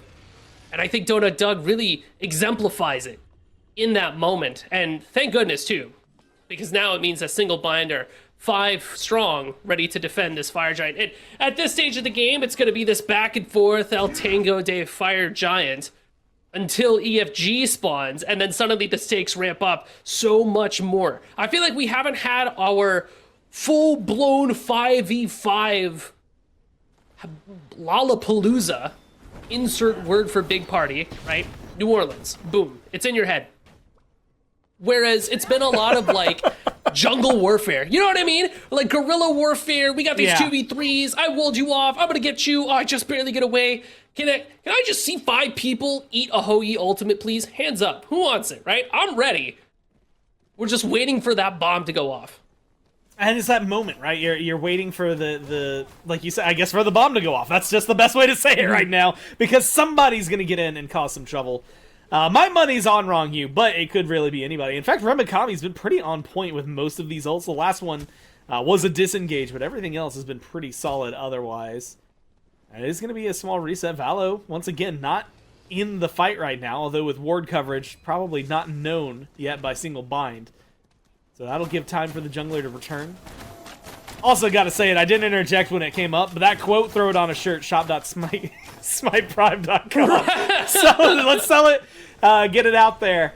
It's gonna be, again, a good fight, whoever comes through. And maybe a good fight for you if you know, have to, I'd probably argue with Jithens to get that into a shop and created. But anyway, around this Pyromancer, started up. Single Bind, looking to respond to Dirty Water's control. Wall, not going to find the stun, and Rimakami is kind of separated from everybody else. The objective itself forgotten. Huh, and you would hope that it would have turned into that big 5v5 that you were waiting for. But instead, well, we're kind of right back to where we were. Rimikami should have cooldowns. And if that wall connects, it might be a different story. Might not even be a 5v5, but a 1v4 Dishonored on this Pele. It's kind of like a dog that's in the yard, but they're hooked up to the lead, and you walk past and they go, like barking at you, you're just like, ugh, scary. I didn't know Chihuahuas could move like that, right?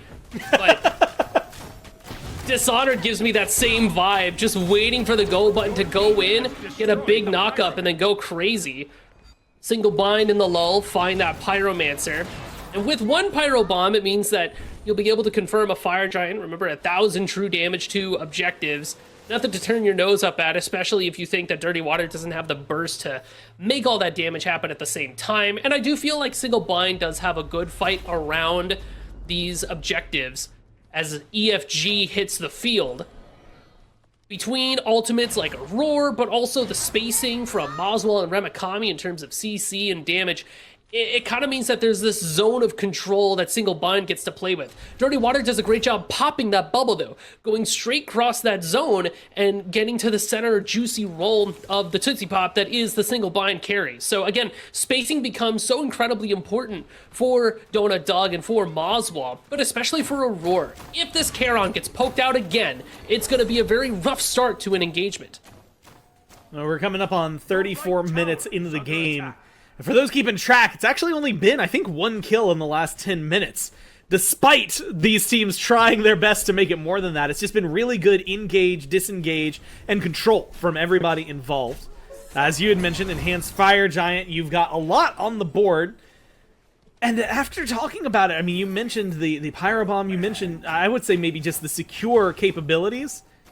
I really like Single Bind's everything around an objective. Just the objective, though, and the problem is that's the investment you have to take, is dropping a lot, like all of your Agni Bombs and this bomb, in order to secure something, which means the fight afterward might go a little awry, which is probably why we haven't seen him pull it despite liking that a little more.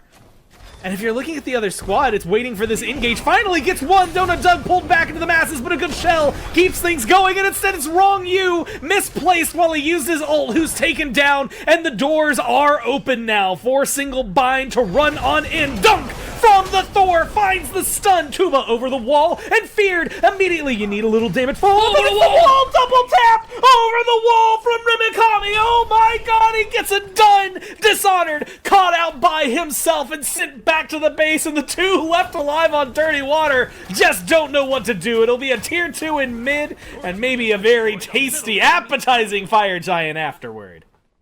That was a disgusting engage from Wrong You, because you know that the Chiron is going to get scooped up regardless, but talk about Single Bind. Everybody's head's on a swivel. Turns around to help out. Aurora with the ult of a lifetime catches Tuba, which enables that Thor wall to happen over the wall, right? Great comms. Now it's, who is that? Hang around in the back. Valo charges up the Kufik invitation. No shot! No shot! Does Valo get it over the wall? Yeah, give your life. It doesn't even matter if you die here. Who cares? You did what your team needed. You stopped Single Bind in their tracks. That's a minute to think about it. I'd be laughing as hard as I could. What a great play from the Aladdin.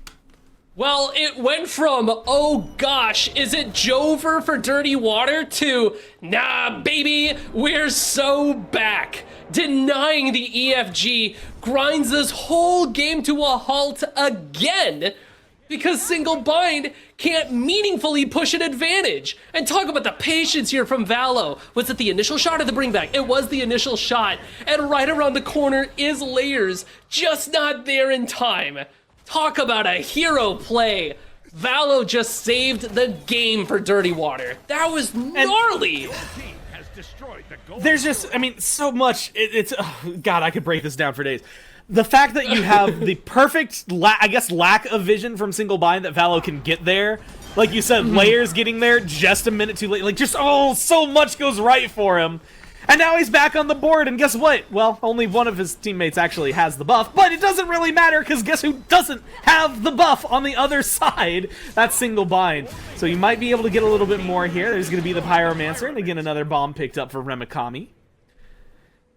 Map state isn't really that drastically different. Admittedly, those 2 tier 2s for Dirty Water probably a lot less worthwhile, considering they aren't going to be defending themselves quite as well as the 3 tier 2s on the other side. But it has been an absolute roller coaster of a game, 37 minutes in. And hey, by the way, game 1 of 3. They still have potentially 2 more to go after this in this best of 1. And then there's a whole thing to go into with the vault picks and how things can change so dramatically from game to game. But right now, we're just going to enjoy the 40 minutes we've been given. Oh my gosh. I really can't understand how Valor just saved the game for Single Bind. Like, Dirty Water, or saved the game for Dirty Water. Because now Dirty Water has a second chance at that mid-fight that went just so awry for them the first time. And I will say this for Single Bind, you know, yeah, sucks you lost EFG, but that Ancient Gold Fury pickup will help you trim the T2s away from Dirty Water and kind of help exacerbate the gold lead that you're just now developing at this time. Because before the gold was about even, now Single Bind's pulling ahead by about 4k or so. And with that, we can finish topping off some of these items. And we haven't checked into builds in a hot second, but we know that Donut Doug is going his patented Chiron build, you know, Chin's Blade along with Audibo. So we're really playing for those procs. We know that this Agni is fully online now that we have 2 forms of penetration and a Ratatouille. Meanwhile, on the other side of the river, Dirty Water, the Aladdin's online. Ratatouille to go with your build is very interesting. Usually Aladdins don't split up their scalings too much. It's usually all strength or nothing, like the Book of Thoth is there just to get more mana for your Transcendence. So I kind of dig that. Helps make the Archmage's gem a little bit better. But Tuba as well. The Aspect Ho-Yi, we got Musashi's and Deathbringer. We just need that last item. Suddenly, we're balling. It's at the point of the game, Gore, where it really just comes down to the team fight. It comes down to who can play the level 20 team fight better, because the builds are just about done. Everybody's level 20. Everybody's got towers, they got phoenixes. So now, who gets to win? Who plays better? Who screws up first? Who will blink in this Cold War? Single Bind will deploy the first submarine. It's going to be the tier 2 tower on the left side, faded into darkness. And they're gonna reset. It looks like just in time. Wow, I really thought Tuba was about to get somebody and saw one back, and that could have changed the tone of the next few minutes. But instead, like you said, it is just the tactical strikes coming in from Single Bind, making sure that they're still able to maintain a lead, and maybe slow down some of those finalizations that Dirty Water are going to be bringing in. I'm keeping my eye mostly on Tuba, as you had mentioned. As we get to the portion of the game that is both exciting and terrifying if you're a player. One small mistake, one catch out, and that could be all it takes, and Jengaru seems to be the target right now. Good wall, good damage, and it's going to be Wrong You who goes in. It's a separate fight, but it's a full 5-on-5. Whoever wins this might just take everything, so you got to play carefully, but it's Wrong You who gets melted down first of all. Jengaru stays alive throughout all of that, as well as Tuba, and you trade support from mid as Mossball goes down, and now it's just going to fall apart. Layers finds their death as it is a chase down. Dirty Water looking to get aggressive from Aurora, doing a good job of forcing him to fall back. That Fire Giant maybe looking a little more appealing than a chase on the team. 50 seconds in a 4v3. That man advantage isn't quite enough to feel confident in a neutral fight just yet. Valo used the Wish for Immortality in order to get back up and going. Dirty Water will settle for the Pyromancer. Now with the 3 bombs in pocket, we take a look at the EFG. That fight to start this off, Gore. That pincer went all wrong. Single Bind have everything to lose in this fight. Well, it's getting low right now. The Fire Giant, whoever secures this, was going to get a massive advantage, and it ends up going the way of Dirty Water, but they're missing 2 right now. Wrong You still waiting to respawn, and Dishonored taken down in the process. So now a naval number game, but no, Tuba goes down thanks to Aurora. Yeah, he might lose his life, but that is so worthwhile for him, taking out the carry and removing a huge threat from Dirty Water. And honestly, maybe prolonging this game, taking out the right carry to slow down any sort of tower push. I 100% agree, right? Tuba had to survive in order to make a meaningful impact on priority over things like Ancient Gold Fury, burning through these tier 2 towers. You need that attack damage carry to really get you across to the finish line there. Supplementally, Valo and Shingaru have the EFG. Specifically, this Aladdin with the dagger too does make him very, very scary. Uh-oh, wall down, Comet, get him, jump on him. Oh man, I'm surprised we didn't go for that, to be completely honest. Yeah, it feels like Valo, talking about it a lot. 6-4 and 4, not a bad slash line whatsoever, but hasn't maybe been as prevalent as we kind of thought and anticipated. I haven't think we've seen an ult from him in a little while. Admittedly, did get a sick Fire Giant steal, so I can't knock too much about it, but is in this awkward position now where we have to figure out what's up, and unfortunately, losing that Fury means your Phoenixes, despite technically having the buff on your side from that enhanced Fire Giant, your Phoenixes are weakened and in trouble.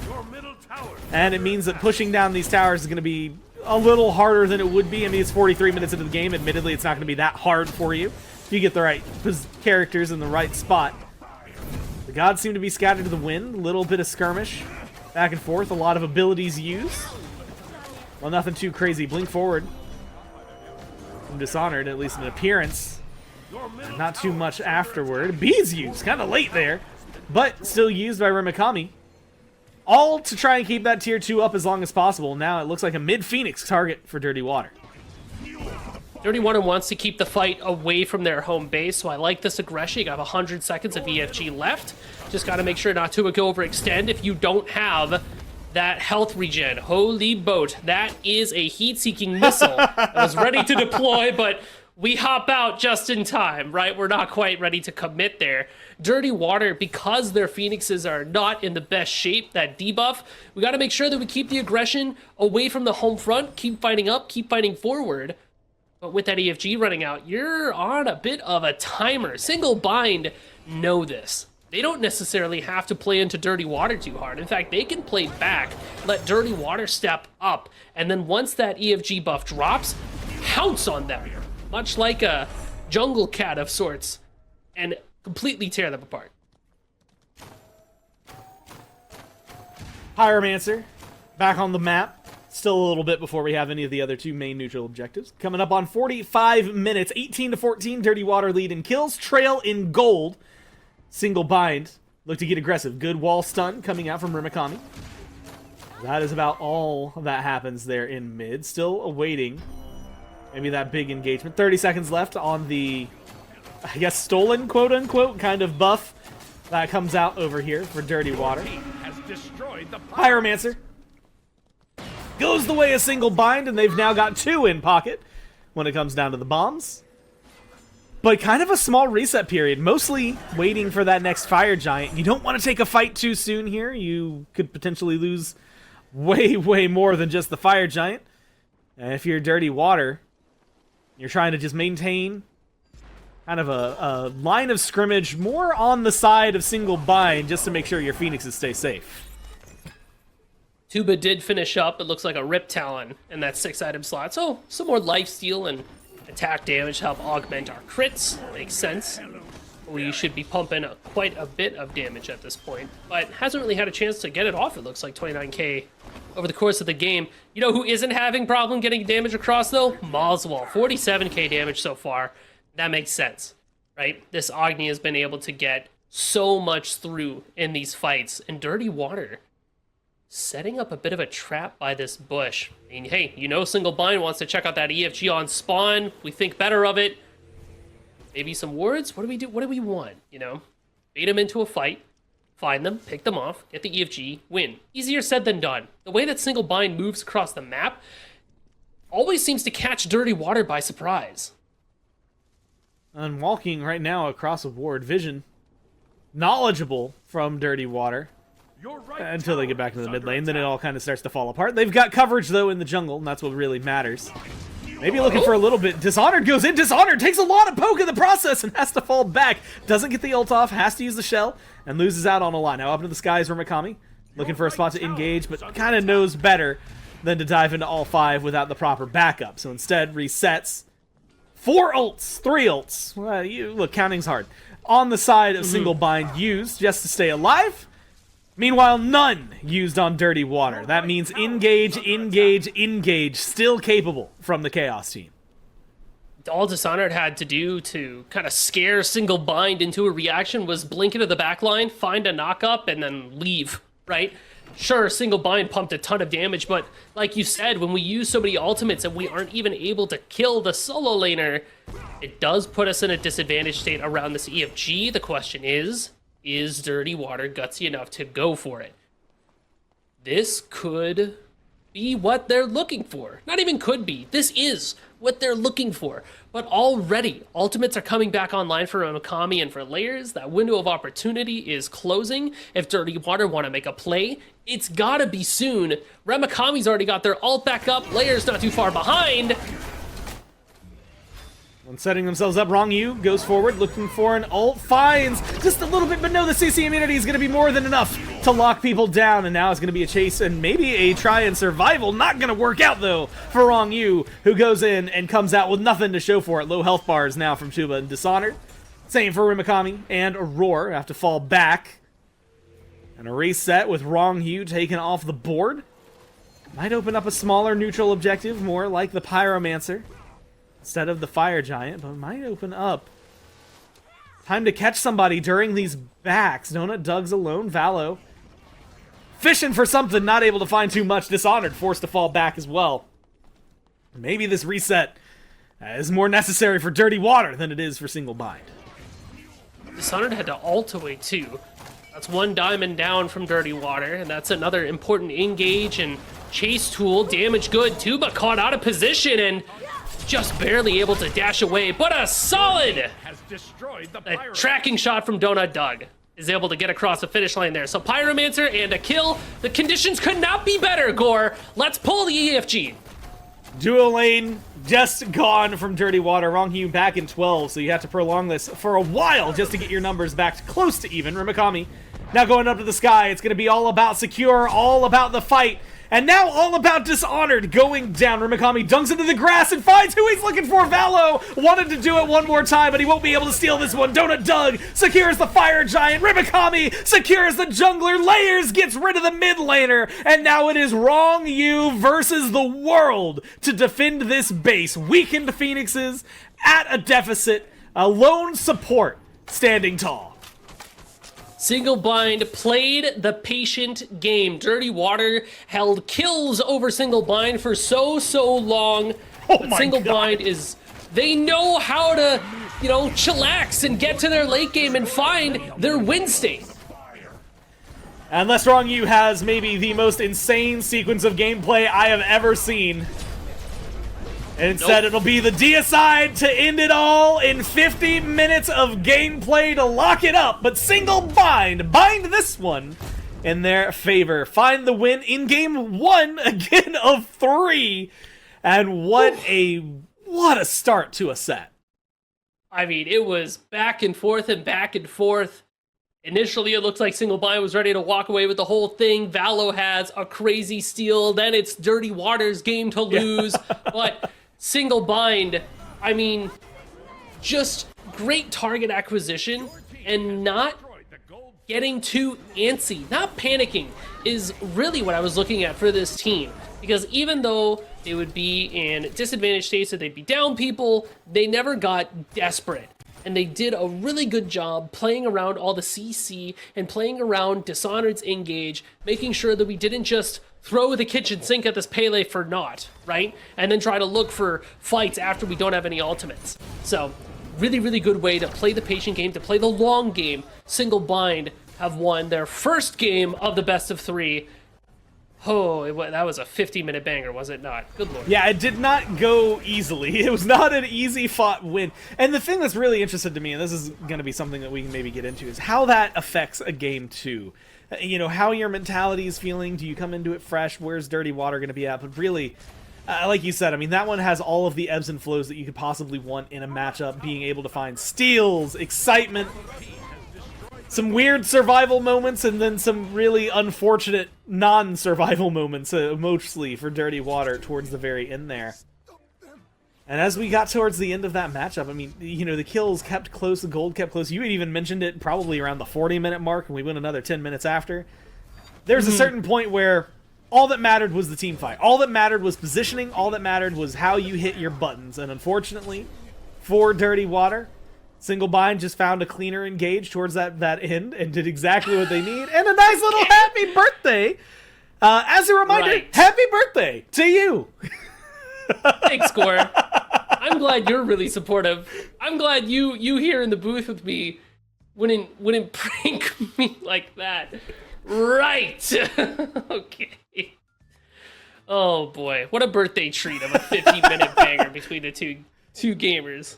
Goodness. That's. I mean, look. If you remove the hat, that facial expression is how I imagine you looked. Like, oh my God, we're going into 45 minutes. Okay, all right, let's let's lock in, I guess.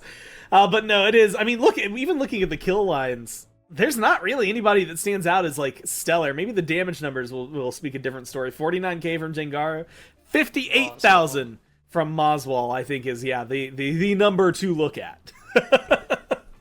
I mean, this guy's been pumping all day, all month. Moswell has been looking even better and better as time goes on, as one of the premier mid laners that we have in Smite 2 right now. And I feel like a lot of the characters that are very strong are deep in the pocket for Moswell, just very, very good at executing on them. So definitely in their element as one of the top mid laners, and I say that with my full chest. Well, I think that they have given us a treat on this day of an absolutely insane close back and forth game. And I imagine it's not going to be the last time, because Skin, this is just game one in a best of 3. But we're going to take ourselves a little break. Let the players take a break, and of course, when we come back, we've got game number 2. Welcome back, everyone, into Smite Prime here at the Maze Circuit in the final week as we move forward. And again, these players putting in a lot of effort, as we just saw, for 50 full minutes to make sure things go their way. And my name's Gormizer, but I'm not just doing this one alone. Once again, I got Morty joining me as we jump into game 2 of this set, 50 minutes that we just went through. The good news is, interesting news, I guess maybe, is depending on your perspective. For me, it's good news, because it is interesting news, is the vault bans and the way this all works. God get played, God no more can be played. That might be dumbing it down too far. In a best of 3 set, once a God is played, they're locked away, right? So everybody we just saw, which will be Agni, Cerberus, Charon, Pele, Thor, Ho Yi, Nemesis, Discordia, Chiron, and Aladdin, those 10 gods cannot be picked anymore, for this set at least. We might be able to see them again in the grand finals a little bit later, but at least for this next game and potentially a third game after that, they are gone. And so that means we're going to get a pretty big difference between what the drafts looked like between Game 1 and Game 2. It also means, while some of those bans that came through, very specifically in Game 1, those gods could still be available. They also could just straight up be banned again. So, like, realistically, it could be either or. Is there anybody, that we saw last game that you're excited to not see, or maybe the opposite, that we didn't see, that you want to be brought in? By the way, real quick, shout out Goat Miser, just named all 10 gods just off the bat. Like, did not forget a single one. Was totally not because Jithin's posted an image that had all 10 anywhere. Oh yeah, and I just read them off that list. Totally wasn't anything related to that. Just got a steel trap up here. Yeah, I was gonna say, granted, you looked at him for about an hour, so it might be why it's a little locked in up there. But yeah, the Agni being taken down early, the Curb being taken away early, a lot of gods that are just like super strong picks, and that's where when you invest so heavily, as we get our way into the picks and bans here, we invest so heavily into all the strong gods being used at once, then we can start seeing less of the strong gods, more of the comfort picks come out for some of these players, and that's where you'll start to see some more unique picks for sure. And in Smite 2, I mean, anything can happen, really. It could be the Geb solo, it could be the Kepri mid. I mean, you just never know with this meta that we're in. Single bind, sides will swap. So first pick going to Dirty Water. It surprisingly can change a whole lot about the way things are tackled. But we'll be going through the bans up front here. First, Ishar, not too surprising. I feel like she's been taken off kind of often overall. Loki as well was somebody that got banned last game, so not too surprising there. For those of you who can remember that picks and bans about an hour ago and what had gone forward. Opwash, again, not too surprising. Same with the Jing Wei. So these, 4 now, soon to be 6, plus 10, 16 gods removed from the equation. With the number we have, though, means we're going to be for an very, very interesting game 2, which would make for an even more interesting game number 3, but that we have to get there first. The Afro towards the very end, of course, the Newt that comes in at there. Anybody, I try to get it in before they lock it in, that you would expect to be highly prioritized? Newt could be picked up here. Oh, Newt bans. Missed that one. Just it's all banned. good. Very, very last one. So the Hui's already been taken out. Scylla is definitely one that it didn't come to mind, but I'm not surprised to see it there. Who's very strong, not just with the aspect, although that's been a very prominent pickup for Scylla support. You know, you're a poke mage that just kind of sets up from a distance with Sikkim, but also Scylla non-aspect, which has found quite a bit of popularity, especially with Globe, who has been utilizing this Necro build that has been so strong. But to follow through on the other side, Suku and Medusa picked up first single bind, and there's a lot of strength behind both of these guys. Medusa got buffed quite a bit recently, and she's been very prominent ever since. The Tsukuyomi as well, we saw earlier today, can do quite a lot for your team in the right hands, especially in terms of getting the backline. I mean, you had just said, right, if you take the Scylla, you pick up the aspect, and you maybe try to play someone who isn't, I mean, she's not really in the fight to begin with, but who is even less in the fight than she is normally. Tsukuyomi can kind of change that for you. So a little bit of pressure there. Kernanos Kabrakan, the walls, especially against the Tsukuyomi and Medusa. This feels pretty good of a pickup. Now, I like the CERN pickup here. I feel like CERN fills a good role that Anhur was filling for quite a while, right? Anhur's passive and feeble, where you melt physical protections for your team, and you're kind of, being a little supportive. Let the rest of your team that does physical damage, they do even more so. But Anhur did receive a pretty hefty nerf a while back, and some carries feel it, some don't. And I feel like the carries that do feel it decide, okay, and now if we want Prot Shred in kit, let's go to CERN. The autumn season, you get a lot of Prot Shred off that, so let's just keep using that. And CERN's been a very nice guy to have on your team. That, along with the big circle, Wild Hunt, Ultimate Polymorphs, a lot of bodies, if they're not careful, forces away relics, or just overall gets kills. A lot to love about having CERN around. And then Kabrakan to also wall people in place. That way they can't go anywhere. Anubis with the grasping hands, a big circle, walls them in place as well. There's a lot to love about the coordination that could happen for Dirty Water. Man, I love vault bans. I was talking to Jithens about it earlier, because I feel like the only times I got to see it before were maybe charity events, things like that. This is why it's one of my favorite things. In what world did you think the last 3 that we've seen locked in were Sylvanas, Anubis? As Hunbats probably makes a little bit more sense in there. Merlin as well. I mean, this is going to be a very interesting one. Anubis and Scylla, though, on the same squad with the Kabrakan. So, probably Kabrakan support? Or do you think either of those mages can get played over in that duo lane / solo lane better than him? That's the beauty of Smite, too, now. This is where we can kind of play a guessing game. We can have some fun with it. I think that sometimes, we take it a little serious and say, let's see. But, I mean, me and you, we can just start throwing darts at the wall and see what sticks, There's the Scylla aspect makes her a great support. The Anubis solo has been pretty strong right now, but so is Kabrakan solo, but so is Kabrakan support, so is Anubis mid. CERN mid has been coming around every now and then. I mean, I don't know. We're just kind of, I don't know. Hear me out. Go ahead. I'm somebody who has always been able to endorse, and maybe it's because I was playing in games where I had people around me who were way better so that they could carry me.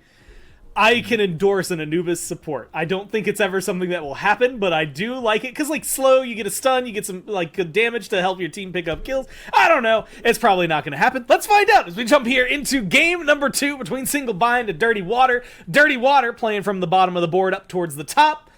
And it is going to be something you said, which makes way more sense than the thing I said. Wrong you on the Scylla with the aspect. What kind of things is this going to open up for that lane? Does it make things easy for Tuba? Does it just make things look good for Wrong you?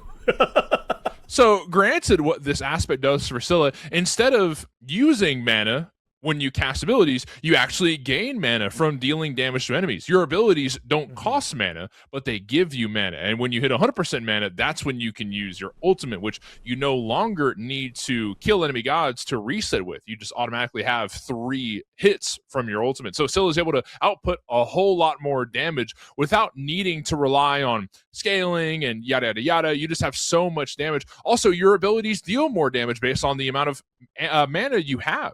So you're having this whole playstyle based around mana, and that's really the big talking point for Scylla aspect. You're looking to poke and deal as much damage as you can with a bunch of cooldowns. That way you can keep getting mana, your abilities hit harder, you can use your ult more, and of course, you already know Scylla ult hurts like a truck, you know? So it's you got to be careful.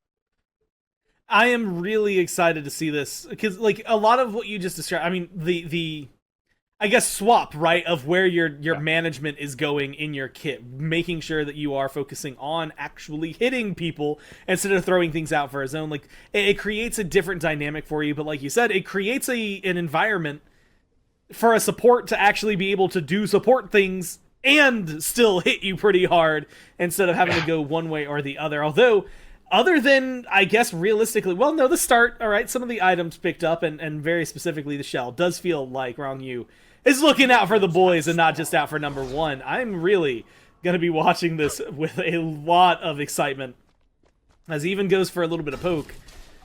Donut Doug comes in. Good root. Good damage. Oh, wait. This might actually turn into something a lot more. There's a crush, and they force a shell early on, and they get the relic from Donut Doug's, causing a lot of strife.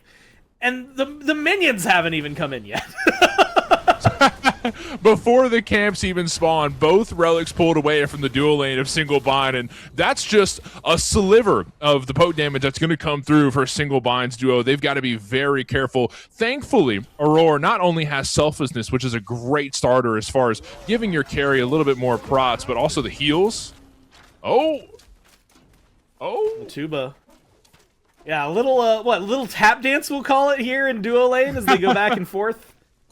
It is Wrong You again that I keep my eyes on. Tuba maybe for the health bar right now should be who we watch, but that damage right now from Wrong You is something to be frightened of. Yeah, definitely so. That damage is just outrageous. Along with the Conduit Gem starter, recently we had a big rework for a lot of the starters, so pretty much anybody can go any starter. So Conduit starter, Scylla support, it hurts really, really bad. A great pull landed through. Tuba looks like in trouble. Lacerates a follow and a basic as well. And it's Donut Doug. I mean, clean, simple, true, exactly what you need. The shell gets used as well. You get the damage. I'm keeping an eye on Aurora. Looking at the cooldowns. Good root coming out from Tuba. And good presence from Aurora to jump in front of those shots. Mr. President style to make sure that Donut Doug doesn't have to eat more than he can. And instead, small little relapse. But first blood! The way of single bind. And going on to the carry at that feels pretty good. And it is a bit of a shocker considering how the early exchanges went for Dirty Water. We pulled both relics off of Single Bind's dual lane immediately. Before the camps even started, you would think that Dirty Water would have the upper hand from there, but it just goes to show what a couple of good pulls Nature's Grasp from Aurora can do.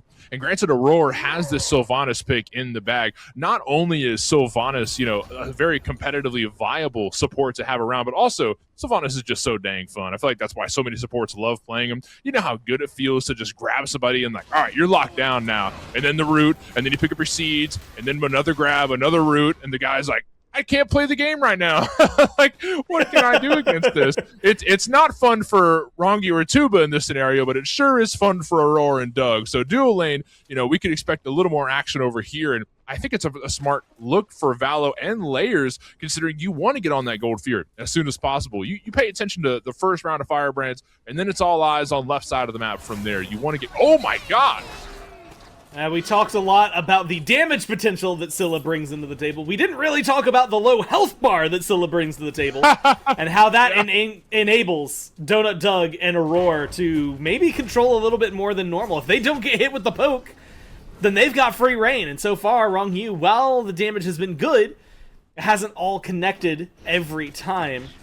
And that's really allowed Aurora to do exactly what you said. He just kind of gets to walk up, free reign, not too worried, not too stressed. And then add in some healing coming in from the Sylvanas, and you're looking pretty clean and healthy for a duo lane.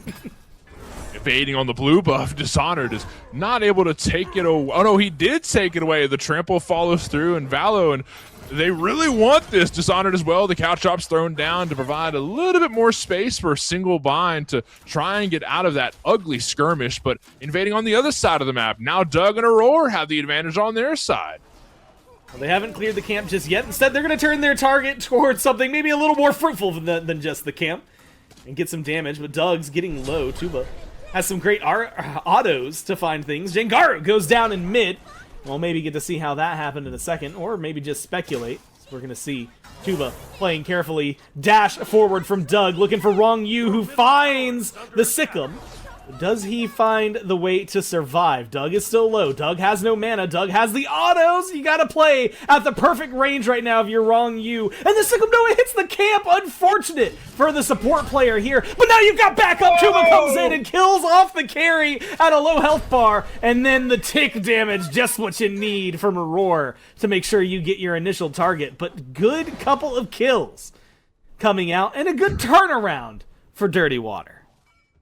Just a nasty horn dash from Tuba there, just when you least expect it. Tuba's out of the fight. Tuba's out of the fight. No, he's not. he was waiting there, waiting for a way in. And you gotta love this. Granted, I don't think this is the most aggressive game we watched all day, Gore, but it is it feels aggressive, right? These fights feel a little bit longer and drawn out due to the natural sustain from multiple gods that we're seeing on screen here. Rongyu is going for that Yogi's necklace first, is what it looks like.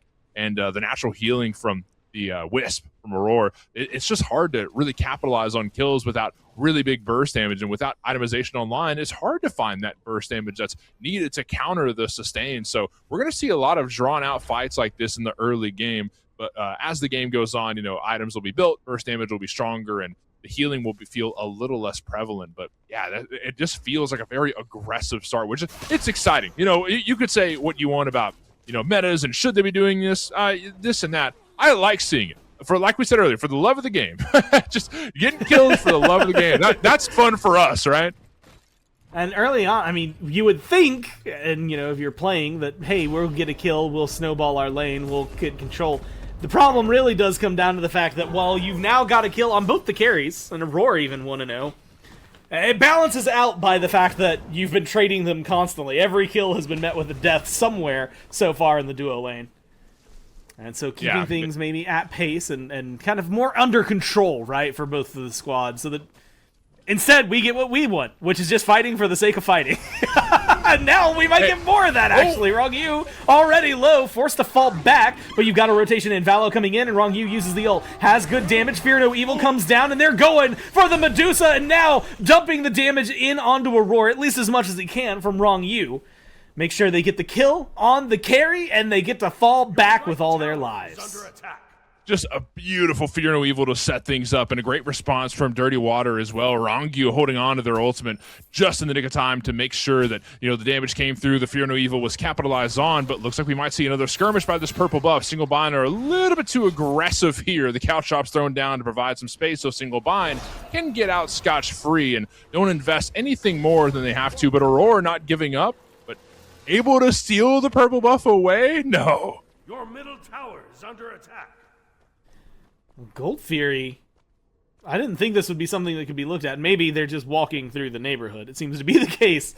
Zaror instead looking for vision and maybe some control in the jungle overall for them. A skirmish, it looks like, happening in mid. A little bit of damage being thrown towards Moswall, who's already half health. And there's the Anubis ult, but it's Rong Yu who gets the kill. And all that really matters is Moswall goes down, and the kills are tied up here. 3-3.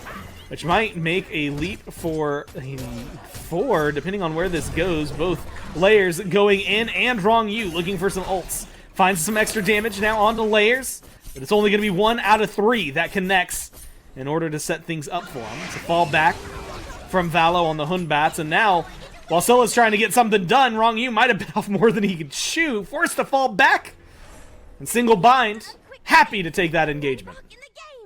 But Rongyu is going to stay around. Check out the Yogi's necklace. Doing some work right now. Rongyu just had, I mean, you saw it first. Okay. Tuba Solo's Donut Doug. Crazy. Shout out Tuba. Rongyu was just extremely low. Look at that. To half health before they went back to base. That Yogi's necklace is so prominent. Provides a lot more health, a lot of regen for mana and health, and extra mana as well. So that helps a little more damage for Rongyu throughout this game. Big fan of where this team's going. Dirty Waters, you know, they're not doing a lot of heavy investing in fights, but really investing in poke, poke, poke. Okay, you're low on health. Let's go for a kill because you're low. We'll probably get this, right? I like that. And I'm gonna be honest, I like a lot from what we've been seeing. A lot more aggression, although very similar to how the first game started out. We got a lot of aggression, a lot of kills. And then around the 23 minute mark is when things kind of slowed down and became a little more methodical, we'll call it. Right. So maybe we'll have that. I mean, I'm thinking about some of the late game that we could have between these characters and these gods that are locked in. And I will admit, a late game Scylla does scare me, no matter how she's building, whether it's full damage or full support, which in this case, Rongyu, leaning a little bit more towards the latter. Right now, it's a defensive game for Dirty Water. They try to hold on to their lanes and stop the push from moving forward. Doesn't seem like it's going to be too difficult for them. But it does open up the conversation for Single Bind to maybe get aggressive. We got Hunbats jumping in for a fight over here on left, and that Fear No Evil keeps Donut Doug against the wall just long enough to get some damage, but not long enough to get the kill. Instead, it's Tuba, who can't run away fast enough, and Single Bind come over and turn that pick on its head. And it's really, really nice capitalization on where Tuba's sitting at, right? There was a ward up high, but I guess Tuba didn't see the minimap or just didn't have time to react and wasn't able to get back to the tower in time. So Single Bind can clean up that kill. Will they go for gold after this? I think they have the DPS, but it won't be scotch-free because Dirty Water do have Valo sitting on the camp right next door, and then a couple houses down the block is Rongyu, who walks over, throws a ward down, but Single Bind decide to play it safe. And that's probably the smarter thing to do. Let's keep investing in these small little kills here and there because their play style makes a whole lot of sense with that. Not just that, but itemization as well. Rongyu's in trouble. Now, Rongyu in trouble might be putting it lightly, honestly. Just in the wrong spot, the wrong place, wrong time. That one's going to be an easy pickup. No Fear, No Evil, no Scylla on the board. And it seems like that might be what Single Bind needed to want to pull this Gold Fury and start to pick up their own amount of damage. With Moswall as well, it should be a pretty easy burn, and there is no contest from Dirty Water, as they kind of recognize that there's got to be a better spot for them to try and, you know, dig their heels in to fight back. Instead, it'll be a nice, early, comfortable 3,000 gold lead, just over 11 minutes into the game for Single Bind. And back to the small reset. Figure out where your farm's going to be, protect your towers, push the lane, and maybe go back to some of the brawling for the sake of brawling that we've been seeing so much of. There's something that you said that stuck out to me, and you talked about how with Moswall being there, their objective burn is really good, and that's kind of one of the give or takes for having a Merlin around, right? You don't have really great objective secure, nothing like a Vulcan bomb. You don't have Spirit of the Nine Winds like a Kolkin. You don't have a Scylla ult. Oh, you know, you do have a Scylla ult on the other team, unfortunately, but what Moswall can't provide with objective secure, he provides with objective burn. So instead of, you know, trying to secure it in the faces of the enemy, you're trying to burn it before the enemy can even react. That's one of the cool parts about having Merlin around. And Moswall loves this Merlin, the Bluestone pickup along with Kronos and Soul Reaver. This is a build that's just going to be not only, you know, draining the health bars as far as oh, the Scepter thrown down, immune by Rongyu. This looks like a fight that's about to spill out here in mid lane. Probably for this Pyromancer to be the reward. It has just spawned and could be a pretty easy pull. We just talked about objective burn, and Moswall is right next door to it. So as long as he lives throughout the fight and Single Bind comes out on top, they could get their first runic bomb of the game. But Single Bind aside, probably not a hearty investment just yet. Yeah, as of right now, well, I was going to say we maybe find them in a bit of a lull and you see these teams find a small reset. Instead, it's going to be Dishonored versus Rimikami. A good wall, but not quite the lockdown that's necessary overall for Rimikami. But you've now got Valo coming in, Fear No Evil against the wall. Damage seems to be there and is good, but Rimikami is just living way too long. Might not survive the engagement, but is buying space and time for his team to get something done elsewhere. The problem is, they've all been trying to rotate. How is Rimikami still alive, bro? I wrote you off minutes ago. Finally taken down.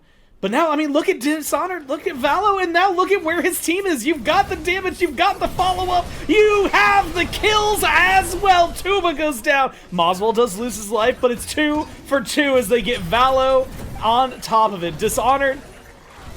And now Layers may be looking for a little bit more, juking out what Rongyu throws towards them. Jengaru here as well with a lot of damage, and the double mage might cause a little more trouble than is worth it for single bind, but an absolutely insane survival from Rimikami to bring his team back into the fray and maybe keep things going. What a pull from Aurora to get the damage set up. Now you just need a little bit more, but he doesn't have the backup, no, because it's just too low from everyone involved. And despite the sick pull, it's Aurora that ends up going down. And I think it was a 3 for 2 long-term engagement, but just a wild fight in solo lane.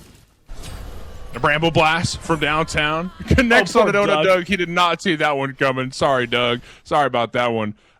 What is it, Gore, when we get together in the booth that these players just want to run at each other? Like, what is happening in solo lane where everybody needs to be there? And another fight spilling out in mid lane here. Moswell's in trouble. Look around the corner. I was trying to stay alive, but I mean, there's only so much you can do as a lone Merlin. That's the thing that's really catching me off guard here, is that, like you said, it's just kind of a whole W, like fighting for the sake of fighting. Even Aurora, look at him right now, and where they are in the map was getting a little aggressive, a little pokey, I would say, towards Rongyu. Even if it might not mean anything. Gold Fury is going to be coming up here in a second, though, so once Moswell's up, I imagine the pace will slow down for a minute, but now we're at 18 kills in 15 minutes. Still separated by 2,500 gold, let's call it, in favor of single bind. This next Gold Fury could be a big deal. And really, I mean, you know, you were talking about it earlier because I kind of offhandedly mentioned it, but realistically, it is a huge conversation point. The objective, secure capabilities. Single bind need fights to go their way before they can do an objective. Meanwhile, it feels like Dirty Water could kind of throw it and see what sticks. I mean, they've got great ultimates for separating and securing objectives, none other than the Fear No Evil and, of course, the I'm a Monster. Being able to come in and set things up for him just feels like it is the perfect formula to cause trouble for single bind. Yeah, you're absolutely right. There's so much non-committal damage that they have. I mean, the death gaze from Jengaru, you can just sit so far back from a huge distance. You're crowd control immune, even if they decide to dive on you. And if they do, you just death gaze at them. You look at them. You know what I mean? That's what your damage is. And you heal because of the band cross and the in-kit lifesteal that Anubis has. So Jengaru can sit from a distance. So can Rongyu with solo. That's a whole story for another day. I'm a Monster. You know, you sit over walls. I'm sure you've seen that tape 100 times over. And then the Wild Hunt, also, you know, that's pretty decent damage. People don't technically use it for that all the time. Fear No Evil. Okay. Huh. You know, realistically, there's only one way to put what we've been seeing, and I feel like, does kind of encapsulate the feeling. Because what is going on? Maybe some damage, maybe a little more fight, maybe not any more fight. It's all over the moonlight here in mid, and you've got a good Sikkim coming out from Rongyu. Forced to use some immunity on either side. No ult for Valo, but otherwise all available for Dirty Water. But just as I got geared up thinking they were going to jump in and fight, it all fizzles out right before it could happen. Pyromancer, though, might go the way of single bind. But this is a little unfortunate because Dirty Water, I feel like there is a world where Dirty Water would still win that fight. Even if the Hun Bat's ult was used in vain, Fear No Evil didn't find too much crowd control-wise, it feels really bad to give up not just the mid lane pad, but also the Queen Naga, also the Pyromancer. That is a lot of objective going the way of single bind in a short amount of time. Think about where we talked about the gold was last time you talked about game state. I mean, the gold wasn't that different off. Now it's 5K just about. That's a pretty significant difference. All because, oh!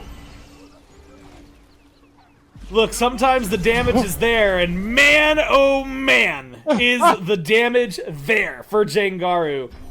Just absolutely erasing Aurora. And now, hey, conversation has to be thrown out there. Gold Fury should be a pretty easy secure. If necessary, you've got some ultimates on your side that can help things out, but might not be necessary. Might actually need some help, though. As Dishonored distracts 2 over on right, you've got 3 showing up on left to try and keep the numbers back in your favor. Gold Fury does go the way of Dirty Water. And it seems like that is about where the fight's going to fizzle out. They might have been able to lock down a little bit more. And it looks like the chase is on. I mean, Moswell Layer's looking for somebody, somewhere, somehow in the jungle. But I just don't know that they're going to be able to find it. It doesn't seem like that is the case. In fact, it might actually turn around on him. Staying too far in the jungle, Moswell takes a lot of poke. And it's with the help of his team that he gets out alive.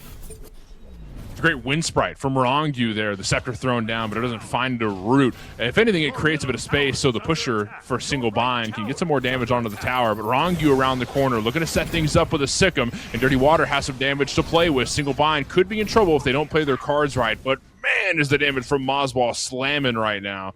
Looks like the tower won't fall just yet, but single bind still sticking around in mid lane because Dirty Water are forced to go back to base. Moswell grabs that tower.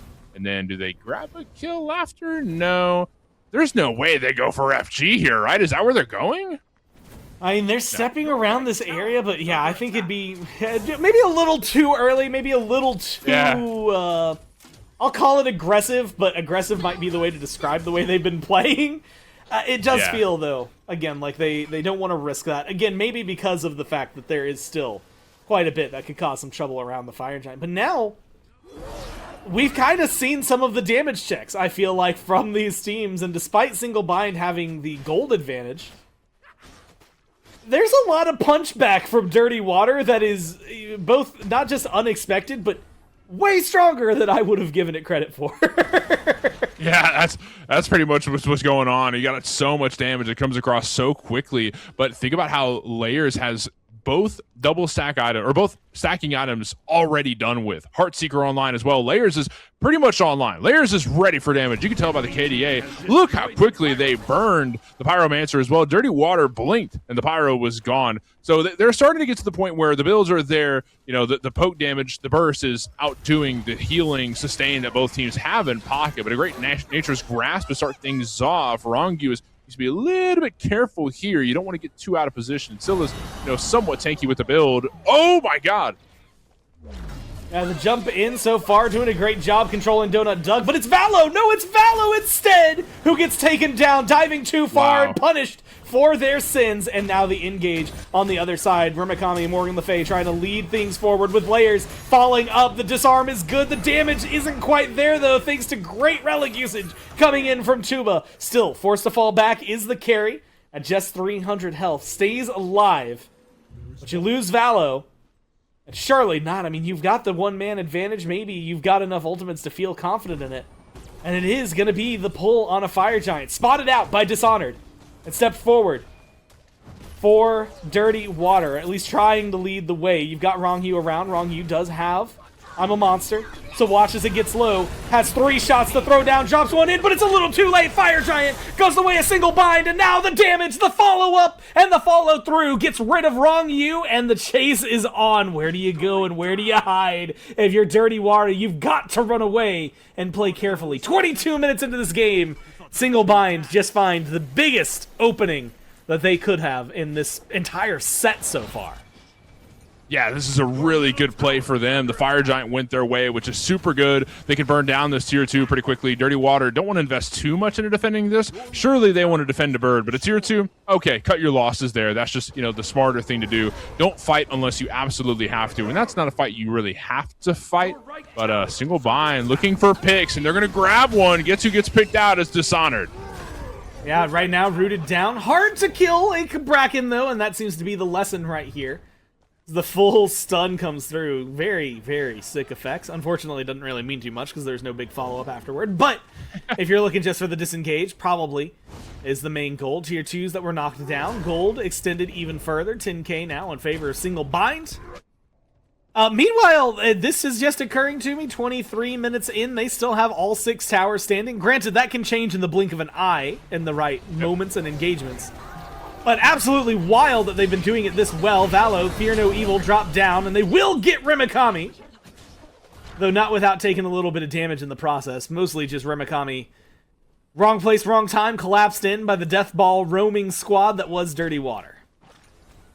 And losing FG hurts a little bit worse than just a death. You know, I feel like you're a little more valuable when you have the FG belt around your waist. Oh my god. I mean, just damage, damage, damage. Look, we said it earlier, but you gotta be careful if you are a Roar, because it feels like that is the second time he's met it, but great spit from Doug. Finds the kill into the back to wrong you. At least balances things a little bit in their favor. So they find Dishonored low down one more time. Donut Doug. Look, the Fire Giant is on only 3 people left, but it is on the right targets when you still got it from Moswall and Doug, and the damage lines up with that outside of the ult from Jengaru. The balancing act for Dirty Water has been very difficult. An Ancient Fury can be looked at here. And with this objective, it's not only going to grant another gold Fury Pip, not only is it going to grant some extra gold for the pockets of the whole team of Single Bind, but also those birds in the mid and the right lane are going to be weakened. They're debuffed. They don't hurt nearly as bad. They're going to be super easy to take down. So Single Bind with these FG buffs, they still last for another minute. We still have Dagger in pocket for Donut Doug. They could easily just start running down the lane here. Maybe they rotate over to mid. Maybe they continue this push up the left side of the map. They'll decide to play it smart. I think it's probably the favorable thing to do. I like you said, I like this play and this call, just making sure that you aren't going to overcommit too hard. I mean, Layers might even still get caught out. 2 I'm a Monsters, 1 Fear No Evil, but it's Valo, surprisingly still, who goes down. And it is the waiting arms again of Moswall that is there to help out Layers in the right moment, and might still be in a good spot to help out. Locked down by the walls, is taken down. There is that damage from Jengaru, but now without the ultimate, can you stay alive and can you get anything done? Remikami diving deep, and with Layers' help finds the kill. Now Layers still chasing them down, 25 minutes in, picking up kills left and right. And yes, you lost your mid laner, but it seems you still have the fight potential. 15 seconds left for this Fire Giant buff, but it's a weakened Phoenix. All you have to do is get Doug in there and let him feel comfortable. It seems like it's enough. I'm a Monster. Pulled out just to get some damage, just to try and separate, buy some time, some space, a zone, anything, but it doesn't seem to be buying this Phoenix's life. One more hit is all you need, and Doug knocks it down, continues the chase, and keeps the fight going. And that's all they wanted. They grab the bird. Maybe they find a pick if it looks right. It looks good, but so far no blood looks to be spilled in the Titan room of Dirty Water. Single Bind will take the tower, take the bird that's weakened, and now they have a lot more confidence in taking objectives that lie within the middle of the map, because Dirty Water have to worry about fire waves coming down the mid lane, because you don't want to lose Titan health, you don't want to lose the Phoenix, you know what I mean? You got to play it careful. Fear No Evil thrown down, followed by the Wild Hunt, and Tuba picks up a Roar. Goodness, this is bad news. A Roar, 3 and 4. I feel like the 3 were ages ago. It feels like a lifetime ago. The 4 has definitely been a little more recent as these kills just keep coming through. The damage, oh my god, Moswall deleted as well, and Jengaru using the ult, but cancels it out a little bit early to try and get out. I'm a Monster used a lot off the board for both of these squads just to stay alive, but it is 2 for nothing trade, ties it up 15-15. And what had been, what I was going to say, the most controlling moment we've seen between these two teams this entire set in favor of Single Bind has now fallen apart. It'll be a Pyromancer pull. Remikami's right here and has shown is not shy to fight in a deficit. Trying to steal away the objective. Actually gets leashed. Now Remikami picks it up and it goes the way. Tuba able to secure it. Just barely, but able to. And now finding a balancing point. A Roar respawns. 10 seconds for Moswall. I think we're in for a very exciting Fire Giant. So what's funny about that play too is that Dirty Water were just so focused on taking the Pyromancer, you know, making sure they secured it and then to run away right after, they didn't have anybody who could make enough room to go and pick up the runic bomb. It's still on the floor. Granted, it has some time before it goes away, so Dirty Water aren't going to lose it like immediately after. Like, you got to go get it right now, but it is still there. But they're going to group as 3. We'll hold hands as a class, right? I think it's a smart play. Make sure you have a buddy system going through the jungle. You already know. You already know how the jungle game goes. You got to be careful, especially with these bushes around the map now. I mean, you just never know when somebody's lurking. You know what I mean? So a great play from Dirty Water to make sure that they get not only the objective and the gold that surrounds it, but the bomb itself, which can be very beneficial. Rongyu missed the pull, and then he dashes away. Orangu's just fine, but a Dragonfly could find a good knock-up. Orangu's in trouble all of a sudden, slowed down for just a moment, but will probably heal that damage up here in the next 10-15 seconds or so. I don't think Orangu's too stressed about that interchange. If anything, we pulled some resource away from single bind, so if they want to secure this FG, they have less tools to work with. Dirty Water should feel a little more comfortable, a little more confident bringing the fight to single bind around this, because even though kills are, even though the gold is a little more weighing in favor of single bind, I still think this is a pretty darn even game altogether, and Dirty Water should feel confident going in on these fights. Valo's in trouble. Valo, this could be a huge pick if they get it. Force the Fear No Evil, but find the ultimate. Great play by Doug. Yes, it uses your own ult to get it, but that is a huge kill, and now you've got the numbers advantage. I think the hope originally had been to get Rongyu away to get rid of that I'm a monster. So whether you can force the ult or get the kill, it seems to be the target for single bind. Instead, small reset. Number advantage for 35 more seconds. They could start to pull this Fire Giant. It's also awkwardly just before 30 minutes. You're, trying to figure out, I think, your own timing. And they're going to just go ahead and start shredding it, get things as well as they can. Rimakami going for the zone. Trying to keep Rongyu out of there, but it's going to be a slow immune Dishonored who's running forward. Fire Giant getting low. And it looks like this will be secured by Donut Doug and the rest of single bind. Now, all 5 strong. And again, maybe the strongest look we've had in the last 80 minutes of gameplay between these two teams. Yeah, beautiful outlook, beautiful outlook. Single bind are just kind of coming together a little bit more and more as the game goes on, and running up this right side of the map with the Weakened Bird right here and FG buffs. Single bind could look to maybe not end the game here, but come pretty darn close. With a pull like that, you might be able to do a lot more than you expected. Immediately, Dishonored gets erased from the board. Valo pulled back in. Wow, a roar is just hitting right now, and it's got exactly what you need. You step forward, you go for the bird. It's going to go down. Jengaru, low health, might be able to make it to the fountain, but is trying to save his teammates. Does do so. Oh my god, melts layers with the help of the squad, and forces single bind to rethink how aggressive they get inside this base. Almost a very close pull from Aurora, but didn't quite go through. Single binds a couple on 2, and a death gaze to follow. Tube is able to get the kill. Aurora falls. The rest of single bind need to retreat, or do they? They've got a lot of poke damage to throw over the walls and such, but no, they're going to play it smart. Retreat, maybe grab Pyro, or take away some camps from Dirty Water so they can't spend this time they have farming up and trying to catch back up as far as itemization goes, because if you look down just a tad here, Gore, itemization favors single bind somewhat heavily. I mean, at least one item across the board up is single bind, and one tier 3 item makes a really big difference at this point of the game. That's a whole another passive that you could be benefiting from. That's a whole another 30-40 strength or 30-40 prots, a couple hundred health, what have you. That really makes a difference at this point. So Dirty Water not being able to farm is a really necessary point that single bind needs to take into effect. And making sure they don't get this Ancient Fury is another thing single bind could do. Take a look at Rimakami, who's hovering around and making sure that, he might get picked. No. They set themselves up. Maybe for success, maybe not. We'll have to find out in a second here. Single bind, like you said, still has a lot of control. And if they can get this Fury, honestly, that's going to be very helpful. An already weakened Phoenix in mid. A little bit of damage over on left. Right is down, so you have the base broken and control in your favor. Fire Giant still on. Your carries and your solo laner. And Aurora, as long as he doesn't get hit with a death gaze, can usually survive most of the engagement. So as long as that goes their way, I feel like these Phoenixes could get knocked down. Unfortunately for Aurora, death gaze is up. So this engagement is going to be pretty important now. Walking and having to clear out some vision. Good call from Single Bind as they go for the left side Phoenix. Valo going to be looking for a deep ult, coming around, looking for the separation.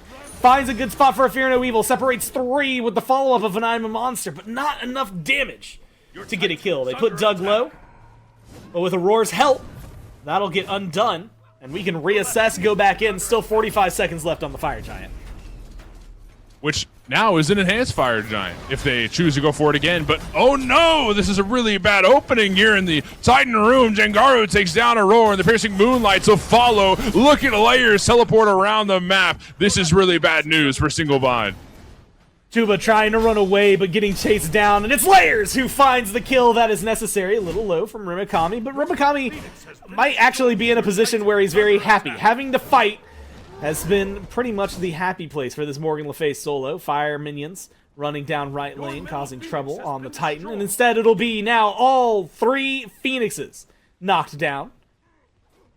And their Fire Giant buff disappearing right now.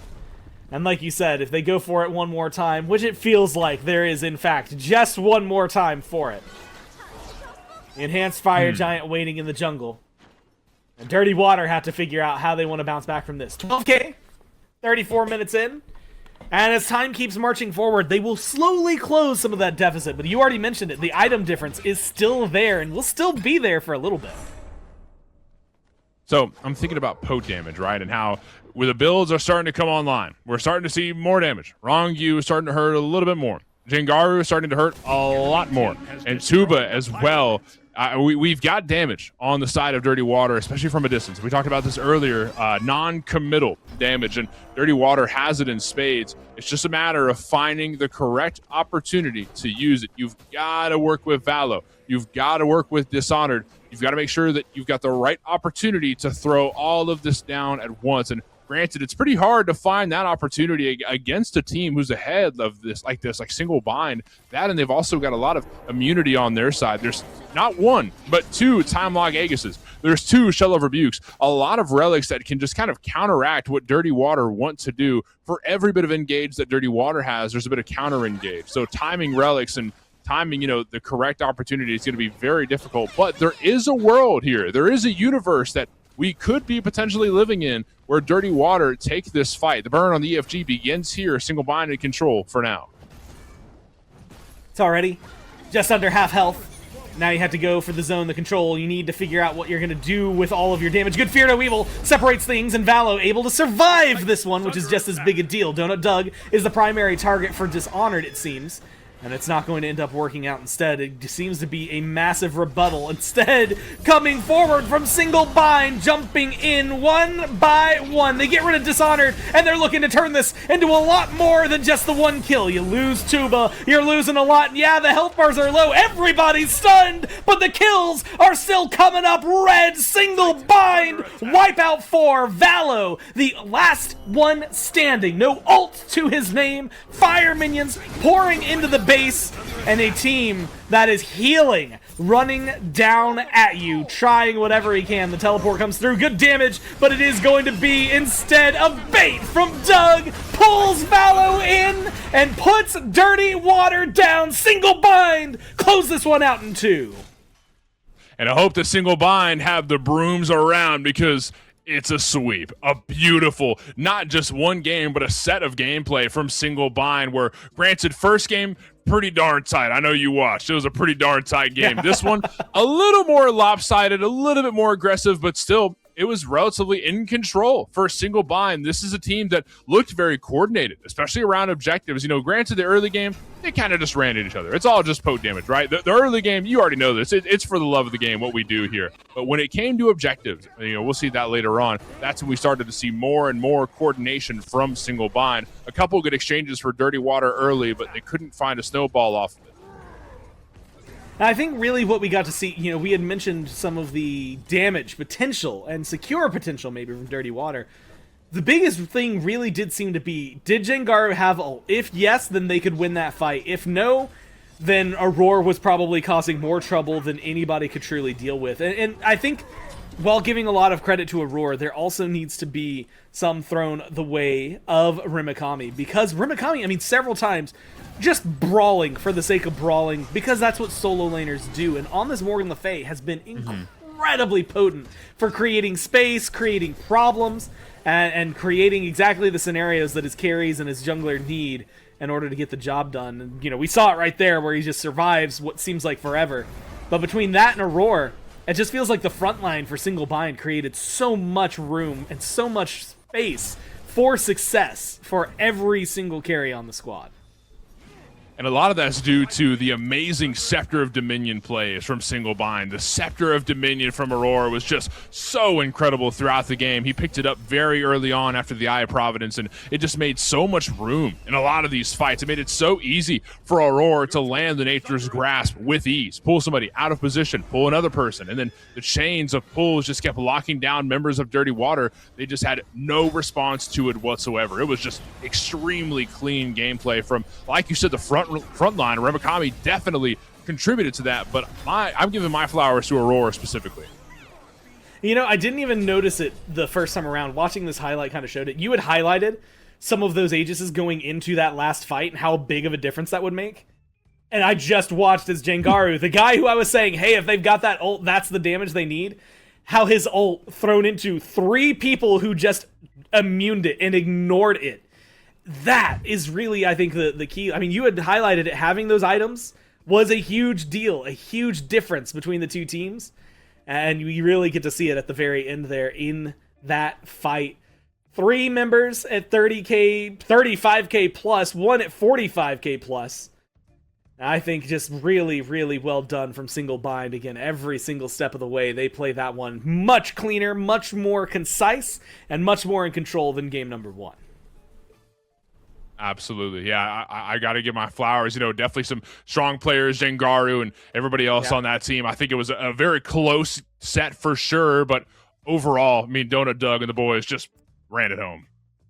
Well, that was one best of 3, but what about a second best of 3? In fact, we actually have one of those that's going to be coming up. Single Bind with that win get to move forward, and that means we've got more Smite Prime on the way, so make sure you stay tuned, because we'll be right back. Hello, everybody, and welcome back to Smite Prime. Week 4 of the May Circuit is upon us, and we're about to look at the grand finals of Week 4. We're here to talk about it. My name's Morty, and I'm joined here by the whole Prime crew. We've got Gormizer behind the scenes with Jithins, Test Die, and Solstice. Musi with you here in the booth, and Musi, we've got a set ahead of us over time up against Single Bind. And before we get on to that, we've got the art shop to talk about, shop.smiteprime.com, where you can find all of your favorite new pieces to put around the crib. You've got phone cases, pillows, mouse pads, and the almighty Horus tumbler at shop.smiteprime.com, where you can support not just Smite Prime, but also the artists that are within the fellow community. Big ups to Big Dog Horus Tumbler, but what are our big dogs out there on the battlefield of the gods playing for? There's a lot on the line today, Mort, including that cash prize. That's right, 7,000 big ones. Boomba! But there's got to be more than the money, right? There certainly is, and it's not just the 7th but it's also a badge that you can get in-game, and it's quite a flex. Not everybody gets one of those badges, Muse, and let me tell you, when you see that in your ranked games up against you, you're going to think, oh, crap. And, I mean, as long as it depends on who's got it, I suppose, but... Right. I mean, I would say anybody. It could be it. Now, I would say just about anybody that has that Prime badge, Muse, I'd say is a threat in your games, along with the Smite Prime Champion title, which is even more legendary, because you've got to win the whole thing to get that. True. They don't hand that out to just about anybody. They only hand that out to the winners. But, right. Enough about the winners. Let's talk about all the teams. We're going to zoom out for a second, Mort, as we take a look at that bracket. I mean, it's been an intense day so far. I mean, I know you and Gore just had a heater of a game that you just came off of. A Single Bind, we're able to get that 2-0, but as far as the rest of the day goes, what's on your mind for how it went? Well, it kind of looks like Sylvanas is flipping off the bracket. That's a little rude, Sylvanas. I don't know what that's all about. Oh, no, it's Grover. Sorry. Is it really? Look at that. That's a thumb.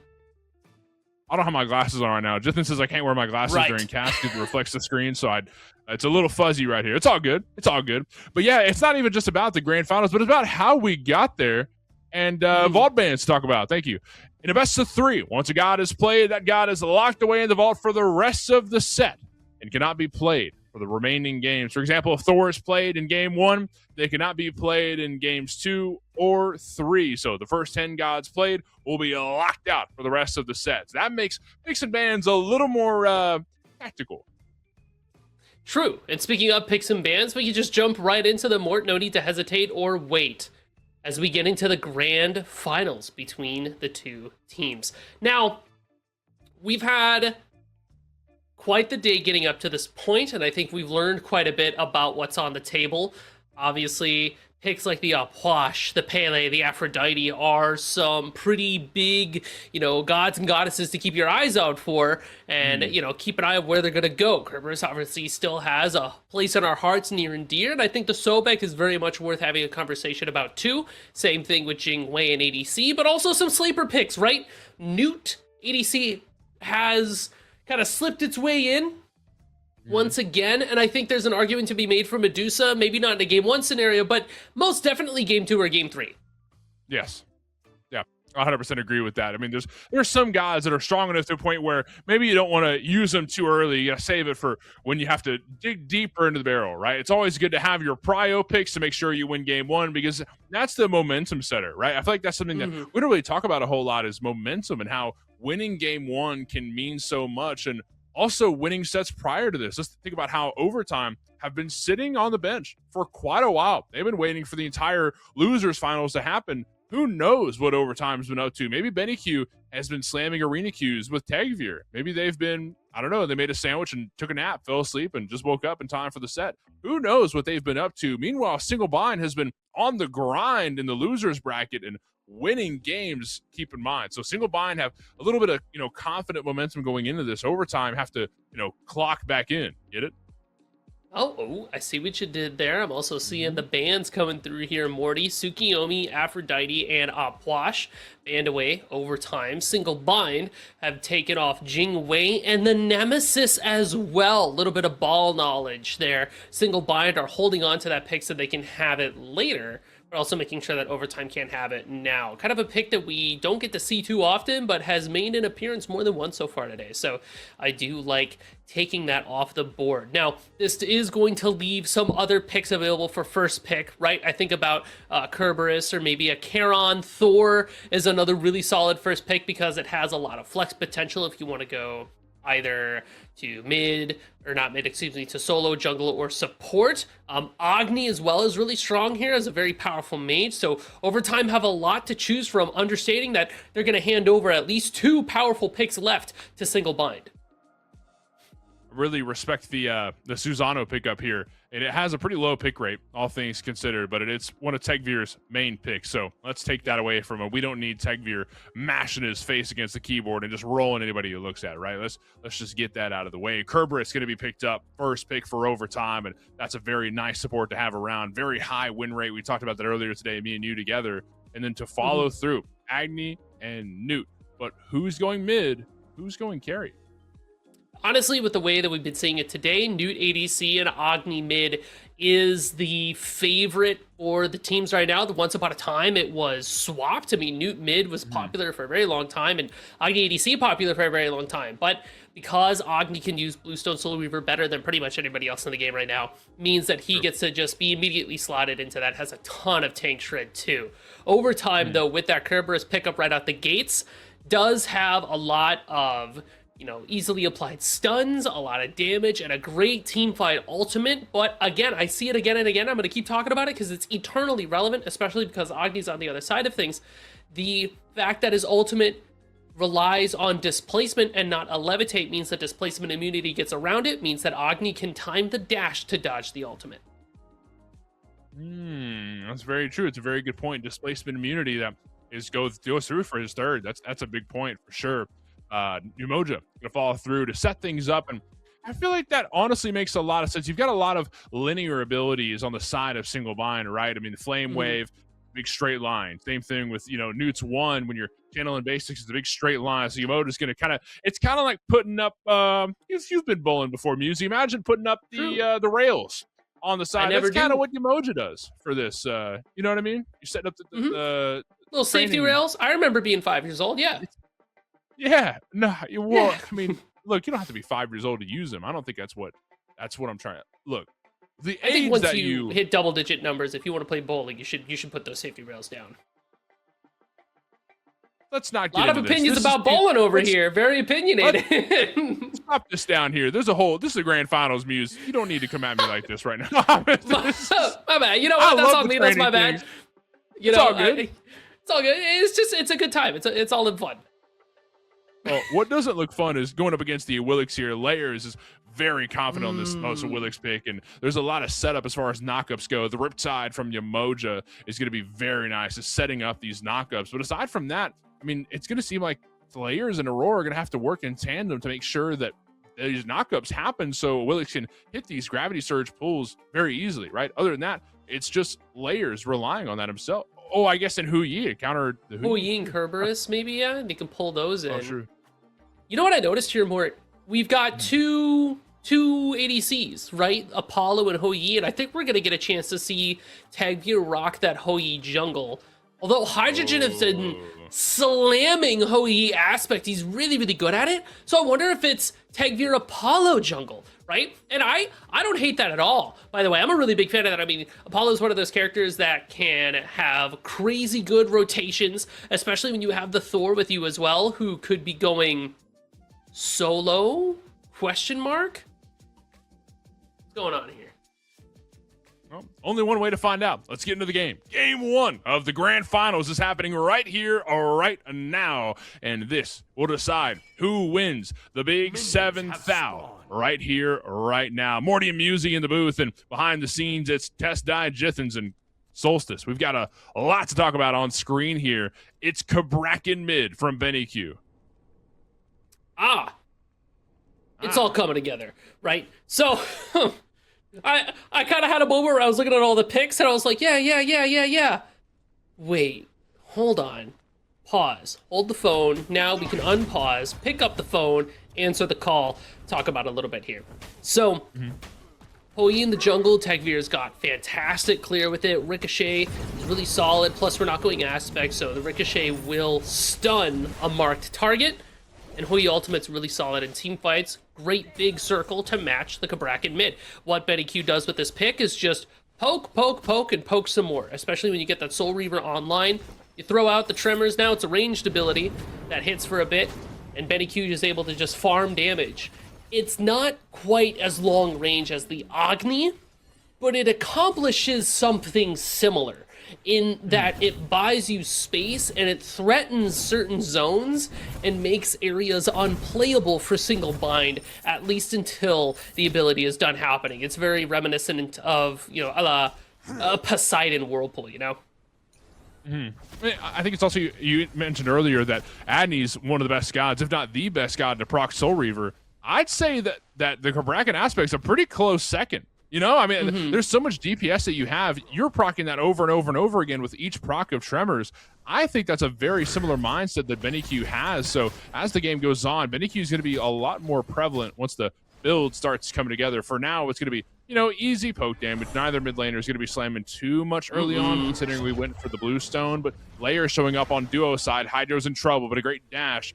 Apollo will make sure that Hydro gets to safety, and Layers will have to rotate around from there. Check out Tagveer, who's going for the burn on the Oracles, able to secure them, but Tagveer now in a big bit of trouble. Moswald dashes forward, and the Flame Wave to follow. Down goes Tagveer. First blood for single bind.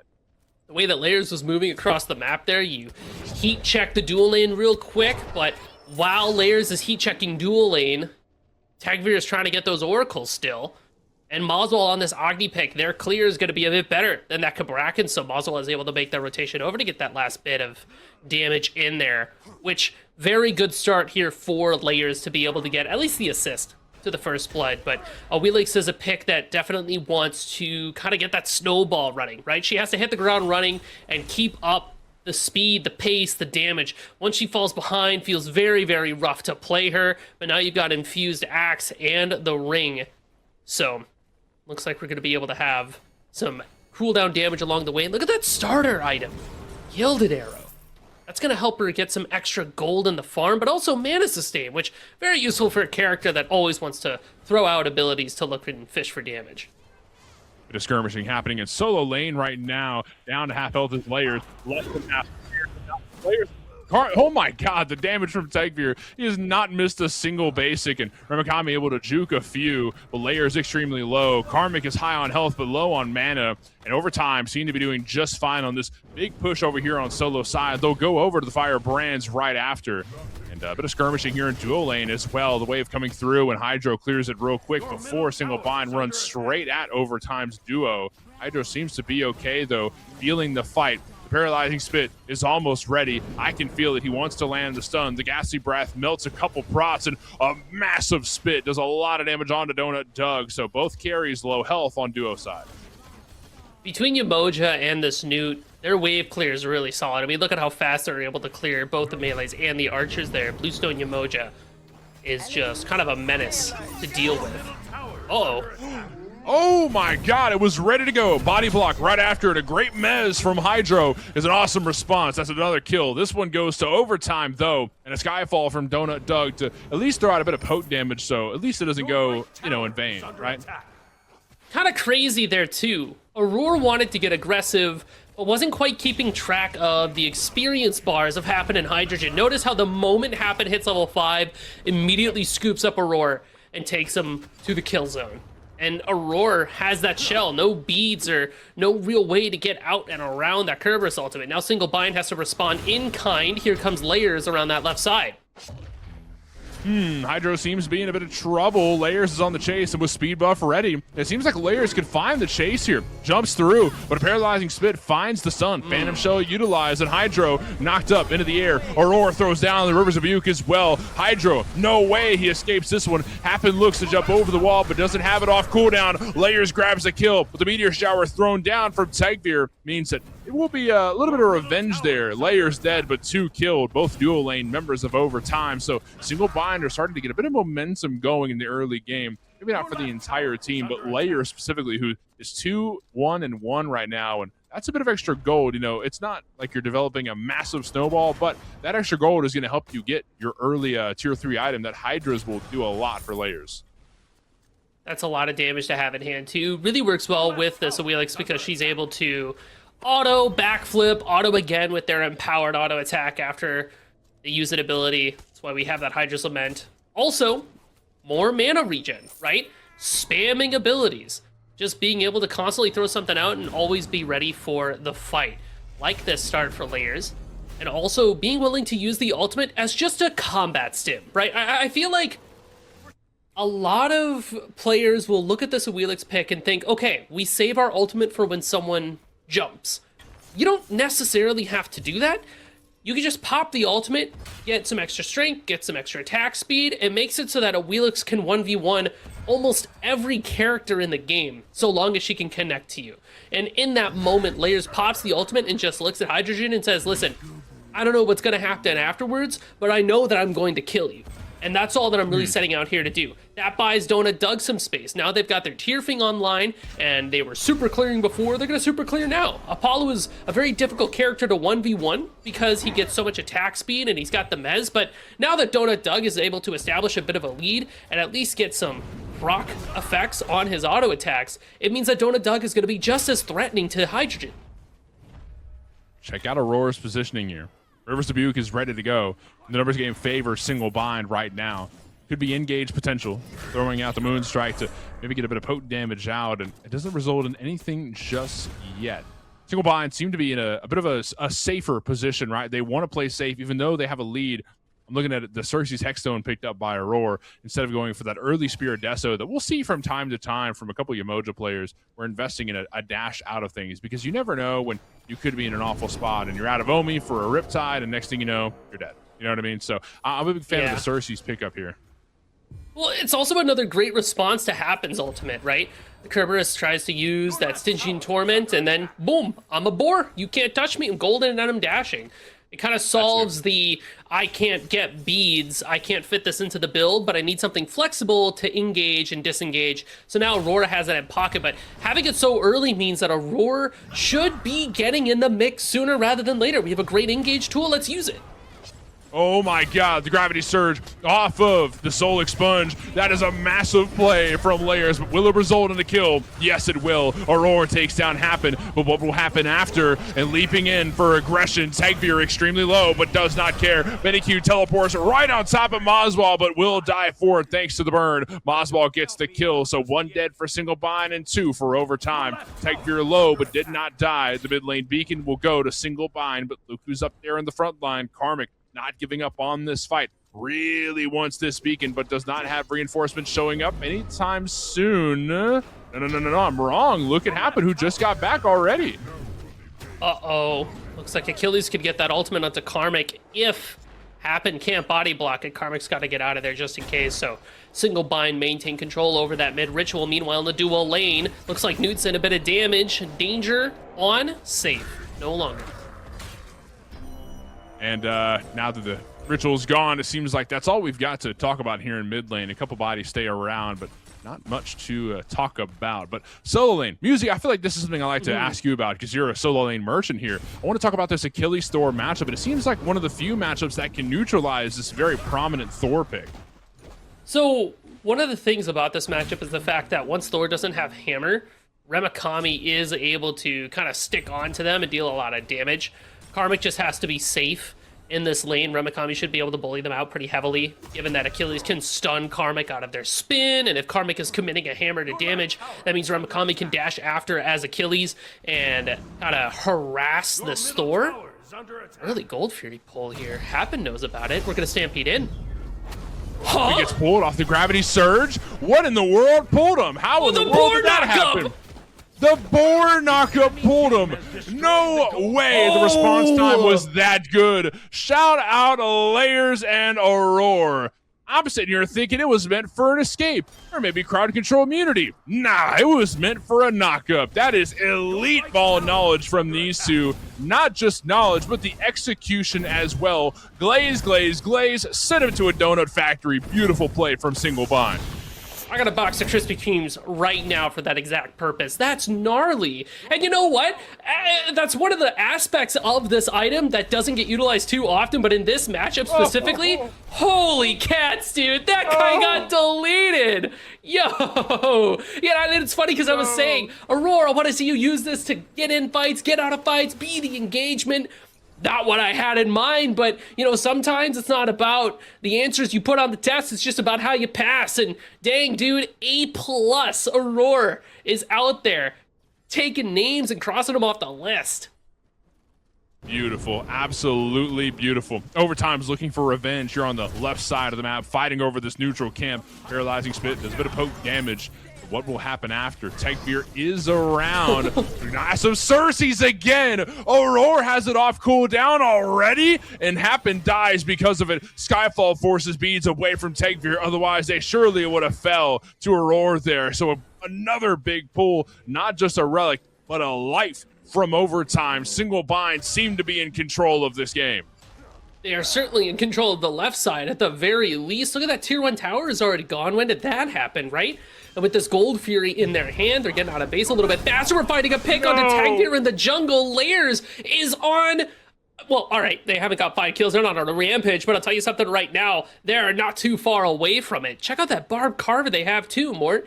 Extra damage on damage. We are weaving autos in there. We're able to shuffle all of our abilities together. This is a crazy good start for Single Bind. That it is. And where can they go afterwards? I mean, Gold Fury's not up just yet, but this Pyromancer looks pretty promising. It's just now spawned, and 4 members of Single Bind are on top of it right now. Happen watching from a distance. Does have Paralyzing Spit ready to go. And Benny-Q can throw some tremors over the wall to maybe seal them away. Drags them out. And if, oh my gosh, Stygian Torment followed by Thor, who lands from the skies. And Karmic secures the Pyro. A massive play. But Donutug's going to fall through and take his life forward. A huge shutdown onto Aurora. Moswall gets a kill as well. well. So 2 dead members on each side. Benny Q continuing the chase on the Layers, who's down to 100. Benny's extremely low as well. Layers barely escapes through the mid lane, and Benny Q escapes through the jungle. A flame wave stun goes on to Hydro, who wants to fight his way out of this, but Remikami begins to W key. A W Mez from Hydro will slow down Remikami where they stand and stop them from chasing any further. The Pyromancer goes the way of overtime. Runic Bomb not picked up, though. It still lays on the floor. Firebrands can still be taken. Man, what a solid play there from Overtime. Karmic being able to steal that. The Pyromancer was still active and in play during the fight. Donut Doug, the only one scooped away by Happen with that Stygian Torment.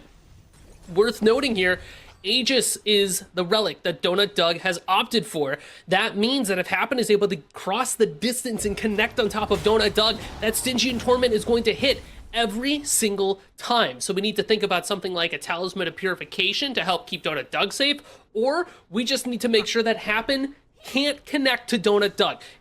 Otherwise, we're going to see that play repeated time and time again. And if my support's able to, at the very least, keep this ADC on a short leash, I'm okay with that, you know? I'm shaking Happen's hand and I'm like, hey, good job, man. You get 100% fun allowed in this game to split between players.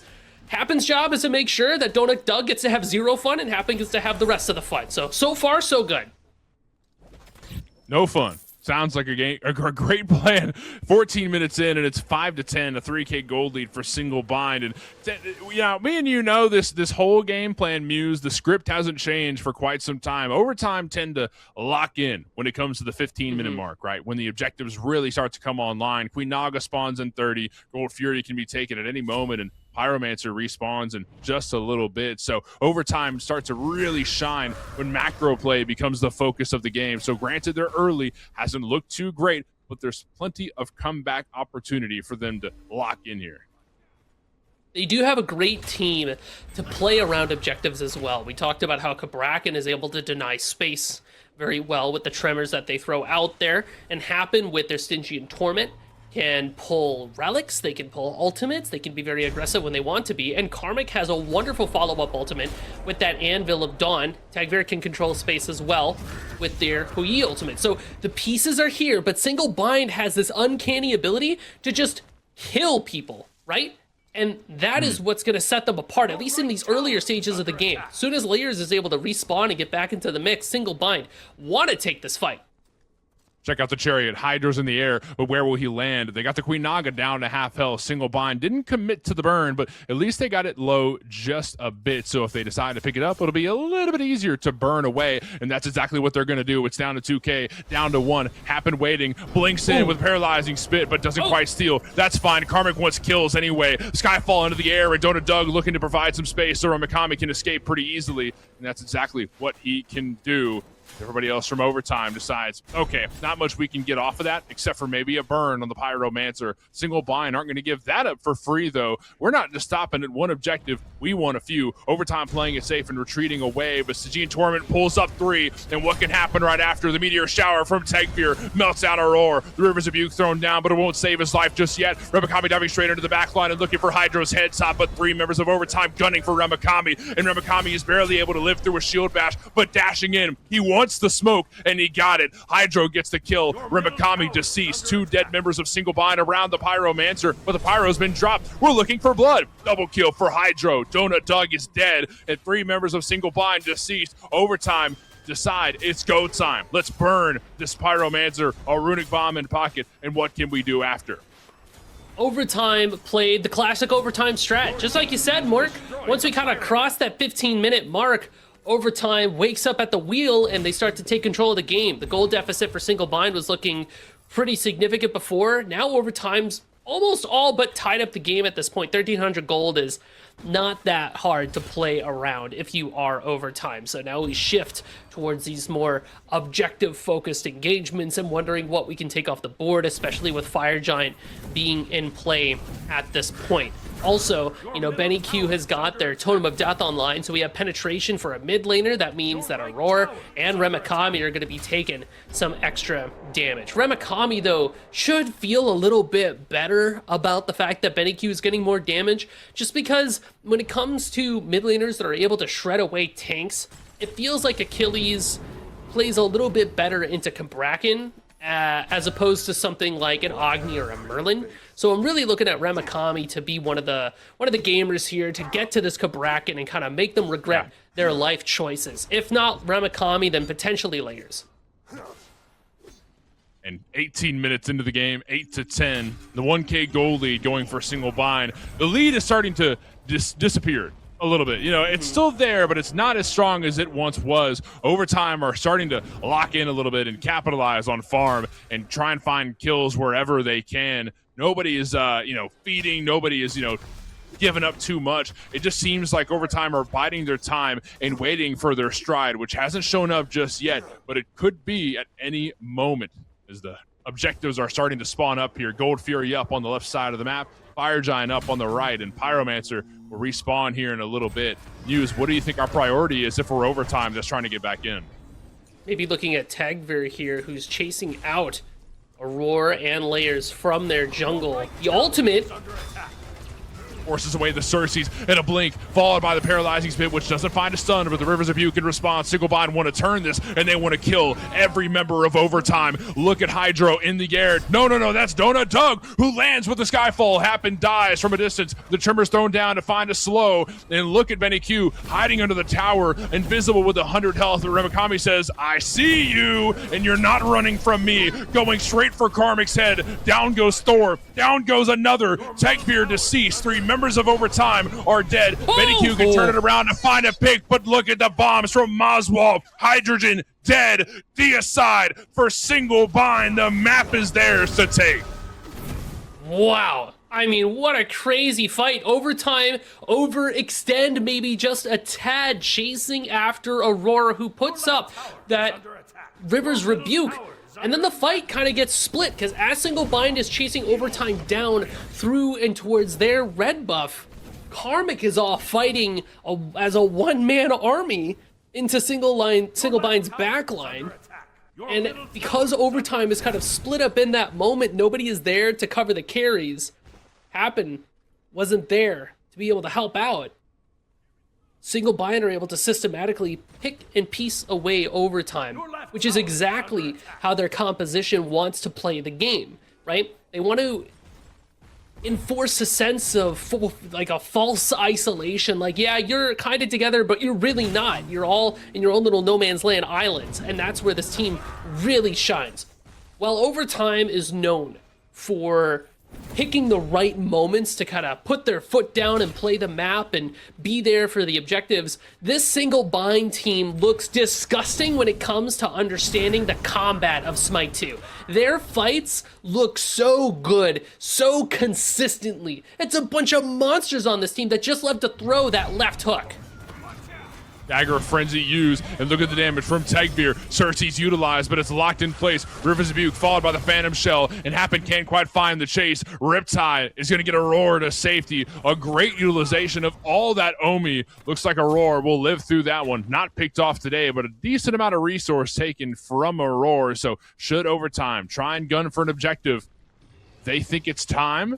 No, surely we're just hovering here, right? Oh, no, we want the pick. We want to kill. This isn't about objectives. The only objective here is killing Ramakami where they stand. Fatal Strike used, but right into the wall. Nowhere left for Ramakami to go, but Karmic's looking to chain these kills up one by one. A paralyzing spit follows the stun from the wall. This is it for Overtime. You said they need to put their foot down. This could be the moment. Single Bind realize they cannot give up more. They already lost Ramakami. They need to play it safe. They need to play this slow and steady. Burn begins on the FG. Overtime, waiting and trying to find a way to get back into this fight will bait them towards FG. And that's exactly what they did. Overtime are going in for a fight here. Hydro takes down Donut Doug, and Hydro dives straight into the back line and feels confident doing so. Aurora falls because of it. The Layers on the run. Moswald wants nothing to do with all of that smoke. He's going to wait in the bush instead. But check out in the front line. That's going to be Benny Q by himself up there, providing the space that Overtime needs to burn the FG. Dagger in hand for Hydro, and they burn the Pyro right after. Overtime are starting to focus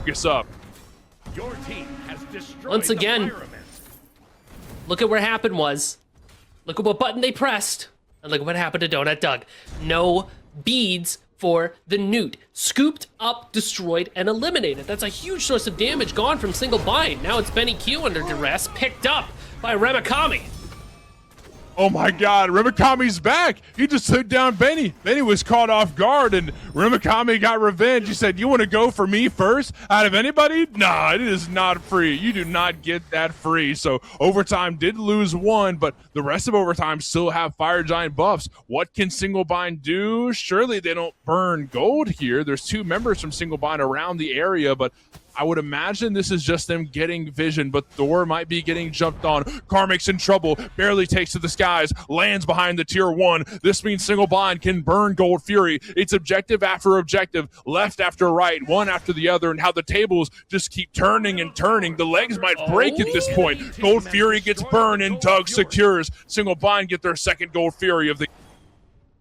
Tegvir walked up for a moment, wondered if maybe they were going to be able to take that away. Single Bind playing pretty well into that FG. So now a big part of what they want to do is just try to burn it away that time while still maintaining pressure on the map. They're able to do that. Tier 1 tower in the mid lane will go down. It's going to be about 2 minutes or so left of this FG to waste away. If you're Single Bind, a lot of what you want to do here, Mort, is kind of get your farm game up, right? Clear your back camps, clear your main camps, push out minions. The Ancient Gold Fury is going to be hitting the map soon, but luckily Single Bind already took it off the board, so it's not something they have to worry about in the here and now. It won't be until after FG wears off that we need to concern ourselves with how this Gold Fury goes. River's Rebuke, and Hydro is able to take down Aurora in the process. Goes straight into the sky, but Layers takes down Tegvir. Check out Hydro back into the air. The Skyfall was used, but it didn't do much. Maswal melts happen, and down goes another member of overtime. The FG might have been a little too egregious to capitalize on, but check out Benny. Ults right in and melts down Doug. Down goes a second member of Single Bind. Extremely low is Layers, who hides behind the tier 1 tower, but check out Karmic's positioning. He wants to find his way in, finds a massive stun, and lays down one. Remikami on the run. Same thing with Maswal. Single Bind retreat, and over time win the fight overall. Well, I guess it's a 2-for-2 trade, really. Overtime are able to get that tower, so it's like it's a victory by a smaller margin, I suppose you could say. Overall, I am looking at Single Bind and thinking, you know, that's a really solid defense from them. They were able to play that pretty well, all things considering. Being able to win or go neutral in anything when the other team has FG is kind of a win at the end of the day, because you stop overtime from finding too much to push. And I like this too, just kind of keeping the aggression up as they go straight towards this Pyromancer. Karmic, who has been doing really well this game. You got your Prophetic Cloak, Resolute Mantle. He's very, very tanky on the Thor, but the damage isn't lacking at all either. This guy is able to pump and get in there and do lots and lots of damage.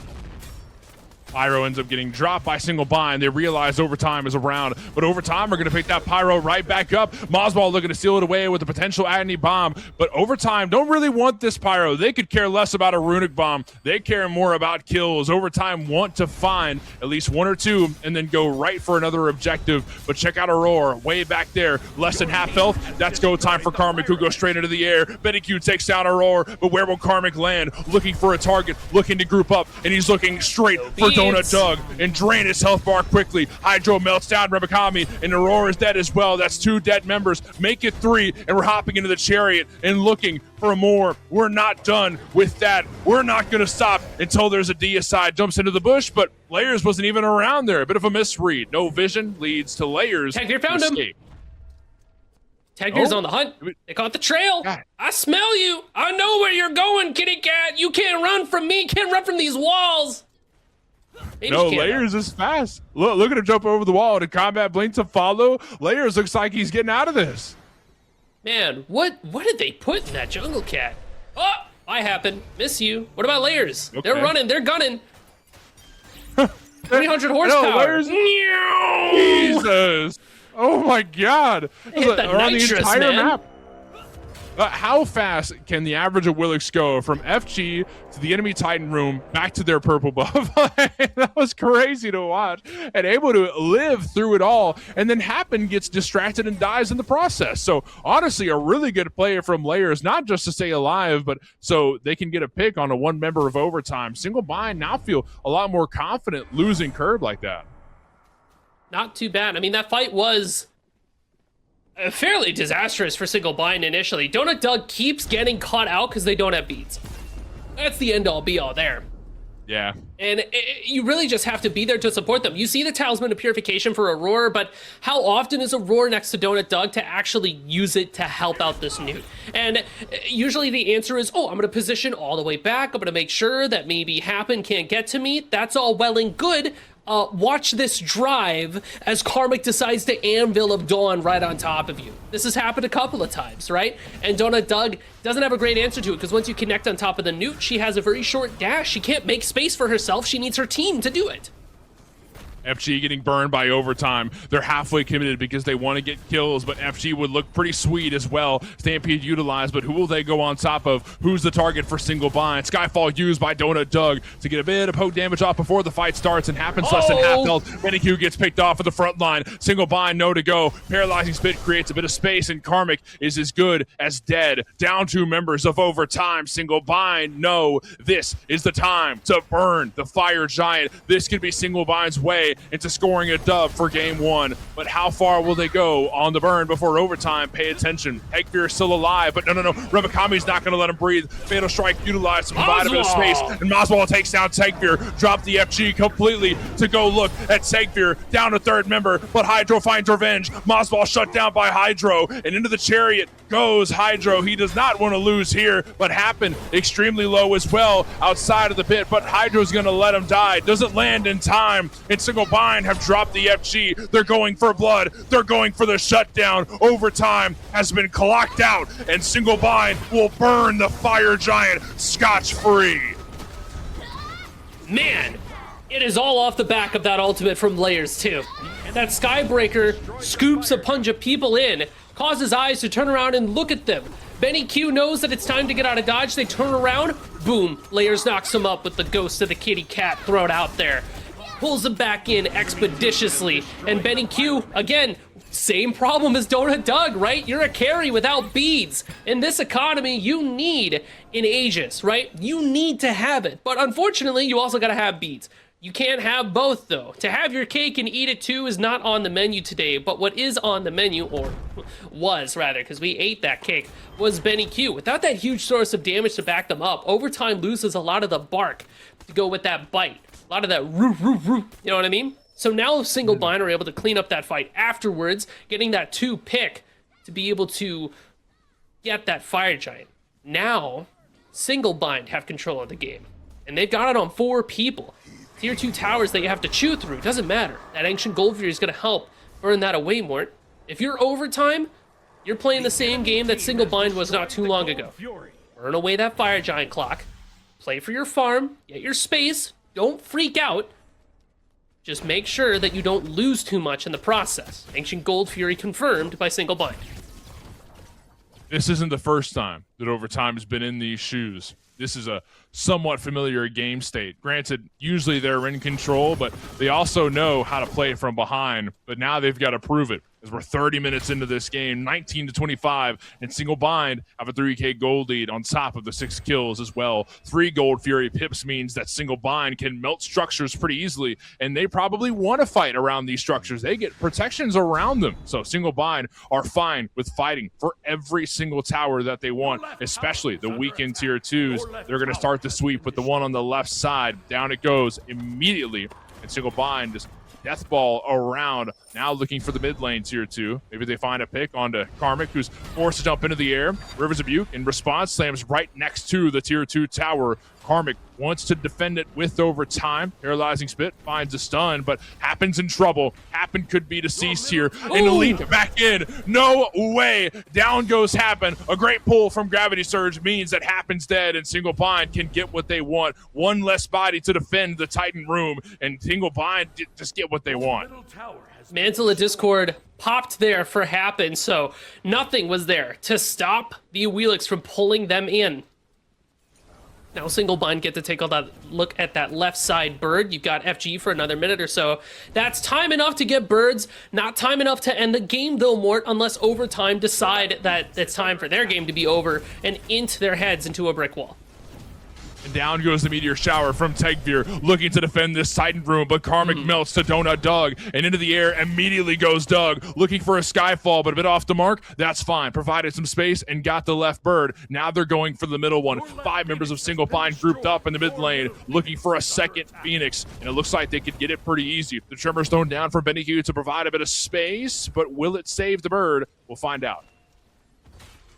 Single Bind have to be careful going into this fight. Karmic's going to be up in 30 seconds, and that FG is wearing off. This is usually the part where a team will overcommit to a fight when they're not really ready to stick around for the time it takes to get the bird. It looks like they're going to go for it anyways. And that they're going to get. Down goes the second bird. Tegvir takes a whole lot of damage, force it back off right after. Single Bind are in their bag. One more FG pull could mean game over for game 1, with overtime taking the L. EFG up in 70. Single Bind have a lot of damage in pocket, so we can get this Pyromancer. The enemy team has destroyed the Bomba. Pyromancer. So, all right, Mort. I'm going to save you from asking me the question. I'm just going to answer it. What does overtime do here, right? Bottom of the 9th. Your Phoenixes are down. And Single Bind is looking pretty solid here. Is the game over? Is what a lot of people kind of wonder in scenarios like these. Short answer, no, right? Overtime have a really solid team fight that I genuinely believe could be turned on top of Single Bind. And Single Bind, their team comp and their builds still have the same glaring weaknesses, right? Donut Doug looks very easy to kill if we're able to connect with some CC. And as long as we can force away the Talisman of Purification from Aurora, there's nothing that they can do to save their ADC. Now they also have the Magi's, so they can be a little bit riskier. You have to make that happen first. Thorwall thrown down by Karmic, so the rest of Single Bind can't get in, but Ramakami tanking to the front line for now. Karmic goes into the air and looks to land back down on Single Bind, finds a stun on 2 while Mosball cleans up on Happen. The Rivers of Buke thrown down, and it's nothing but lines for days. Ramakami kills Karmic, down 2 members of overtime. Tegvir on the run, but Layers continues to dive. The Tremor Stone down to maybe save Benny Q's life. It throws a bit of damage right onto Ramakami. Layers extremely low, same thing with Donut Doug, but it won't stop Ramakami, who just W keys that whoever looks at him funny. Happen and Hydro cleaned up. Tegvir and Karmic deceased. And here lies the graveyard of 5 members of overtime. They gave it their best shot, but in the end, they couldn't find the win. Single Bind are running it down to the Titan room to win game 1 of the grand finals. What overtime had to do there was slowly but surely strip away the layers of defense that Single Bind had built for themselves with all of their CC immunity. Being forced to all in on that fight is what lost them the fight. And Aurora had a wonderful Yamoja ultimate there as well to split the fight too. Again, forcing the sense of false isolation onto overtime in order to systematically pick apart the players that were stuck. It's worked early in the game, it worked in the mid game, and it worked again in the late game. Aurora, you gotta hand them their laurels, man. They know how to piece apart these players in such a way that lets his own team just have a feeding frenzy. You know, the Apollo died all the way over here. My other players are getting chased down to the south. Benny Q's in a red buff. We aren't together because we can't play together. Single Bind won't let us. The Kings have maybe been taken down, at least for game 1. And this is tremendous. For those who have kept up with Smite Prime history, this is no win to scoff at. This is a tremendous W for Single Bind. Their first time taking overtime in the grand finals for quite some time, if ever. I mean, this is monumental for how things go. Look at this play. From here on out, that's when I knew the Single Bind were in their bag for this game, and it just kept going right for Single Bind. Overtime had a couple good fights here and there. They found some objective pulls. They found some good moments, but it seems like Single Bind had an answer for everything. And then whenever Single Bind asked a question, overtime didn't have answers to these questions, and that's what led to this overall scenario. But Muse, we talked about this momentum going forward. Single Bind 2-0 the losers finals, and now they're gonna 1-0 this grand finals to start things off. This is huge. It's a very good start here for Single Bind, who a lot of people would look as the underdogs going into overtime, formerly known as Clocked In, right? And I'm with you. I think single bind has been playing really well, and we know overtime has the capability to turn it around. It feels like single bind did what I have been looking for from a lot of teams when it comes to going versus clocked in / overtime. Don't let overtime play their own game. Don't try to play along with what overtime wants to do. You have to play your own video game. You have to employ your own strategies. What single bind did was decide that, hey, you know what? This game gets a lot easier if we just win every team fight. Right? Forehead. If we decide to draft this team that is just hell-bent on choosing somebody, killing them, and then getting back to the rest of the people, if we decide to force a team that gets to play a 5v4 every single time, that's why Layers is here on this Awelix pick. A lot of people like to tell you that character is dog. I'm here to tell you that's not the case, right? If you've got a team that can coordinate and play off the pull, boomba, right? What? You don't have to play a 5v5 again. And you'll notice that in 5v5s, single bind was winning fights. Or in 5v5s, overtime was winning fights. So single bind just says, sweet, let's just not do that, right? Let's just play 5v4s all the time. I don't have to play your video game. I'm too busy playing mine. And the video game was played. And unfortunately, overtime didn't get to do too much playing because, man, it was just so good. I'm sorry, I feel like I'm still in shock here, Muse. I'm genuinely in shock. So while I recover from this moment of shock, we're going to take a quick ad break. Gormizer and Musey will be back with you in a little bit for game 2 of the grand final, so don't go anywhere. Welcome back, everyone, to Smite Prime, as we are on what could be the end of the May circuit. My name's Gormizer. Joining me for this one is going to be Musey as we jump in to game 2 of a fantastic set. Game 1, as you just watched the entire way through. Bit of a doozy, and maybe a bit of a surprise as well, given the history of a majority of these teams. But I also think the big thing that has what kind of come into this has been the fact that with this set, with the way things are played, with the fact that it's the very, end of the day, this is the grand finals, it's best of 3, which comes into the equation of a vault pick, which is, what is it? Well, vault bans, I guess, is maybe the better way to word it. Once a god is played in a best of 3, that god gets locked away in the vault. They cannot be played by either team for the rest of the set, so that means that all of those gods that you just spent your time watching will be removed from the feed. What was that? Cerberus, Agni, Thor, Newt, Apollo, Yamoja, Kabrak, and Achilles, Ho-Yi, and Awelish, who is going to be going through. And now, we get to see that, 10 gods plus 6 bans, which means we're in for a little more of an interesting matchup for what's left after the fact. Welcome to the new, fresh, and hip picks that we're going to have coming at you in Game 2. There were some notable things that are going to be available. I'm thinking specifically about where the Medusa might fall in line in Game 2, but also what got banned away that could potentially be played for in the here and now. Thinking about things like Aphrodite, or maybe a Jing Wei if it ever is able to get there, Obviously, like, some of the super broken OP stuff never gets to see the light of day. Opwash, like, Moswell got to play it once. You'll be lucky that you ever got a chance to do that. Congratulations, 100% win rate. Goes back in the back. So, like, you're done, right? You sit down, no more. You have to play something else. Let's see the Zeus, right? Fans at home. Yeah, give us something fresh. Give us something weird. Yeah. Give us the good stuff. But it is also interesting, right, to see where these teams are in a position, overtime specifically being down 0-1. Best of 3, yes. It's not the end of the world, but it does create a different dynamic than maybe we're used to seeing for a team like this. And so the question is not just what will picks and bans look like, but what will the game look like? Sometimes going down 0-1 is fuel for the fire, and the other team comes back and just absolutely rolls over you. Sometimes they get a little downtrodden. We'll have to see how they react to it as we go through picks and bans, which we have been talking about just a little bit already, at least in terms of what is not available, right? 10 gods that aren't there, and like you said, some that could maybe kind of show up potentially, but probably won't, like the Opwash.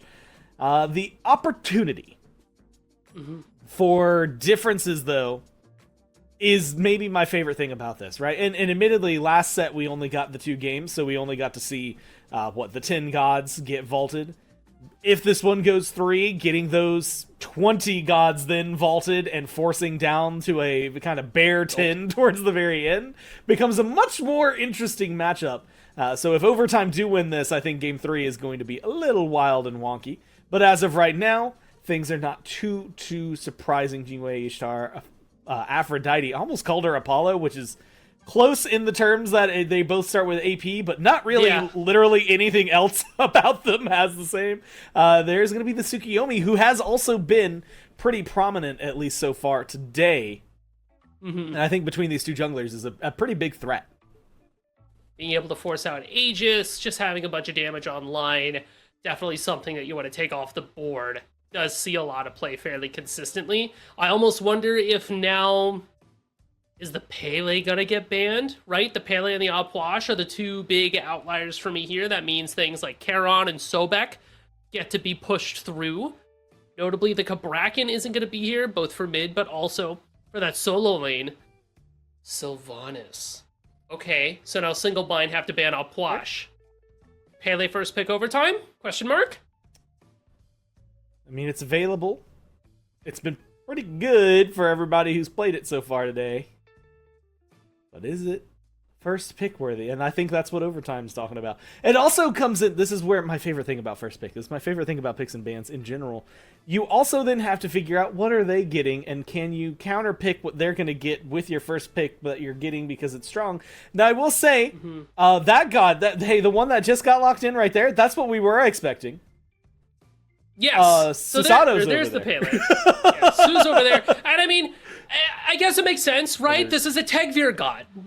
Lo and behold, known and true, Tegvir loves the Susano, which I guess this kind of makes the Sylvanas ban make a little bit more sense. I feel like Sylvanas does pretty well into the Sus, having that range route. But now you have Pele, Sobek for single bind. Two characters that love to just kind of get boom, boom, into the mix here. Go for pluck, go for knockup. The backline of Overtime needs to make sure that they've got self-peel in spades. Otherwise, they're going to get torn apart.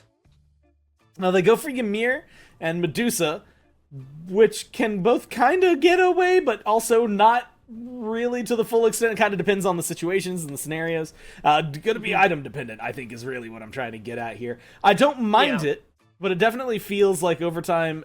I would call this a portion where not only are you a little more limited because of the vault bans, but it feels like play what you know, play what you're good at, right? Lock in where you're comfortable.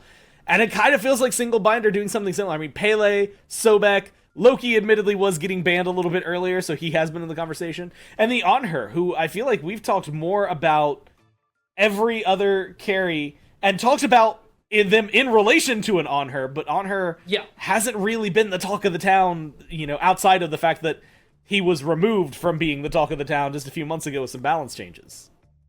Yeah, I mean, he's still, it brings a lot to the table, right? CC Immune Ultimate that has damage attached to it. He's still got some Prot Shred, even though it was nerfed. Great mobility, great CC, both hard and soft. It's everything you want from a hunter. It's like, it's an everyman hunter. I kind of liken them to the Ishtar, because they're just very easy to throw into pretty much any team comp. He can play forward, he can play back. So Single Bind have a lot of flexibility so far with their damage.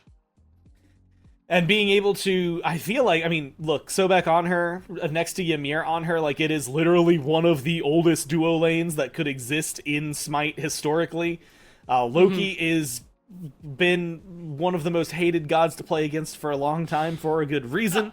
So I imagine that is going to be something we get to see. But you get the Jormungandr or the Merlin, like, I don't know, it kind of feels like when I'm looking at these, outside of Pele, it's like you've got the old tried and true on one side for Single Bind, and then like the new hotness on the other side, outside of the Ymir. Like, you've got a lot of gods that kind of came into the fruition, and when they hit, admittedly, this is because I'm old, so it feels like it was recently, but it's just because, you know, 6, 7, 8, 9 years ago is pretty still nearby, as it turns out. But with Jormungandr, Merlin, Medusa, you know, Susano, like, you've got a lot of damage, you got a lot of capability.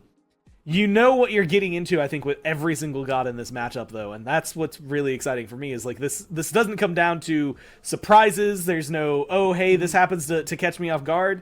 This one feels like it is just gonna be execution and play on field.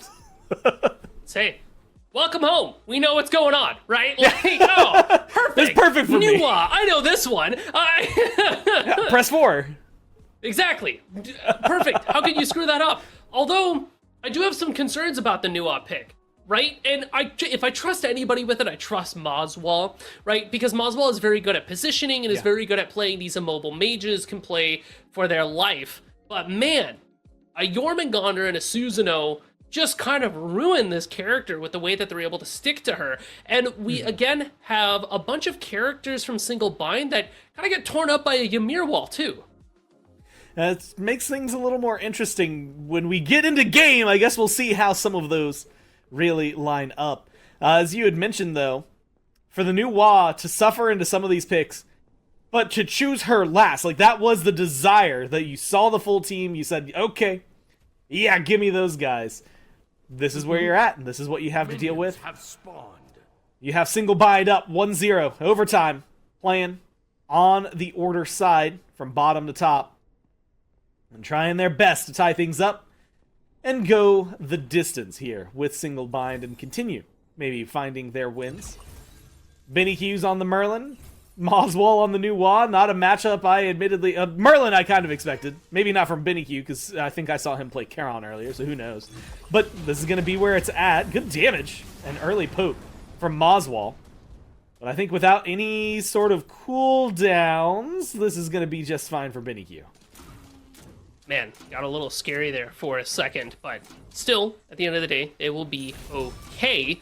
Meanwhile, this dual lane, I think, is where a lot of the action has potential to happen. Medusa has a lot of damage with her Viper shots, but also because you have Happen playing this Ymir, early on in the game is when this Ymir is at his scariest. Being able to get that Frostbite applied and follow it up with a bunch of damage means that Single Bind need to be careful about, missing plucks like that. That could be scary. Yeah, little moments. I mean, we've mentioned this a long time. In fact, I feel like I've said this a lot about Aurora in the past. But Sobek, one of Aurora's best gods, period, across his career. But the other half of that conversation is just something inherent in Sobek, which is if you hit your pluck, you've displaced one of them. If you don't hit your pluck, you've displaced yourself. You really do have, it's like 100-0. You either are doing great or you're doing poorly. And I guess the middle ground is, yeah, you maybe get their kill, but also you're dead too, depending on where you pluck them from. So that is going to be, like you said, something very key. Speaking of key, Karmic, under tower even, goes down to Rimikami. Not the way you would have wanted to start this game. No, and it's really interesting too, because Jormungandr is one of these solo lane picks that is able to chill out in most matchups. They don't stress out too much when they have to play into something like a Pele. When Pele goes for their knockup, Yorm doesn't worry about it. He's got his passive. Sure, he takes some more damage, but that's about it. The fact that Karmic is already taking an early spill to Remikami, this Pele character is already going to shove you in a locker if you're not careful. So now it's just full-on school bully mode. Give me your lunch and your lunch money. Because, you pack your lunch, you get lunch money too. In this scenario, because you're planning on buying your lunch while also having already pre-packed your lunch. Yeah. Yeah, when you know that the bully is going to take your lunch money, you might as well have a backup plan. Yeah, this is just the lunch. This is the lunch meta, by the way. The lunch meta. What's really interesting to me about this is, kind of what you highlighted, which is that Karmic doesn't necessarily have a bad matchup. In fact, maybe a favorable matchup. But one thing about Yorm, and it's going to be true until that 4 turns into a 5, is that he's gankable. Until that ult is online, he's gankable. And that seems to be where Layers is at. The damage is going to be there, but do they have enough lockdown, especially with Tegvir around, to try and turn things around? Rimikami already getting low. You're already doing what you need. And like you said, there's some level 5, a new Wa ult even coming in just to create some trouble. You've got the Pele ult, but not really a whole lot of damage on the ground. No reason to go in. And I think that might be one of the last attempted ganks, maybe, on a Yorm that we'll get to see this game. Maybe we'll see some more, but it's going to be a lot harder to lock him down from this point forward. Unfortunate pillar. We walled off Aurora. Not quite what we're going for, but, sometimes you just got to show that aura to say, this is what I could do to you if I wanted to. Rar. And Yeah, let him know. All right. Very good, sir. Thank you very much. When you're single bind in this moment, Mort and I like to talk about momentum and how sometimes if you win the first game, it can carry you through to the second game. Single Bind haven't won a Smite Prime yet. So I almost wonder how many nerves are involved here. how much damage is coming across. Poor Karmic is getting bullied out by that Pele. It's only going to get worse, by the way. She's going to opt for a Runeforge Hammer, but I wonder if she can't even, like, get it across because you have to be able to CC in order to make that happen, but none of Pele CC is going to actually connect on top of the Yorm, so mostly it's just the stats as opposed to extra damage. Now, I mean, like you said, maybe we get to see some more. I'm actually surprised that we even saw Yorm get that low, but Karmic maybe showcasing why Yorm isn't very susceptible to death overall in that scenario, using their ult.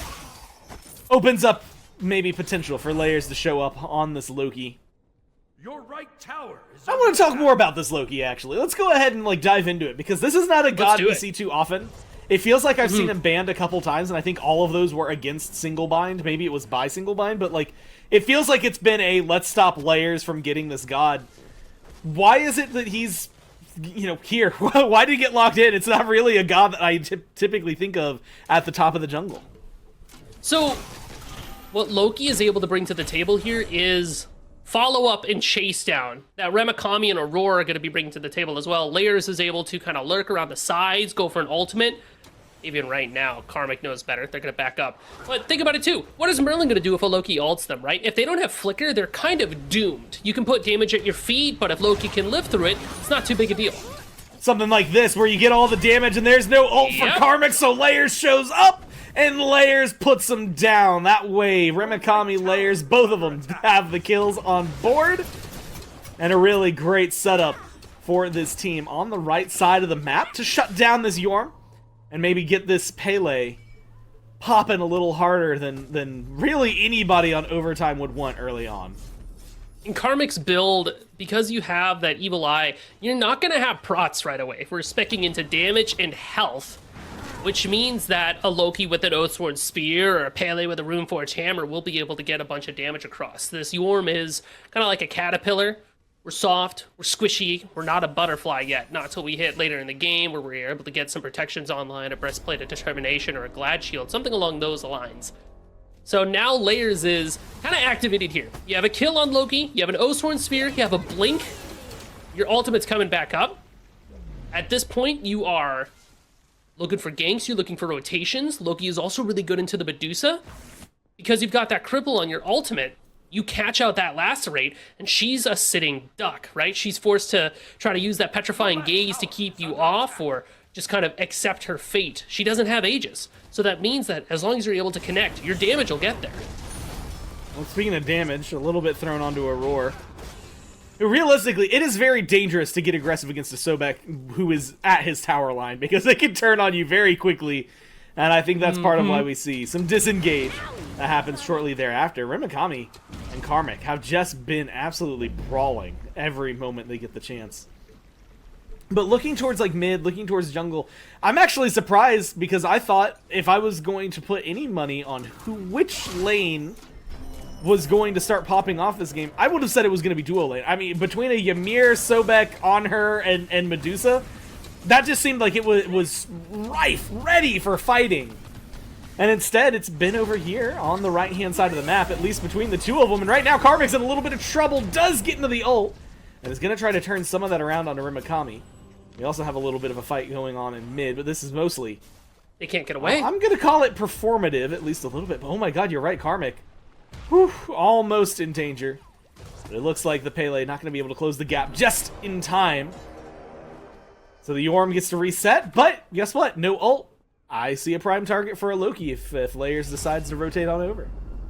Wouldn't be the worst thing in the world, honestly. No ult, but also no shell. Karmic has to use everything just to survive a Pele who's just kind of going through the motions, is what it feels like. This feels infinitely more stressful for the Jormungandr than it does for the Pele. And the only reason that Karmic gets to live is because they zig while Remikami zagged, using the Submerge to get some invisibility and get out of harm's way. But if Remikami connected with that ultimate, they were very well in range to take the snake off the board. It's impressive, though, that Karmic is only a level down, because most players in this scenario are going to get scared. They're going to be like, oh, I can't do it, I can't make it happen. I like that Karmic still tries to make something happen.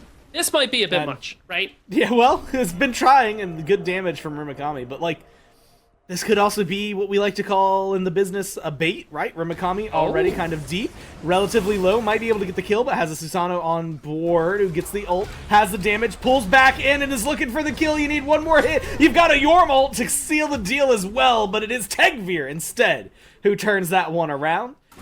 Slows Rimakami down in their tracks. The old bait and switch. The old on her ultimate. Hydrogen and Donut Doug going back and forth. Happen shows up, finds the freeze. This kitty cat, ice cold in a box. Great disperse, but a better wall ult combo. You're going nowhere.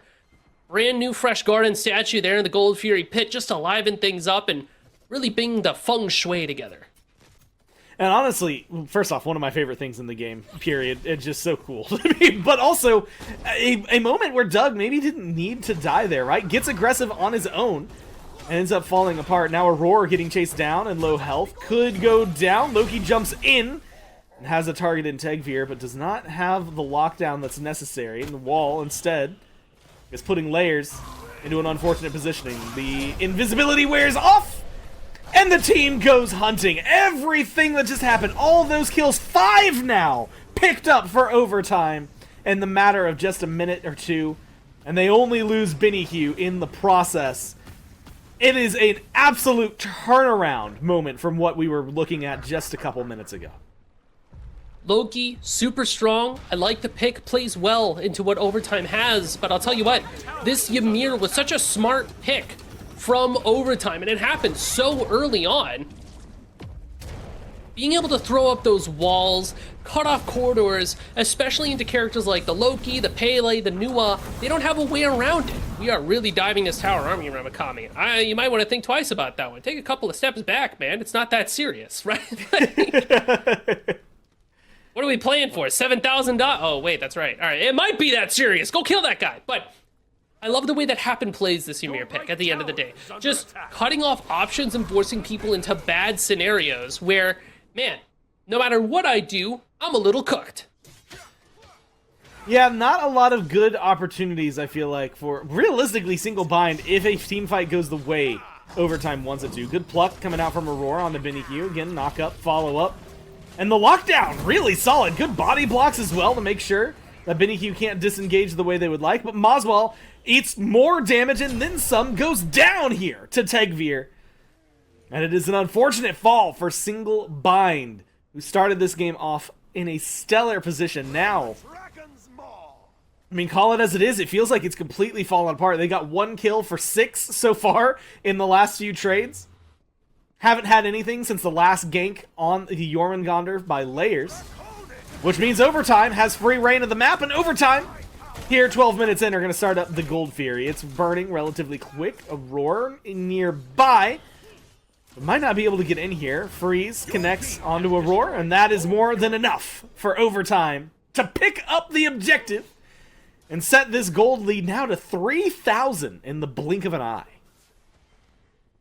It's unfortunate. Aurora had a good blink and a good pluck onto Benny Q, who, you know, no beads in hand, makes them very susceptible to CC, but your follow-up is a Nuba.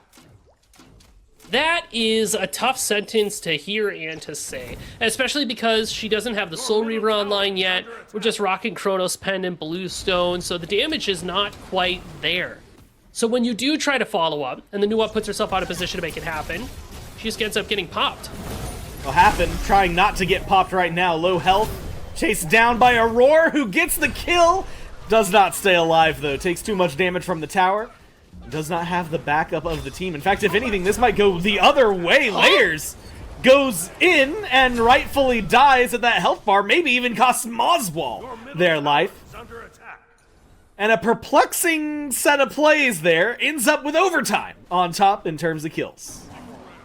Now it's the on her. Donut Dog trying to make a play happen, but Karmic has the rotation, and suddenly the on her is going to be the next to fall down, and what are we doing?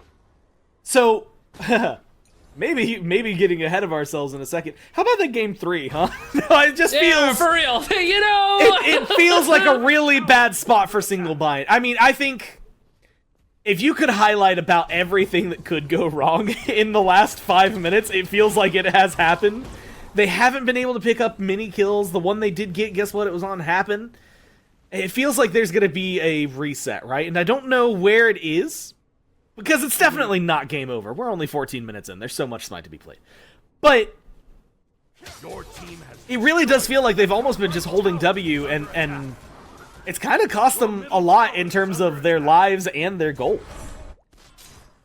If Single Bind keeps playing the way that they're playing right now, that might be a GG scenario. It's very different from the team that we were watching even in the last game, right? But if we're looking for a turning point, Gore, one of the favorite things that I have to talk about is that Moonlight Queen Naga, which is on the way. You can see the sundial on the top. That, to me, is game defining. It very much tells you how the next 5 to 7 minutes of the game is going to go, because right after you get that Moonlight Queen Naga, you can look at Pyre, you can look gold. So dying in this moment now, very rough. Can't use too much and can't lose too much. Aurora. Does Aurora count as too much? Because he is definitely lost here. That's going to be a death ticked up. It's 11-4. And it's good control from Overtime as they continue to dominate pretty much every single fight they are a part of. And they're going to go from the Moonlight Queen all the way over here to a Pyromancer. And there's not many neutral objectives for Single Bind to try and fight. There's no Gold Fury available because the last one went to Overtime. your left tower. And so instead, you've lost every neutral that could exist. Admittedly, the gold lead has not blossomed too much in favor of Overtime since the last check-in. But like you said, it's going to need a small reset to get things back to where they are. It feels like some of the picks that you kind of highlighted having trouble against certain gods in this are having trouble against certain gods in this, and it's namely Moswall that has been struggling so far. The 0-3 versus the 2-1 from Benihue. And unless this Loki starts to get more involved, it also feels like, Under attack. I mean, maybe a good thing, right? Bunker down, farm up. You're 2 levels down in the jungle. You're 2 levels down in mid. You're 2 levels down if you're the carry. I don't mind them just foregoing parts of the map in order to catch up. At that point, it is kind of what you have to do, right? And because there's not too much to fight over at this point, your next objective, if you're Single Bind, is just saying, right, we just need to make sure that we're good if they try to pull fire. If they try to pull fire, maybe if they try to pull gold, right? And that's a big maybe. But Yeah, you need to focus on your farm. I mean, Moswall needs like 2 more items than they have, realistically. I see Evil Eye and the Shard there. So Obsidian Shard's on the way. That'll be a good power spike for your mage, but is it going to be enough? Uh-oh. Well, right now, it feels like you've got 2 games that are going on. Overtime are playing Smite. Single Bind are playing Stay Alive. It really does feel like they can't step into certain territories without getting absolutely burned down. And so small resets create these moments of reprieve where Overtime can then get aggressive on the map. Luckily, all the other neutral objectives were down because they kind of killed them all already. And instead, we'll maybe be looking towards this Gold Fury here in just the next few minutes. Objective secure, objective fight is also something that's really big. Burn, I think, exists more on Overtime than it does for Single Bind, but I agree. the team fight for Single Bind definitely needs to be kind of looked at, right? If you start an objective, Single Bind can come in and kind of tear you apart. You have 2 Blinks, you've got a Pele, you got a Sobek, you Lokial, like that. Blink, pluck, find Benny Q, put the damage on, but where's the rest of the big numbers? Yeah, you need this kill if you're going to get anything, and instead, Benny Q not only stays alive, but you might have overcommitted just barely. I'm going to say maybe by the grace of the non-rotations from Overtime. Just a little bit slow coming out of the left and the right lane, and Benny being the primary target. You didn't end up with any deaths yet. Aurora's incredibly low and forced to fall back. Remikami kind of showcasing how tanky this Pele is in the face of a tier 1 tower. But to commit that much, I'm seeing 3 ultimates, 2 relics down on the side of Single Bind. And to not get a kill is going to be something that needs to change in the future. I'm gonna say it out loud. Man, I wish we didn't have a new man. Imagine if we had any other mage to follow up on these awesome plucks that Aurora is getting. And I think I have a lot of respect for Moswall as a player. I've been talking about him all day today. I can't get behind this new And, you know, initially I was like, man, I feel like, you know, I could be a believer in what this pick can do. Mostly what I've seen it do is die and not do enough damage. That's kind of what we got right now. Does it get better as the game goes on when you get more items? Your lane opponent is a Merlin who farms damage in the late game anyways. So no matter what you do, this is not going to look very good. So if you're single bind, where is your damage coming from? Layers has got it.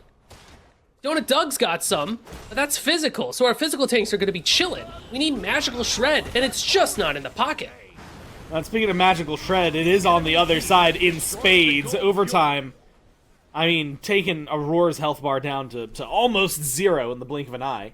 Gold Fury, though, goes the way of single bind. That's actually a really big get at this point in the game, being able to pick that up. You might lose the Pyromancer, but they've already rotated in and might be able to start a fight and keep things going. They are missing their on-hurt. That is a crucial key detail for this fight, especially now as Rimikami takes a lot of poke up front. Jormungandr creating some zone. You are going to see Hydrogen credit for killing that Pyromancer. So the neutral objective gone. Single bind's reason to fight gone. And I will say that despite the doom and gloom that we have been spinning, despite it being 11-4, it's still only 3,000 gold, which it's been 3,000 gold for 10 minutes. That actually feels like overtime, maybe, you know, stagnating more than single bind falling and failing. It is incredibly playable right now, I will say. 3k gold is peanuts. At 20 minutes, that's nothing. That's not too bad. That's definitely something you can play around with and stay within the realm of possibility of being lethal, but you do have to play smarter. It's not going to be as easy to pull things off. So if you're single bind and you're thinking to yourself, okay, how can I execute on these team fights? What do I have to do? I almost wonder if a lot of what they're doing doesn't have to change. We just need more numbers involved when we do it. Aurora's consistently found Benny Q and plucked them.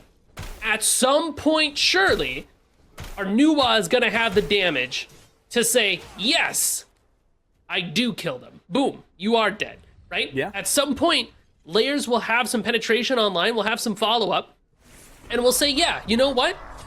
Benny Q off the board, I can deal with Hydrogen, it's not a big deal. Ramakami is going to cross the realm of mortality into Immortal God King Pele and just start running at people in the backline. It's a matter of time. Single bind. Maybe they're not playing overtime, maybe they're just playing the clock.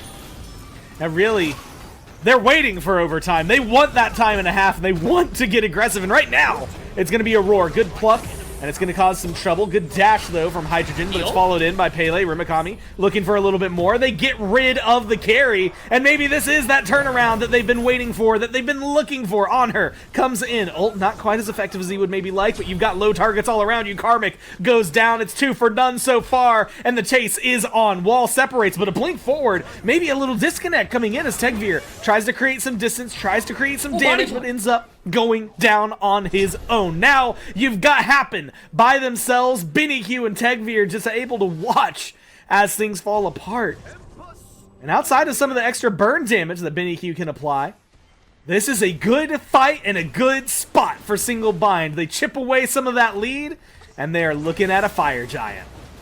This is the single bind team fight that we were seeing in the last game, forcing that false isolation. I mean, overtime was completely split up there. Now it's Benny Q alone trying to defend this FG. Blink pluck. Pulled in. That's the dream. That's what you want. That's the damage we were missing earlier. But it does come at a rebuttal. Tegvir gets rid of Donut Doug. Comes in. Fire Giant does still go the way of single bind. You got rid of an important target prior, but that's still 4 strong with that FG. Ooh. And now a good gold lead, at least for the first time in a while, for single bind. And they pull back some of those kills. Again, a little doom and gloom there in the mid game, but as we start to transition into this late game stage, things are going mostly well. Mostly has to be added just because Moswall and Rimikami low health bars right now and in a little bit of trouble. Oh, we're going in. But yeah, this might be dangerous. Karmic As he goes forward, Moswell gets taken down pretty quickly, but now do you have the fight to come back? Hydrogen did not have the backup, did not have the health bar, and goes down. And now you're playing a low game, but you're playing a great one at that. Karmic ends up falling and happen. Now in the worst spot you could be, Layers is looking for the chase down, and with a good pluck, good damage from a Loki, and maybe an unnecessary ultimate from Donut Doug, the kill will happen, and once again, Single Bind find themselves on top. Overtime panicked a little bit there. Overtime said, all right, cool, they just got FG, they're squishy, we can get at them, let's go, let's run, let's activate. Hello, FG health regen exists in this game. You cannot just run at these characters. They have so much CC, they have so much peel for themselves to get aggressive, to keep pushing forward, and the dagger in the hands of Layers means that this Loki has a second health bar to play with. This went from Single Bind gets FG and now has to reset and kind of examine the map to, oh, we just killed Overtime twice in a row? Let's just crack this thing wide open, right? Let's light this candle. Let's go crazy. You know, Ancient Gold Fury is going to go straight to that mid Phoenix. Tier 2 towers and the side lanes are not long for this world after the fact. That fight against the clock, the fight against time, Single Bind is pulled ahead. And now it's their game once again. They're going to start, Team has destroyed I guess maybe, let's say, continue their path of success by going for the second Gold Fury for them this game, after they got one about 8 minutes ago, before things started to really kick off. And it has been small moments that have been just incredibly pivotable. Wow, whatever. You got that this. have been I great believe. for Single Bind. That's what we really need to Yeah. say, and that's what matters. And we were looking at, what, 11 to 4? 3 minutes ago? 4 minutes ago, it feels like? It's now It was bad. 13 to 12, so that's 8 kills for Single Bind in the span of 2 kills for Overtime. That is a very good pickup, and an inverse of what we had seen from about minute 10 to minute 17, minute 18. So now, 26 minutes in, Fire Giant buff for 1 more minute. Not really a good opportunity to maybe get aggressive on any of the towers. This feels like a little reset period. How Get do a you moment deal to take with... a breather. Yeah, this onslaught that has been the pick comp that Single Bind have. I mean, 1 pluck, it feels like, and your life is over, and maybe the fight. Talisman of Purification, Magi's. Our squishies need more CC immunity, and that neutralizes a lot of the CC engagement that Single Bind have been relying on, especially from Aurora in particular, who, like you said, has really good plucks. Overtime, I do like their siege defense. I've been yapping about Merlin siege defense all day today, right? Giant circles, can't go wrong. But a lot of what you have to do here is not step outside your comfort zone. Single Bind is very strong right now. FG's got about 10 seconds left, but with the way that they've been playing these fights now, you have to give it a lot of respect. Single Bind's dive is so strong, you need to keep some people in the back line to make sure that Hydrogen and Benny Q have space to play and throw out abilities. And you can't let Single Bind piece apart the fight like they've been doing. If anything at all, Talisman of Purification, like I said before, is just a really strong pickup here for Happen. They can't pick it up. They have 3 active items. Oh no. All right, dodge the pluck. That's what I got for you. Just don't get hit, right? If you don't get hit, you don't take damage, you don't get pulled, boom, you win the video game. You know what? I feel like, yeah, that's the... You know what? Just don't lose. Don't get hit. In fact, you know what? Don't If lose, you don't lose, win instead, actually. you win games, and that's actually how it works. 100% of the time, every time. Analysts, Except by for the the team that does lose, but then they're not doing the instructions right, so that's whatever. That's their fault. I think the advice is impeccable, right? As long as you follow that advice, I'm pretty sure you win every time. Speaking of winning every time, some better transition into Single Bind. Fire Giants coming back up. And instead, we're going to be looking at a fight that somebody wants to win every single time. Whether they or not they will is going to be determined, I think, by... Well, I mean, ult economy? Guess what? Everybody's got them. Relic economy? Guess what? Everybody's got them. So when it comes down to a lot of this, I think it does, once again, reflect play on field. We've got nothing but level 20s on Single Bind. We got level 20s plus 1 level 18 Happen. You had already mentioned it, like some of the economy, the gold finally blossoming for single bind, so items that are online for single bind feel pretty good going into this engagement. Your left tower But there's a lot of burn. There's a lot of CC. There's a lot of capabilities from overtime that can't be overlooked. Right now, the one thing going for overtime is the fact that Layers is on that left side, waiting for the opportunity to clear that tier 2, but once they show themselves, overtime knows that single bind is going to be down a player, so you have to be careful. I wonder if Loki's waiting until the tower dies because he wants to go for the Phoenix. Uh-oh. Now, Might be able to. can he loop his way back towards the rest of the team, though?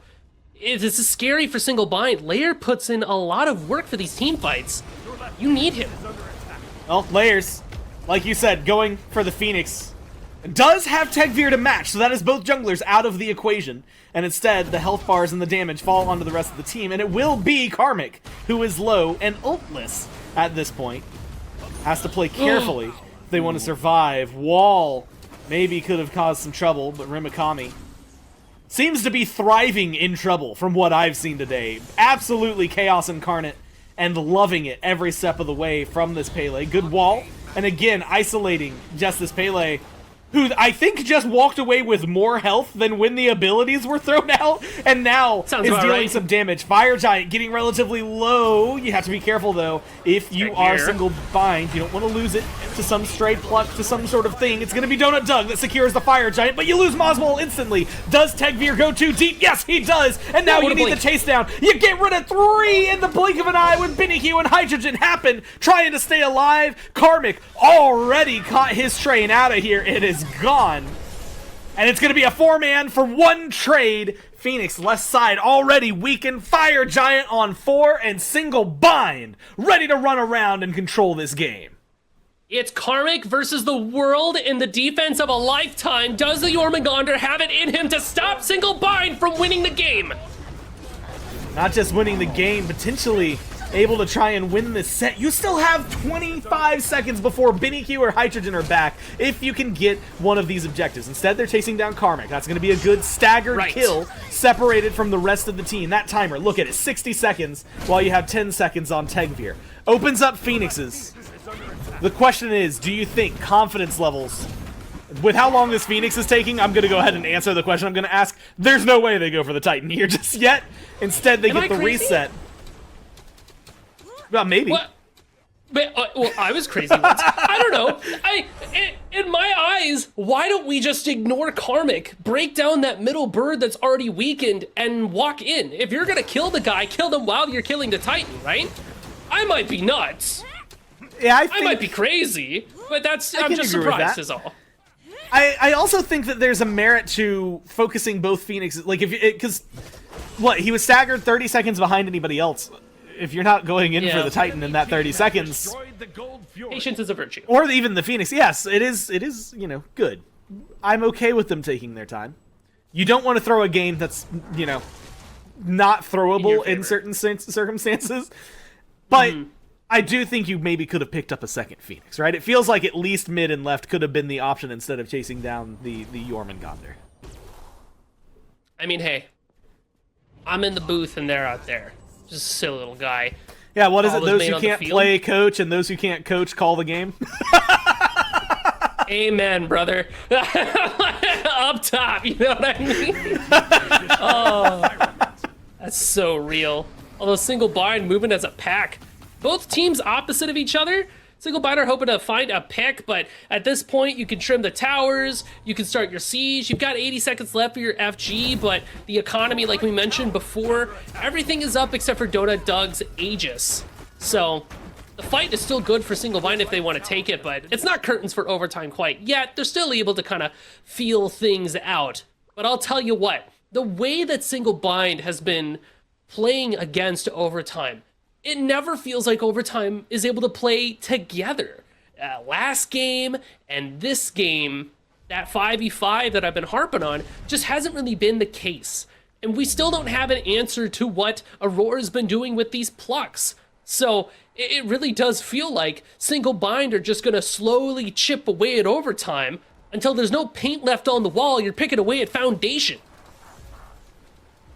Yeah, I mean, it feels like, and maybe much to your credit, the problem is that you can't play together because single bind's comp is built to make you separate. I mean, it feels like everything they want to do is, okay, that guy and that guy, kill them. And then we'll figure out the rest from there. Roar picks one, Layers ults the other, and then boom, you've got everything you need to start things up.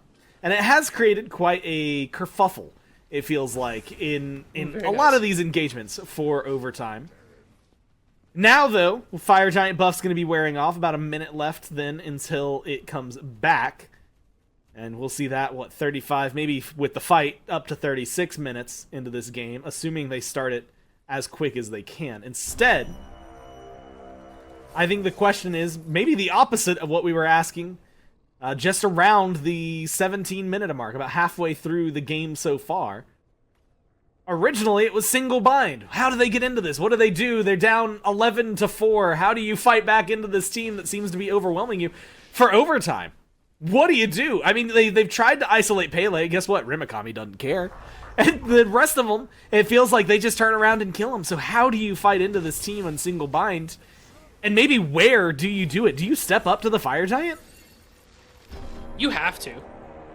You really genuinely have to step up to this EFG, because you have two options, right? Either you give up EFG and you lose, or you fight for EFG and maybe you win. That's how this breaks down. With their left side bird weakened, you know that Layers is going to split push. Take the 5v4. Take the fight to them. Do not be engaged upon. Be the engagers. Look at Tegvir to look for a flank. Loop around back. Find two picks. Boom. Equalize. And go from there. Now, worth remembering, Tegvir last time was able to stop Layers in the push, making it a 4v4 around the Fire Giant. Now, like you mentioned, 5v4. You have the number advantage, but this Loki is not stopping, has the minion wave with him, and is poking into the Titan room. So you've got to go, and you've got to go now. But the team, their goal is to stop you from backing. Benny Q gonna get his back off. Layers already has the Titan at half health. The minions are not enough. Instead, has to fall back, clear up this wave. Now, you've got the 4v4 that you wanted. You got good damage, but you're still missing the Loki, and now you're missing the Merlin if you're overtime. Donut Doug goes down. Huge kill for Tegvir, and now you've got to jump in. Karmic, relatively low, Happen, kind of left out to dry here by the squad, but is able to disengage, and now with Tegvir in the right position, good knockups and good damage, could cause a lot of trouble. It's Aurora and Rimikami, who are relatively low. The frontliners, they get to walk away. Layers rotates in. Layers misses the ult, but finds the damage and gets the kill on the Karmic. Frozen, but then chasing down Happen. And now what is Tegvir going to do? Good movement. Creates the distance and keeps him alive. But single bind. Lose one, gain the Phoenix, half health the Titan, and keep pushing down. Looks like Pele and Sobek were able to TP on that mid pusher. The Uber to the Phoenix is here. Hop in, we're going shopping for that right side bird, and the siege is good. The number advantage is absolutely in the hands of single bind. And with the Titan at half, this could be very dangerous territory for overtime. You can't overextend. You probably have to give up this bird and let single bind walk away with what they believe is a prize and what you know buys you time. 30 seconds, well now 15 seconds, no frontliners. Donut Doug back on the map, but pretty far away. Tegvir's on creep clear duty. And the minions just trying to do everything they can to get back in there. The fire minions are so obnoxious to deal with. Instead, fall back. Single bind are going for the Fire Giant, and I think that's probably why. You leave that behind to get to the fight. Benny Q is back there, and Benny Q can maybe clear things up. Or not Benny Q, Karmic can clear things up as the Merlin shows up around the EFG. The fight is on. Rimikami ignoring every piece of damage thrown his way. Donut Doug gets the Fire Giant, and they kill off Tegvir. They kill off Hydrogen. If they get Benny Q, it might be the hat trick necessary. The carries are all gone. It's only the front line, and you've got two waves of fire minions ready to go. Single bind in control, coming back from a deficit, and maybe for the first time able to take out and win the whole thing. They're running down mid. They need to get this. They want to get this. They're going to take a pit stop and get Karmic. Now with the deicide, they can run on in clear up this Phoenix, clear up this Titan, win the game, win this set, and win the May circuit. It was a long time coming for Single Bind, and a hell of a game to climb up from the bottom. Overtime was doing so well in the beginning, right? And it looked like Single Bind was on their last legs. We were talking about game 3, right? We're sitting here like, all right, well, hey, sometimes it happens. And Single Bind was like, actually, we scale pretty hard. Dude, they cut up this overtime team in the same manner that a chef cuts up a piece of meat. Like, boom, boom, boom. Scalpel, if they had this team on the table, they cut them open, took their kidneys, and then left. Like, what just happened? I mean, just well played, right? And we're going to see probably through a lot of these highlights, depending on the layout. But, I mean, look at it, 6-3 right now for the kills, right? Like, the jump from 2-1, 2-0, because Rimikami and Layers picked up those kills early on. From 2-0 to 11-4 in favor of overtime. It was 3,000 gold. And I remember it was around the 20-minute mark. It was still 3,000 gold that was in their favor. And that was that moment where, a little light bulb shows up where you're like, you know what? This team's doing well, but they haven't been able to take doing well to doing great yet. That's where things were still falling short. And instead, I mean, you said it perfectly. Take the scalpel in, dissect the team, find 1 kill, 2 kills in every team fight, and that opens up 3, 4, and 5 for you. And you can see it in everything. Plucks, Layers with his ult, Pele with their ult, like everything was designed, it feels like, to just isolate, dissect, and destroy. It was that 22-minute mark. That clip that we just saw on the screen was the turning point for Single Bind, where overtime overcommit just a little bit onto Rimikami. They sneak away. And since overtime had used so much to get in the position to get that Pele, Single Bind just swoop in and get a bunch of kills. That completely turned the game around. All of a sudden it was ooh rah rah overtime to don't let go Single Bind, or whatever these team chants are, right? I'm workshopping it, I'll get back to you on it. But it was exactly that. And we just never had an answer to Sobek pluck. Because initially, Sobek plucked somebody, and it was like getting tickled by, 100 feathers. My Nuwa does no damage. All of a sudden, late game, I've got a soul gem and an ob shard, and suddenly, owie owie ouchers, I don't like this. But not enough room in the active item slot for Talisman of Purification. My carries don't have beads. We don't even have a Magi's. So we just get eaten up for breakfast, lunch, and dinner, and snacks in between. Hors d'oeuvres. Like, what are you supposed to do? Yeah, playing for the late game. I mean, we were talking about how things were a little rough. Around the Soul Reaver and the Ob Shard, and then 3, 4-ish items later, suddenly Maswal, top of the damage charts for the team. Oh no, just slightly beat out by the Pele. That has been doing incredibly well. Of course, both beat out by Karmic on the other side, but Karmic, history is written by the victors, and Single Bind are those today. I have to say, though, looking down towards Rimikami, looking at that Pele, I'm not going to say unsung hero, because we've been talking a lot about the Pele, but it was like 6-1 and 11, like really crucial for a lot of team fights, for a lot of the kills. Did not take any damage, was thriving in the chaos. Also, shoutouts to Doug, who placed 0 wards this game, apparently, which is absolutely insane. Between that focus, I guess, for the carry to get only items, and for Rimikami to literally take all of the damage in the world, it was, I think, again, just a very impressive combination for this team. Mm-hmm. A 67k damage mitigated from the Pele. It was pretty good, huh? I don't know, it was written in the sky. What are you supposed to do about that? But Gore, we just played our hearts out over this best of 3, but what did they win? What's behind curtain number 1? Well, the prizing again for $7,000 as they played throughout the circuit.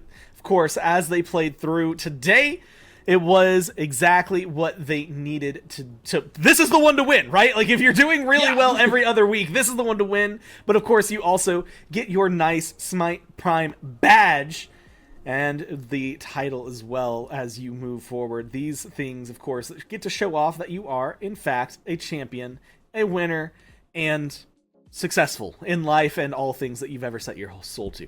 As you move forward, though, you can look at it and see how far these teams came, because, worth mentioning for Single Bind, from the bottom, they got knocked down earlier today.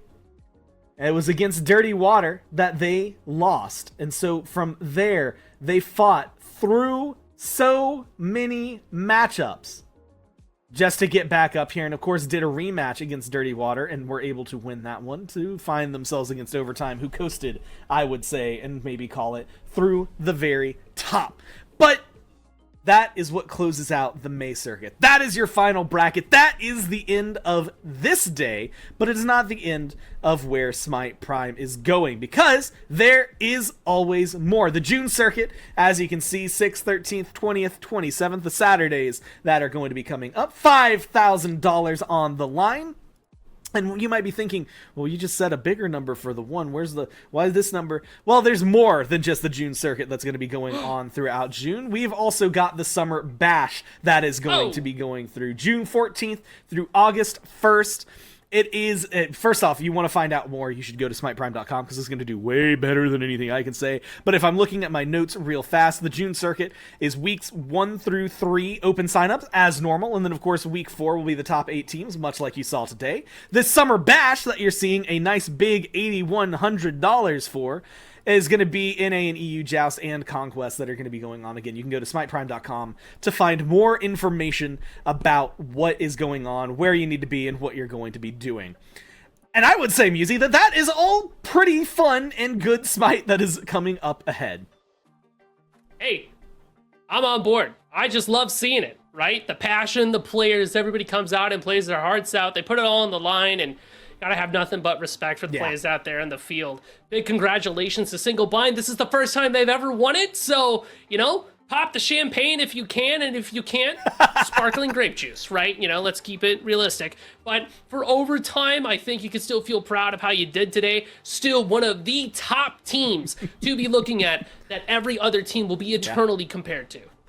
And I think, again, being able to, well, this goes back to the badge and the title, but being able to show off that you are a champion and that things have been going well for you, it's going to be great. And like you said, first time to do it, it is the time to celebrate. And why don't you at home celebrate by getting yourself a little something, something, right? You can go to shop.smiteprime.com, support some artists, support Smite Prime as well. We've been talking a lot about the Horus Tumbler, but I, for one, am also somebody who is a big fan of phone cases, big fan of pillows, and of course everything else that you see up here. It is, first off, phenomenal art, but second off, something that I think is worth investing in if you've got the spare change. You can go to shop.smiteprime.com and pick up whatever it is that interested you on that screen there, or on that screen where you're at when it's shop.smiteprime.com. I want the Horus Tumbler. I think everybody knows this about me. It's criminal that I haven't gotten it yet, to be honest. I'll buy one today. It's my birthday. I'll treat myself. Yeah, that's your treat. That's a happy birthday to you from you. Signed, Horus Tumbler. Anything else? Tumbler. Last words, last thoughts, the day. Long one, but a good one. How are you feeling? Feeling good. Feeling excited. Was it a good birthday? Time casting on Smite Prime. It was a great birthday. I got to cast with Goremizer. Are you kidding me? I'm on cloud 9. I'm popping just off. some dude. So... Well, that, as you said, well, first off, we'll let you go celebrate and hopefully get like a, I don't know, like a dinner or something. I guess you're going to go buy a Horus Tumbler. We just talked about that. I was about to say. A whole conversation about what your present's going to be. Yeah, I don't recommend that. Please don't. As we go forward. That is it for us today, though. Again, thank you everyone at home for tuning in and for watching all of these games. Thank you, of course, to the players for participating and giving us such excellent gameplay to watch over. And, of course, thank you to everyone in production for helping us put on such an excellent show. It makes our lives so much easier, but from Musi and myself, everyone back in production, everyone who has been a part of Smite and its history, thank you so much for tuning in. And we'll see you all the next Smite Prime.